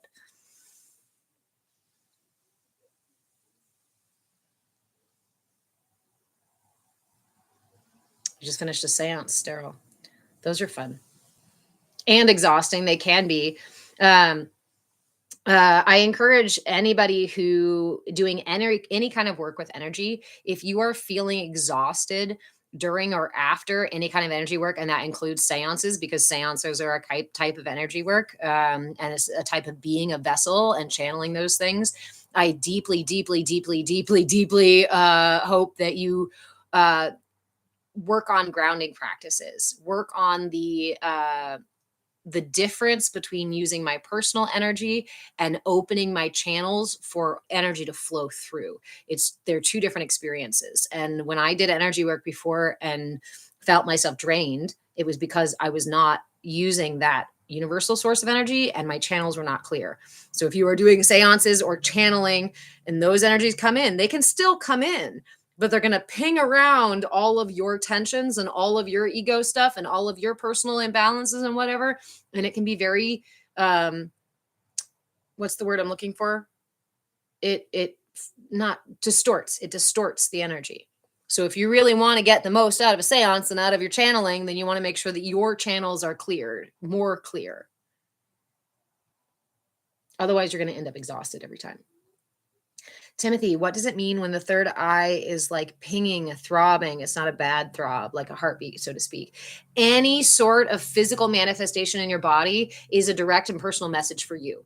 So for me, what it felt like for me, a lot of times when I was very unconscious, when I was very ignoring higher guidance, was that I would constantly feel like somebody was pushing my forehead. Like I'd be driving somewhere or talking to somebody, and all of a sudden it would be so much pressure that sometimes I'd even go like this, like, what the fuck?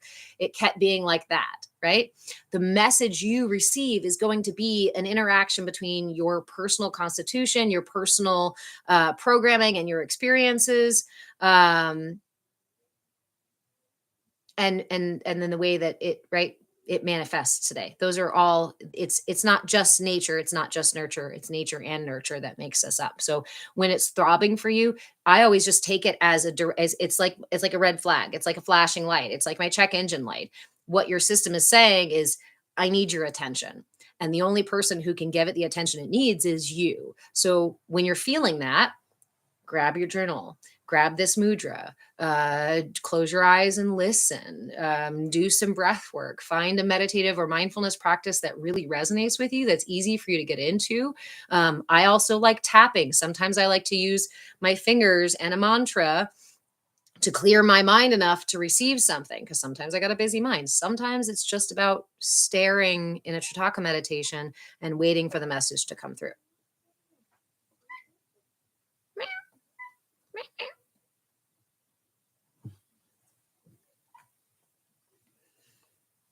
Leif, that's really awesome that you've been able to see energy. We all have the capacity to see it with our physical matrix eyes. Yes, we can see it better with our third eye, but it is a physical light that actually emanates from the body. It's measurable. It's picturable. I couldn't find my aura picture, unfortunately. I need to keep looking. Yeah, when we get down to the third eye in like October, I think it is, we're going to be studying the third eye, or maybe it was September. I'm going to be sharing some practices for helping you see the aura, some energy viewing practices. Leif, and if you like to see your spirit guides, more inactivity. Oh, I told you guys something important. I shared something powerful. TikTok says, no, don't say that. Don't tell them how to see energy. Okay. So if you'd like to meet your spirit guides, I really, really, really, and I'm like, you guys do what you want. But I am telling you that we are cultivating a really amazing space in our CAYA kinship circle. And we have started to use one of my favorite practices that I call dream journeying at the end of every one of our sessions. So, in every one of our sessions, we use a shared meditation, a group meditation that we do together that guides you into a very visual, very tactile space where we meet aspects of self, aspects of each other, where we receive gifts, where we give up things that we're ready to let go of. And it's all guided by what the group needs as well as what we're studying for that month.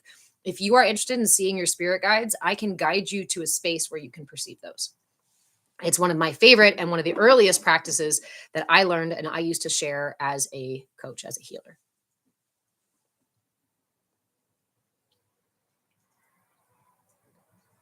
Thanks, Farrah Barbie. But Mary, I'm getting better about taking 5 minutes and more to meditate, yet movement is not as easy. I understand. Sometimes that this is all I got. Remember the Goofy movie when Sasquatch he finds the headphones and the little tape player, and he's like,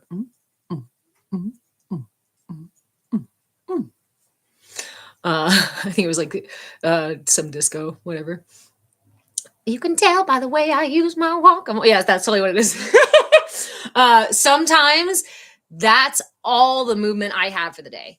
Sometimes I am grumpy AF and there's nothing anything can do about it, right? And the reality is that my system may be processing something. My liver may be laden with toxins and is needing to use extra work to do that, and it aggravates my digestive and my prana and causes agitation, causes me to be very short-tempered. If I'm aware of these things, I recognize my emotion as a check engine light that says, oops, something is going on underneath in my system that I need to be aware of and make space for, not shove away, not ignore, but say, oh, okay, anger is aggravated today. How am I going to get this stuff moving? And sometimes all it is me being able to go, I'm fucking grumpy. I don't want to fucking dance on the porch. But even that little thing, even that little bit lightens you up. Just 5 minutes. Just 5 minutes. Fuck yeah. I'm glad you're doing at least 5 minutes a day.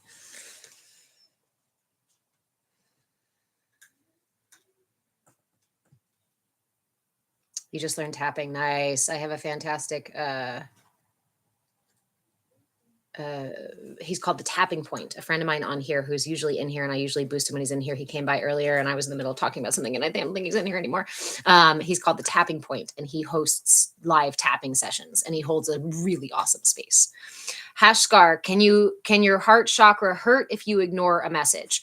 Yes. Your heart chakra, so we carry grief in our lungs. So your heart has a lot to do with grief, right? And it's grief in terms of like our personal experience or experiencing it for others. The heart is a yin chakra in the front and yang chakra in the back. So here in the front is my ability to receive love and connection. And then my ability to give it, to literally carry the weight of the world on my heart is on my back, right? It's between my shoulder blades. So depending on where you're feeling that hurt, if it's a really interesting experience for me, the past week, a bruise manifested on my chest. I would show you, but I'm not. Yeah, we can't. Not right now. A bruise manifested on my chest, and I don't know what happened. And it's not something that like I'm like, oh, you accidentally bonk your knee, right? Like that's something that happens. You accidentally bonk your knee and your toe, and you might not notice it. But I'm like, how the fuck did I not? What the hell happened? It was initially sore, initially quite a big bruise, very green, of course, literally heart chakra colored, not purple at all. Started to dissipate, and then yesterday I think I woke up again with it really hurting. I mean, I to the extent that like I felt like somebody had punched me in the chest or like took a sledgehammer to my chest, like it was really sore. And all I've been doing is focusing on continuing to clear my heart chakra, continuing to be in my heart space, come from my heart space, speak from my heart space, make sure that the energies coming from my heart and through my throat, right, are aligned with my truth, the truth that lives in here, right? I have issues with my upper back between my shoulder blades. And this is long-term stuff that I've actually been working on healing and I've done a lot in that regard. That's in a good way. But literally being unable to, like feeling like I needed to carry the weight of the world thanks friend, caused chronic conditions because I was unable to receive. I was curled in like this, protecting my heart, unable to receive, thinking that I had to carry everybody's needs on my shoulder. So my heart chakra became really imbalanced. And I see this as just a process of healing. It's a healing crisis. As I'm truly learning to be centered in my heart more and more often, I should say, sometimes things need to clear out. Sometimes we just get, catch a cold. So to clear it out. Hey, Tammy, how are you?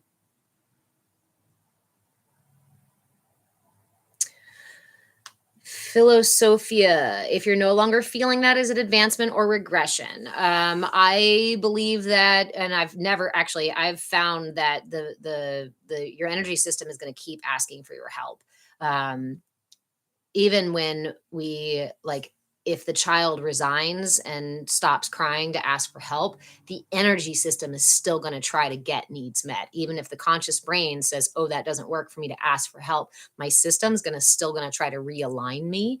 So if you no longer feel, let's say, the pressure in the head after doing these practices for a while, but now you suddenly feel a pressure in your throat or in your belly, what you're doing is chasing down the rabbit hole, right? You're finding the root by following the check engine light, by following the breadcrumbs.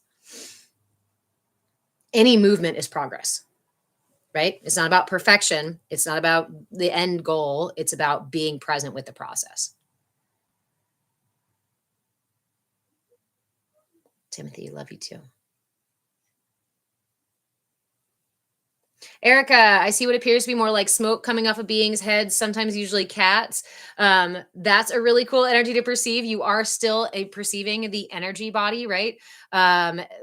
Before we perceive colors, a lot of times we can perceive the energy itself. It doesn't really look like color, but we can see the difference. It's kind of, it reminds me like a heat wave, right? Where we can see that something's there, but it doesn't produce a separate color. And it also kind of distorts the stuff around it.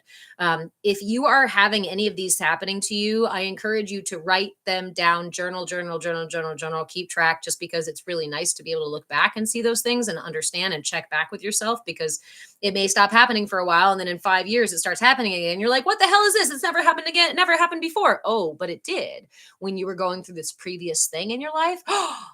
It's only happening when I'm going through a particular thing in my life. Now we know that's a message from source for you. That's a message, that's a guiding message versus maybe a skill that you have, right? So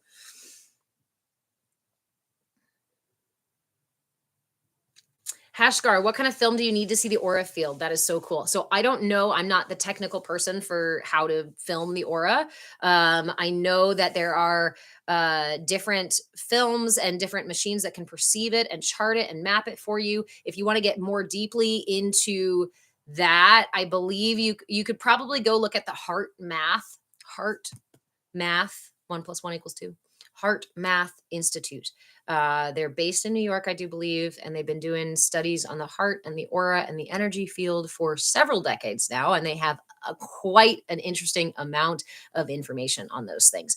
Remember that the stuff we're talking about when I'm talking about the energy body and the chakras, I'm not talking about some woo woo something that somebody plucked out of the air. We are talking about something that has records from as far back as 1500 BC, and that we have modern science, even more recent, like the last 100 years, 200, 300 years, studies about the energy body, the electromagnetic field around us, the heart and what it does, how we interact with each other on an energetic level, a subconscious level, they may say in psychology or whatever. The wording may be a little bit different, but it's talking about the exact same stuff.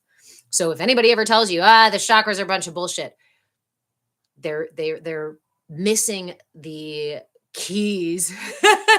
They just threw out the keys to understanding how their system works. It's like getting a map of your engine and saying, I don't need that. It just works. That's why we have mechanics. Because we aren't all knowing how to do that. Yeah.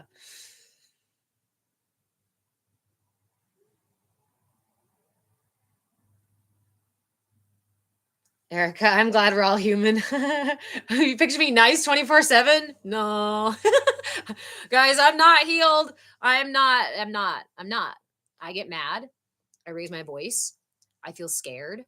I stumble over my words and say totally the wrong thing. I embarrass the shit out of myself half the time. I still make bad decisions that I wake up in the morning and go, really? Really? But now instead of saying, you fucking idiot, I go, okay, you did good. This is a really important one. You did good. Not you did the best you could. Not you did okay. Not you could have done better. Literally just you did good. Yeah, you totally could have done worse because you could always have done worse. And anybody and everybody outside of you will tell you a million opinions about what the fuck you did wrong. And we all have the narrator in the background who tells us exactly what we did wrong repeatedly. Start cultivating the voice that says, you did good. I'm proud of you today. Even if not every part of you is proud of what happened, there's a part of you that can always be proud of you. And that's, again, what most of us are missing.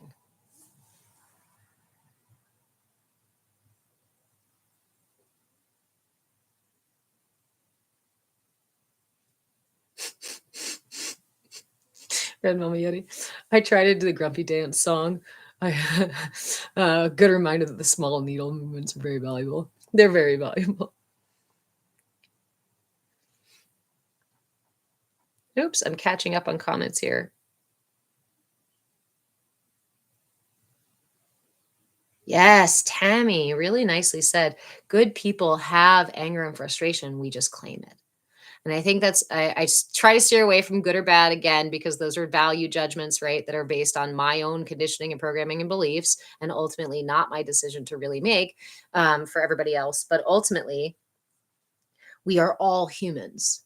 This is a big rule in my house. I've always told my son, we're all humans. We're all going to fuck up. Some are going to be really little fuck ups, and some are going to be really huge things.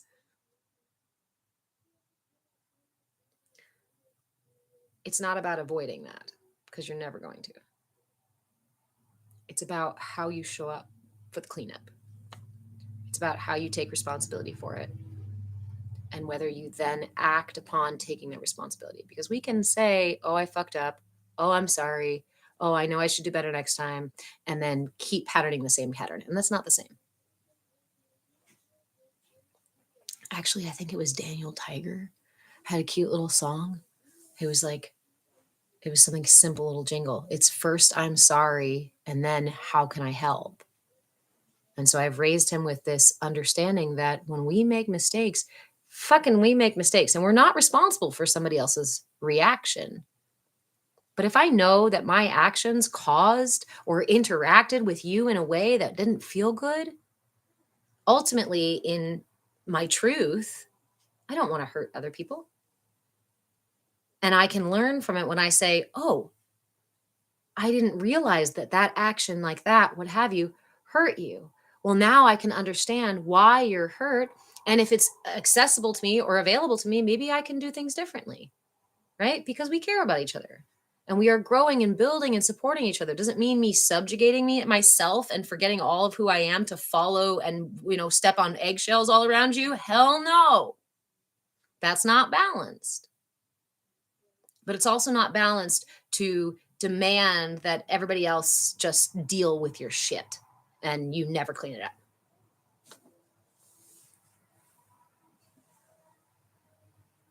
Hey, 442, how you doing?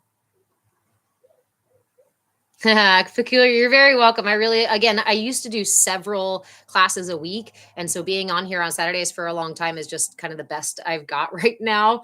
Again, if you guys want to see more regular classes, if you want me to open up Tiny Yoga again, which is our chair yoga class, if you want me to do morning meditations on Mondays or things like that, I need people in my memberships over on Patreon. And that's just me being honest to make sure that I can pay the bills right now so that we can stay where we're staying.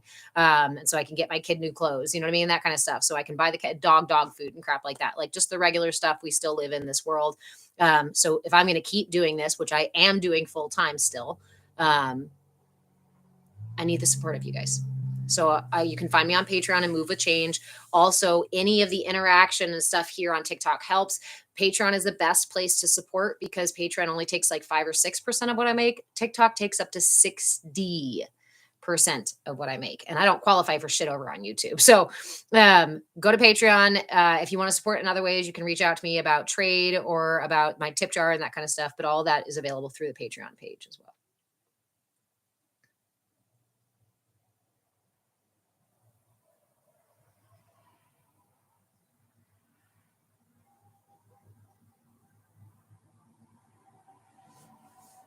Thanks, Turtleby.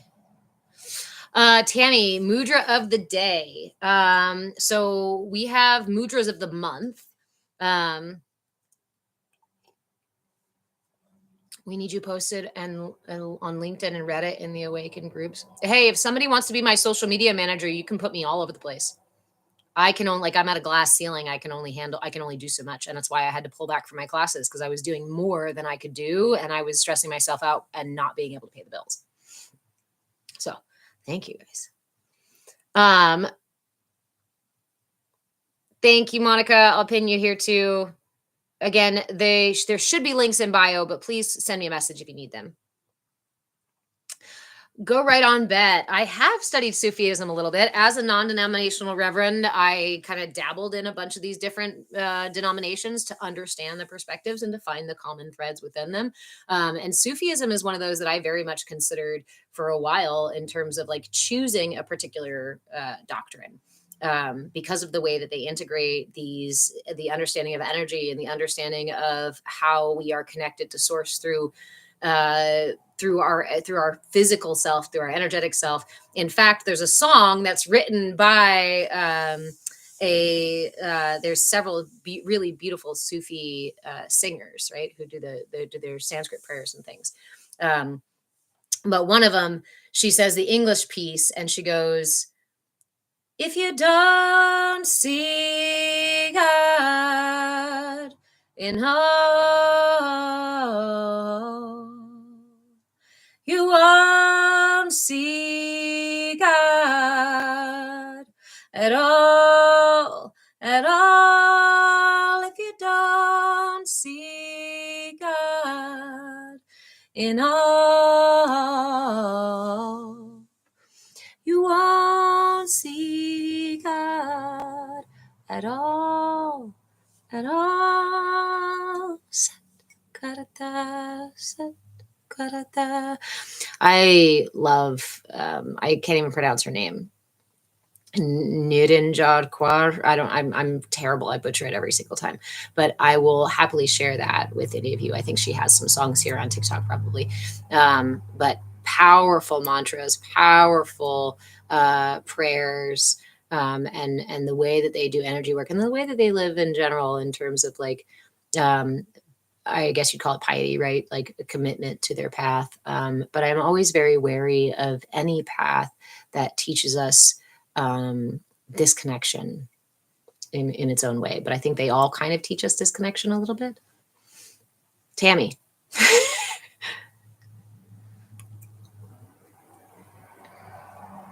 On the East Coast. Nice.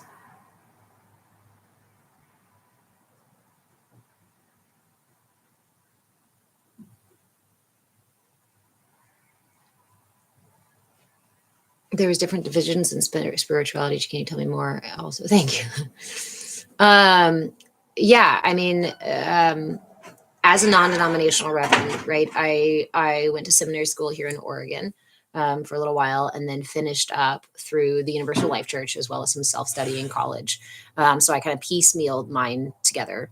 But I went because I thought I wanted to be a nun. I thought I wanted to be a Catholic nun, right? But as I was reading Catholicism, I found these trip ups. There were moral and value and logic trip ups as I was going through my learning process. And as a Virgo, I am very concerned with like things that are out of order in this way, where I'm like, this doesn't make sense. It literally denies itself or contradicts itself here. Or the people who say they follow it are contradicting the words in it. Wait a minute. This doesn't make sense. This isn't clear and simple. And in my entire life, I have found usually the deepest, most profound truths are quite clear and simple, maybe very complex in action or in integration, but in concept, a lot of these really are the simplest. And what we find from the core of those simplicity messages are all of these manifestations, like branches of a tree, right? We have the core sense, the essence of this idea that that there is a higher entity, and we have these our conscious selves to some degree, and there's some relationship between us and that higher energy, that more pervasive or expansive energy, whatever you just decide to call it, or whatever feels more appropriate for you to call it. And then there's different ideas about how to reconnect the self, because our biggest illusion here in the matrix is that we are separated from each other, from God, from our needs and our wants and our desires, from the future and the past, right? And the question that most religions try to answer is, where do I belong and how do I get there? How do I get home? What am I here for? Right? These very, very basic, very human curiosities about our existence.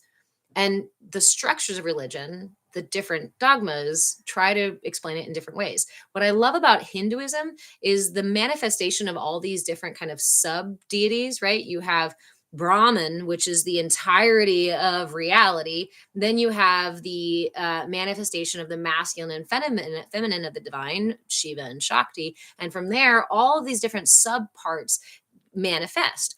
What's beautiful about that is that you are encouraged to find those that, like Hanuman or Shiva or Durga, or all of these different names for all of these different aspects of human experience. And so we're encouraged to see ourselves as multifaceted and choose which of these pathways feels most true and aligned to us. Unfortunately, there are other religions who tell us that all that questioning and decision making, it's not for you to do. You're supposed to fall in line with one particular very narrow road and set of rules. And if you do not, it's going to be really fucking bad for you. That also never resonated either. How could you be the source of all creation only to intentionally manipulate and destroy your creation? Again, that sounds very human. So anyway, yes. And within those factions of we have within there are still more and more and more splits, right? We have different styles of Christianity, different levels of Catholicism, right? Or of Judaism. We have a lot of these larger religions, and then underneath them are a variety of aspects of those. Okay, catching up on comments. Tammy, what'd you say? She has to be open to this? Humble Hollow, what'd you say, hon? I'd like to collaborate with you if you're open to it, possibly get you connected to the collective. Yeah, that sounds great. Send me a message. If you haven't sent me a message yet, send me a message. Isley? Is it Ashley? Story Ash? Timothy, what does it mean when you can see the white outline of people that you interact with on a day-to-day basis? You're starting to perceive the energy body is what you're seeing there. Yes? I need your help. I found some maggots and stop. Nobody wants to hear such details. Okay. It's fine. Okay. It's not an emergency. We can clean afterwards. Okay. Can you yes, you can go ahead too. Hold on a minute, guys. Rural life.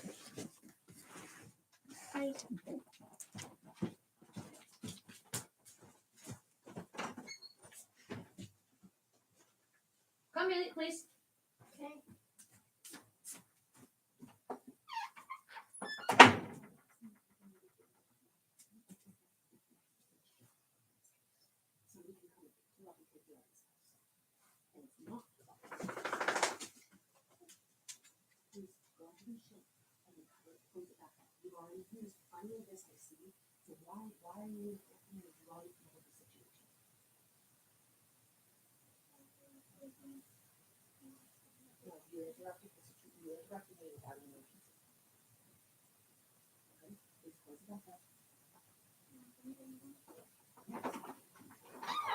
And please, you just sprayed it all over the floor, babe. Just leave that part to me, please, okay? Thank you.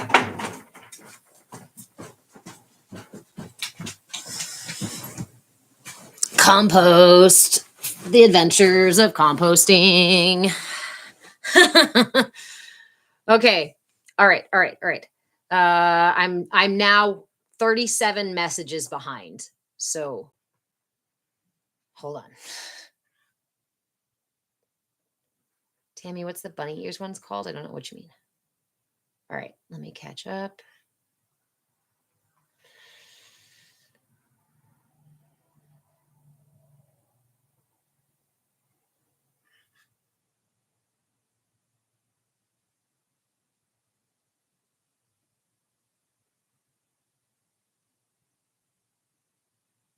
Tammy, has it been difficult to stay non-denominational? No, the more I study and the more I learn, the more I practice, the more I feel centered outside of any one particular, right? To me, the centered space is the center of all of them. And so to become more denominational, I would have to fall out of center to become I don't want to use it's not the right word, but like sort of radicalized, so to speak. You know what I mean? I'm falling out of center of understanding all things versus being like, oh, my truth is somewhere off to the side here. And I don't think that's my path in this lifetime.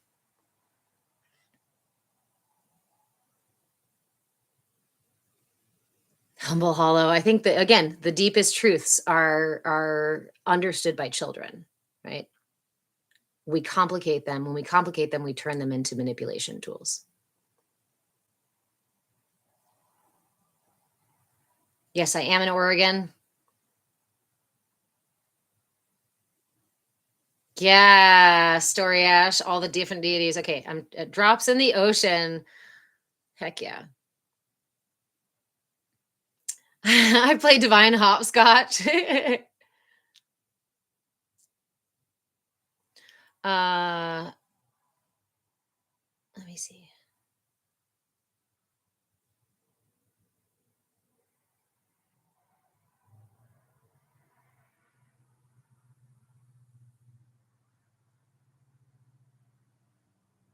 Ooh, yeah. If you're traveling back to Washington and you're that close, we should definitely make a meeting time.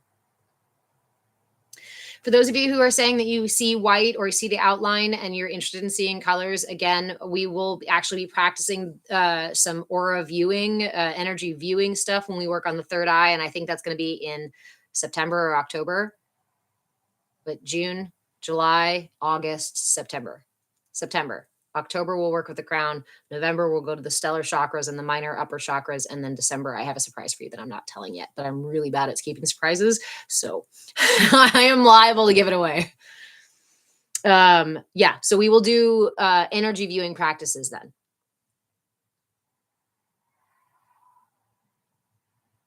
Quit wishing you were in Oregon and get your butt out here then.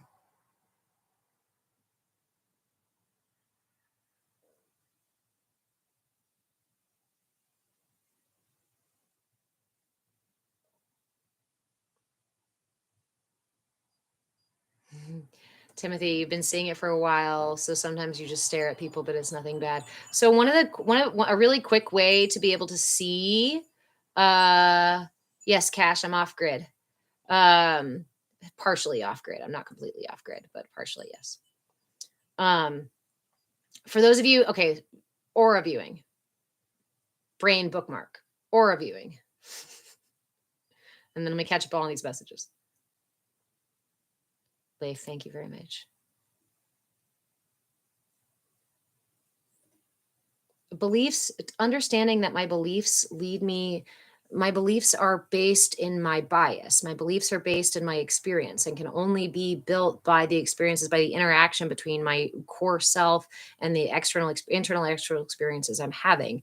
Beliefs in and of themselves are it's like saying that if you're talking about Zen, you're not quite practicing Zen. So ideally in the process of enlightenment, it's not to be stuck in our beliefs, but to recognize where our beliefs sit and to still be able to observe outside of them, right? To be outside of all things is to be outside of the matrix, and therefore to be one with the thing that's all things.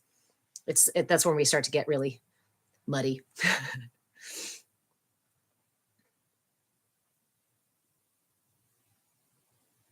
No, I'm not in Eugene, Tammy.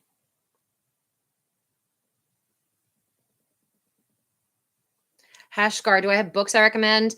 Yes. I should actually probably make myself one of those like books I recommend reading, or one of those lists somewhere. For aura viewing, no, I don't. It's something that I was taught by my mother. In terms of energy and understanding the energy body and the chakras and the way that they develop, Eastern body, Western mind is a really good book for that. Eastern body, Western mind. And I do have a variety of other books we could talk about in terms of like what direction you want to, what rabbit hole you want to jump down. But yes.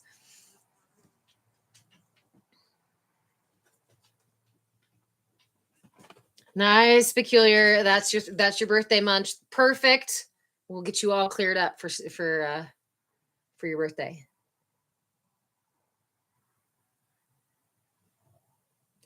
Zen looked a lot different than I thought it would. I absolutely love Oregon, and I'm not leaving, and it's beautiful. And or unless you're planning on moving everybody here, and then it's terrible, it's ugly, it's dry, and we have very big snakes and spiders, so don't come. But it's also really beautiful. I literally saw a YouTube video the other day that was like, why does nobody live in Oregon? And he was like showing these maps of Oregon and all this big open space, and he was like, because of this, because of that. And I was like, your fucking premise is wrong in the first place. What do you mean nobody lives in Oregon? The whole country just forgot about us? We're just out here in the woods. Yeah, that's all right. I'll be Sasquatch. Yeah. Us living out here in the woods in Oregon, we're just a myth. Okay. Bookmark. Auras. Seeing auras.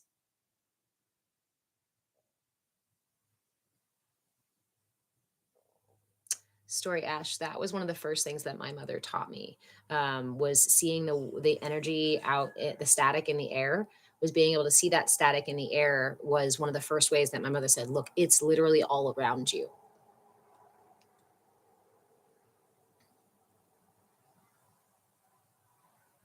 Coos Bay is a nice area, Andrea. Are you not there anymore? It was past tense. Story, Ash, happy birthday yesterday.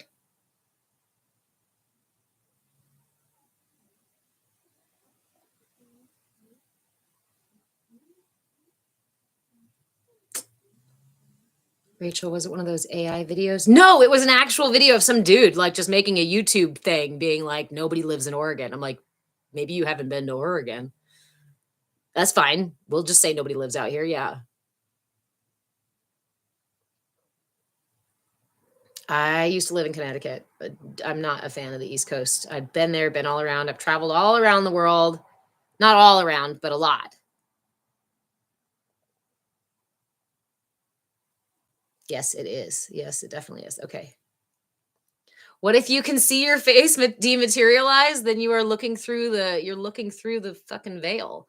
right? You're being able to see more of the nature of our true reality, because you're not solid matter. It's an illusion. You're not solid matter. So the only thing keeping you together really is just your vibe.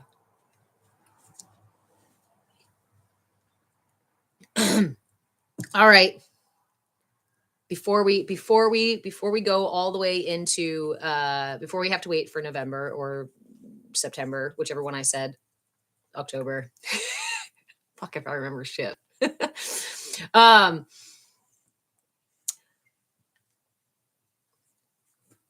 the first practice my mother taught me, she gifted me with her family, with my family's lineage of energy work. And when I was very young, I started to feel things and see things and tell her about things. And that's essentially when she was like, all right, time to tell you the things. So um, the first practice she would have me do was to sit in a dark room. It doesn't have to be completely dark. In fact, it's kind of helpful if it's not completely dark, but low light, definitely, because again, your eyes are accustomed to seeing the brighter versions of light, and it makes it harder for you to perceive. Just like if you were in a bright room and then you go outside and it's hard to see the stars because it's a clear sky, but your eyes are adjusted to the light. Your eyes are adjusted to the sunlight and false lights now and screen and amplified light. So it's even harder sometimes for us to be able to perceive that low light.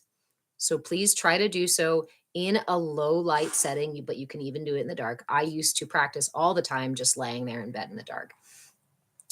Pick a point that you can see from. You can be far away, it can be your wall, you can be laying in bed and you can look at your ceiling. If you're sitting upright and you're not looking for a far away point, you can also just use your hand.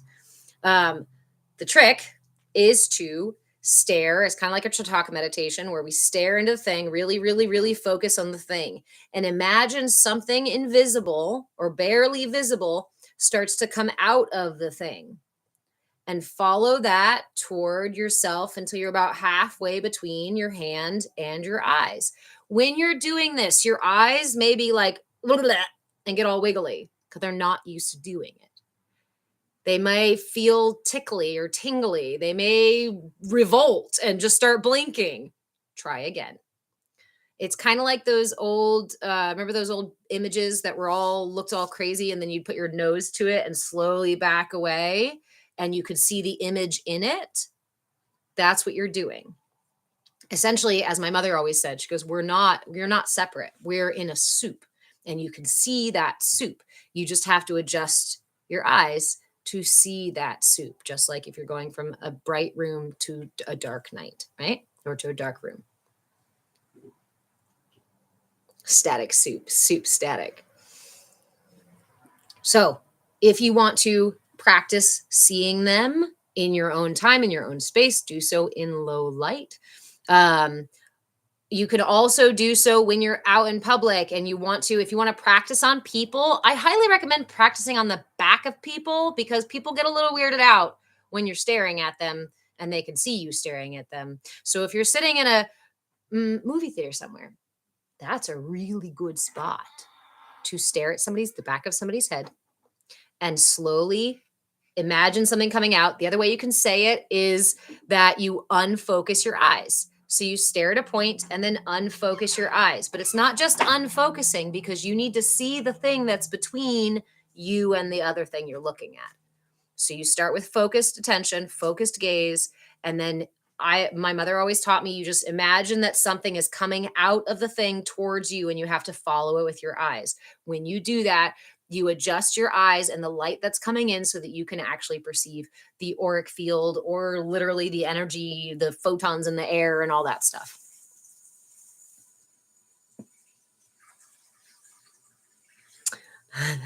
Ash, only 80s kids will have the static reference from being TV, so being so similar. Yeah, I mean, you still had I mean, I'd even say not even the 80s, like what was it, 70s, whatnot, when you'd still have there'd only be so much programming, and at the end of the night all the programming would be done and you'd just have static on the TV.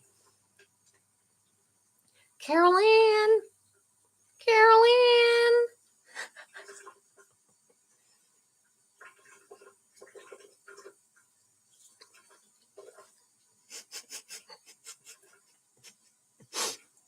Me too.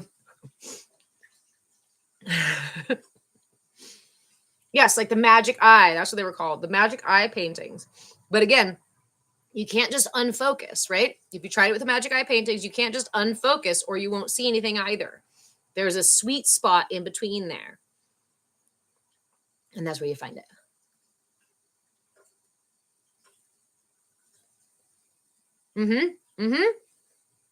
There's your confirmation, Turtle Bee.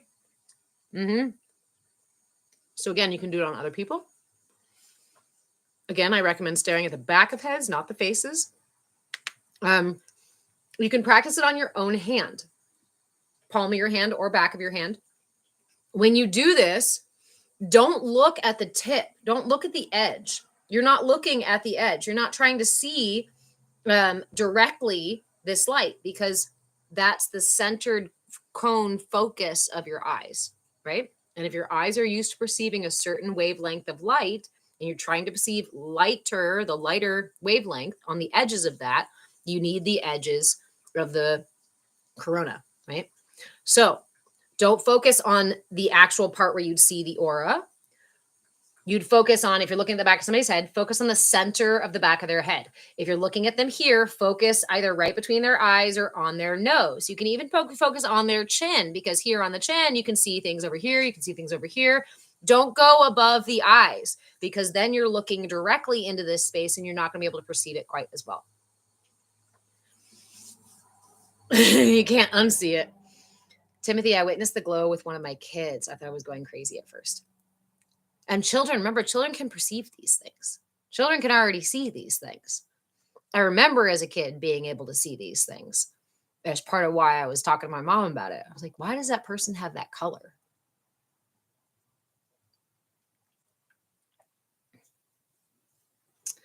Again, Ash, the colors just come with our ability to perceive them. Right now, you're able to perceive the movement of it a lot like we can perceive a heat wave. You can't see the color of a heat wave. But is there a color to the heat wave? It's just colors are just light vibrating at different frequencies, right? And our ability to perceive them is directly related to our ability to physically perceive them with our eyes or be able to activate our third eye enough to receive it.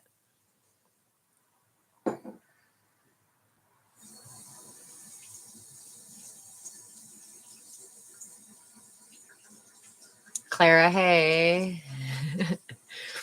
Again, I want to be doing more lives, you guys. I'm really enjoying this one. I am going to go ahead and have to wrap up, though. We did an extra hour today. Usually I quit when my phone dies, but we've been having so much fun and having such good convo. This is the thing that compels me. Like, this is if there's a question of what gets me out of bed every day, it's energy. It's this understanding that the ideas that you've been sold that what you need is somewhere outside of you and super far away and really expensive and really hard to acquire and only certain people have it, and all of this other sort of separation, perpetuating the separation, the illusion of separation that the Matrix is built on. We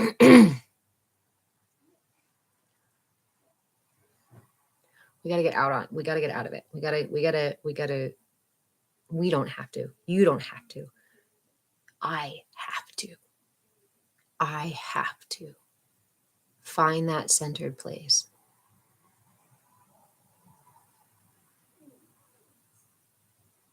And I'm going to keep being a lighthouse so that you guys can find me wherever the heck I am. Because I'm looking for center. It'll be my center. So I hope that by joining me on my journey to my center, that you also find your lighthouse too. Light up the world.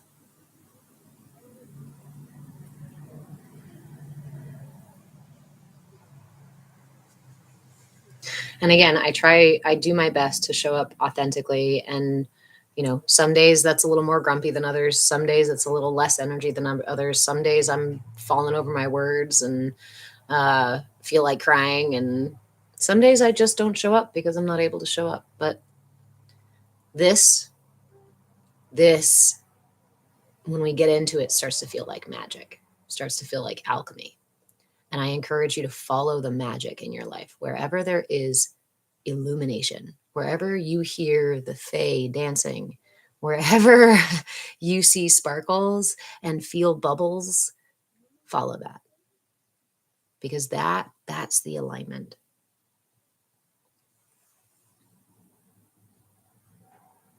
And thank you again for all of you who are able to support me on a financial basis for going over to my Patreon and supporting me on Move with Change on Patreon. You can also do a subscription here on TikTok if you want to join us on TikTok for Wednesday for the CAYA yoga class, but it's also on Zoom. So you don't have to subscribe here at all.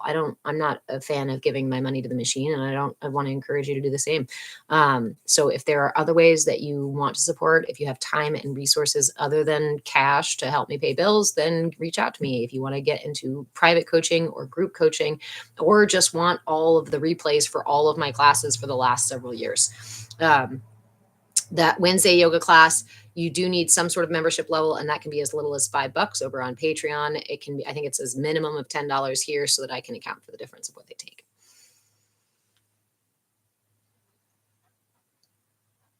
442 glass, send me a message if you want to. I think I have all the things. That's spectacular. Quite a claim. Aw, this is how love changes the world. This is. We are family. Because we are collective. We are collective, and we are a collective body. And I need, it's going to sound funny, right? I need my ears and my eyes and my shoulders and my feet and my armpits and my butthole, and I need my tongue, and I need my hair, and I need all these parts for my body to function. They might not all be my favorite parts. They might not even all get along with each other, right? My mouth and my don't get along with each other, but they're two ends of the same system, right? And so when I look around at humanity right now, what I try to see is my body. And when my body is in pain, I know that I need to use energy from other parts to heal it, to take care of it, or I need to give it time to rest and have space. And I know that the only way to become whole is to learn to love every single part of myself, to truly value every single part of myself. And so I'm learning how to truly value every single part of the collective. And that is a journey that I can't take by myself. That's a journey that I literally need you for, right? Like if I'm loving the collective from afar, but never interacting with it, then really am I caring about the collective, or am I just acknowledging it and calling it love? The way we grow and we heal is when we connect and we interact and we mirror and we show up honestly and vulnerably and in our rawness. So I'm grateful for all of you joining me on this journey, for taking the time to spend so much time with me today, and to dive deeper if it feels right to you. But if you just dropped by and picked up a seed and plant it somewhere else, Godspeed. You are your own guru, and you are a fucking miracle. So go be your miracle self. I love you so much. Good night, YouTube. Thanks for doing awesome. See you later, Natalie. I love you.